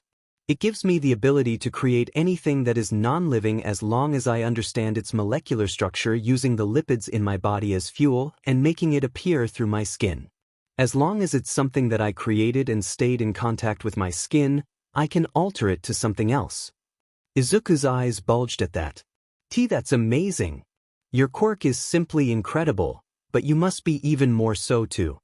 Be able to use it with such complicated objects. There is no doubt that you must be a genius, Yaoyorozu-san. Izuku exclaimed passionately as his earlier embarrassment about staring was forgotten as his passion for quirks showed. His mind was already running at full throttle as he imagined all the things that the girl in front of him could make, and it was frankly terrifying. A pink hue came over the girl's cheeks that only made her appear even prettier. Thank you for your kind words, Midoriya-san. You're too nice. I'm nothing special really, she said with a bow. Izuku frowned at her lack of confidence. Her quirk was incredibly overpowered and versatile, and it could literally unbalance the world if she created the right items, but it was next to useless for a lot of people. In fact, Izuku wasn't sure he'd be able to use it fully himself. Only a genius who could both understand and memorize the molecular structure of anything could make use of it, and the complicated rocket shoe that she made was a testament to her intellect. However, he didn't get to say anything as Aizawa glared at them. If you're here to socialize, then I'd gladly expel both of you now to give you time to get to know each other. Both of them winced, before apologizing to their teacher and hurrying to follow him as he led them to another part of the field as the test finished while they were both talking to each other. Izuku found himself looking at Yaoyorozu every few moments before averting his eyes. Suddenly, Nana dangled herself upside down from on top of his head, a mischievous look on her face. Is Izuku crushing on that beautiful girl? I must say, I approve of your taste, she teased, making Izuku blush again. Though, I'm curious if someone influenced that, she said with a sly smirk that made Izuku pause for a moment before it hit him as he gazed from Nana to Momo, and back to Nana again. Of course not, he denied with a whisper. Nana simply smirked at him. Keep telling yourself that, Izuku-kun. I didn't know that you saw me that way. Don't forget that I'm a figurine, or are you one of those otaku who have a figurine for a girlfriend? Izuku groaned, burying his face into his hands as Nana giggled at him. He knew that he was in for a lot of teasing in the coming days. Their next stop was the long jump, which was quite fun in Izuku's opinion. His enchantment still holding, he easily cleared the sandbox without any trouble, actually clearing 5 or 6 times the length of the sandbox. Kinoko didn't have much trouble either as she used the mushrooms to give herself a boost. Mina proved her worth, managing to clear the sandbox even though her quirk wasn't useful in this situation. Todoroki and Bakugo both proved themselves serious contenders for the best in class, with Todoroki using a large pillar of ice that launched him easily over the sandbox, while Bakugo used his explosions to cross the distance and then more, clearly annoyed that he wasn't the number 1 in the previous test. A girl called Tsuyu Azui was next. She had long silky green hair that was tied at the bottom like a bow, fair skin and large black eyes. The girl's wide mouth which dipped in the middle, her eyes and the way she hopped instead of running in the previous test gave away her quirk. The girl was nonetheless still quite attractive and had a pair of healthy legs thanks to her quirk. Azui easily proved the usefulness of her quirk as she easily crossed the distance without any trouble. Next was a really short boy with weird purple hair that had 4 ball-shaped clumps on it. Izuku didn't quite catch his name, but he knew that the boy was abysmal in the 50-meter dash, and he was the same here as he couldn't even reach a quarter of the distance, which earned him sympathetic glances from the other students. Yaoyorozu, again, blew everyone out of the water as she created honest-to-God repulsor-powered jet boots that she used to cross the distance and nearly equaling Izuku even if she stumbled when she got down. Inside the gym, the class got first to do the grip strength test. It was a mostly boring affair, with only 2 or 3 impressive scores, with everyone else either scoring really badly or a decent number. The short boy, who was apparently called Mineta, was again the worst as he was even beaten by Kinoko and Toru. A boy called Mizo Shoji scored one of the more impressive scores using his quirk, reaching 540 kilograms easily. Shoji was a tall, muscular young man with pale gray hair and a blue mask that covered most of his face. The notable thing about him was him having 6 arms. 4 of them didn't even have hands while he wasn't using his quirk. Mineta weirded everyone out with his comment of octopus? CC, when a boy called Siro asked Shoji if he was a gorilla or an octopus. Izuku's enchantments had run out by the time they reached the test, so he simply used his own strength since damaging the equipment would have resulted in disqualification. He still scored the 3rd best with 123 kilograms, slightly edging Bakugo with his 99k and a boy called Sato who scored 120 kilograms. The MVP was without question Yaoyorozu as she created a hydraulic press that she used to crush everyone's score. Though to create that, she had to open her jacket, staying only in her sports bra to use her quirk properly. Izuku had blushed and averted his eyes immediately, as did the other boys, though he noticed Mineta looking without shame with a perverted grin and drool running down from his mouth. Before Izuku could do anything, Kyoka used her ear jacks to stab him until he averted his eyes. The second-to-last test was the softball throw, which Izuku didn't need to try again as his score was already decided from his earlier attempt. At this point, they weren't going by order and just whoever felt that it was their turn, and thus, Bakugo forced his way to go first. The explosive teen was visibly fuming, having failed to get first place in any of the previous events. Die! Bakugo screamed as he let off his biggest explosion yet. Izuku could hear the bones of Bakugo's shoulder creaking under the pressure, and it was confirmed when Bakugo winced as he put his other hand on it. However, he didn't get his desired result as his ball reached only 1680 m. A very impressive number, but not one that would have satisfied Bakugo since Izuku's was still better. Izuku swore he could hear Bakugo's teeth creaking from how hard he was gritting as he went to the side, not before throwing a murderous glare towards Izuku. There were decent and bad scores after that, with Kinoko growing a mushroom on her hand just as she was about to launch the ball to get a 145 m score, while Mineta failed to get more than 32 m, the lowest so far. Then it was Yaoyorozu's turn, and once again, she dominated the score when she created a literal drone with a controller that she used to carry the ball and fly it until it reached 10 kilometers before she sent it back. Izuku was astounded that she could even create something like that with built-in programming. Yaoyorozu's quirk was proving scarier with each passing test. However, even with Yaoyorozu's amazing score, she wasn't the star of the show. That honor went to Uraraka, who used her quirk Zero Gravity to remove the gravity of the softball and sent it floating up and up. The class watched in amazement as the ball disappeared in the sky, and then that turned into shock when Aizawa showed them her score of infinity. "Holy shit! The infinity symbol actually showed up!" exclaimed Mina. They finished their tests with endurance running. Momo would have surely got first place alone if the test was allowed to go on, but after more than an hour, only Izuku, Ida, and Momo, who was using a freaking electrical scooter, were still running, so the 3 of them tied for first place after Aizawa called it quits. "Moving along to the final results," said Aizawa, capturing their attention. "Your total score simply reflects your performance in each event, though explaining the thought process would be a waste of time, so all you get are the final rankings. 1. Momo Yaoyorozu. 2. Izuku Midoriya. 3. Shoto Todoroki. 4. Katsuki Bakugo. 5. Tenya Ida. 6. Fumikage Tokoyami. 7. Mizo Shoji. 8. Tsuyu Azui. 9. Ijiro Kirishima. 10. Mina Ishido. 11. Ichako Uraraka. 12. Kinoko Komori. 13. Shirhai Kurwaro. 14. Rikido Sato. 15. Denki Kaminari. 16. Hantasiro. 17. Kyokujiro. Thuru Hagakure. 19. Koji Koda. 20. Minoru Mineta. The hell? That half Beastardian ponytail are one thing, but to lose to Deku, FE 4th place? Thought Bakugo furiously. The explosive teen's rage was reaching critical levels as he fumed over the idea that not only did he lose to Izuku, but also got 4th place on top of that. Meanwhile, as soon as the last name appeared, Mineta fell to the ground letting out a guttural scream. Oh!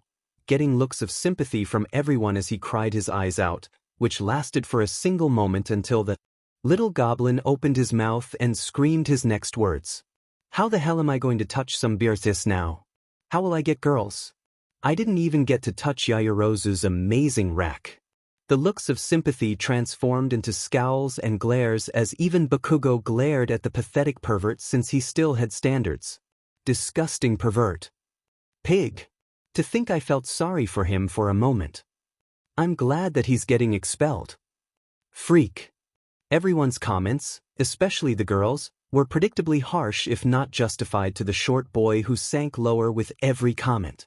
Aizawa gazed at him, unimpressed. Well, there you have it. Minoru Mineta, you're going home today, and I don't want to ever see your face in UA again. You're expelled, Aizawa said coldly before he started to walk away. We're finished today, you can change back and go home. Students watched him leave with forlorn expressions. They didn't feel sympathy for Mineta anymore, but Aizawa didn't seem to endear himself to any of them with how he acted from the start. He clearly came across as someone who didn't want to bother with teaching them in the first place.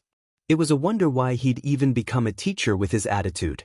Everyone moved after that, leaving the wailing boy alone without a second glance. Izuku saw Yaoyorozu looking down as she followed the girls to the changing room, hearing her mutter about how she was sure that Aizawa was lying as it didn't make any sense otherwise. She simply didn't know that she was dealing with someone like Aizawa. What an intense first day, huh? Said Nana. Izuku simply nodded, wondering what the coming days at UA would bring. He had a feeling that this was going to be a long year. Then, Izuku heard Nana hum something to herself. He focused, trying to understand what she was singing. 20 little hero kids tested their quirks. One slipped on a grape and then there were 19, sang Nana quietly in an ominous tone. Can you not reference that, Nana? Her cackling was the only answer that he got.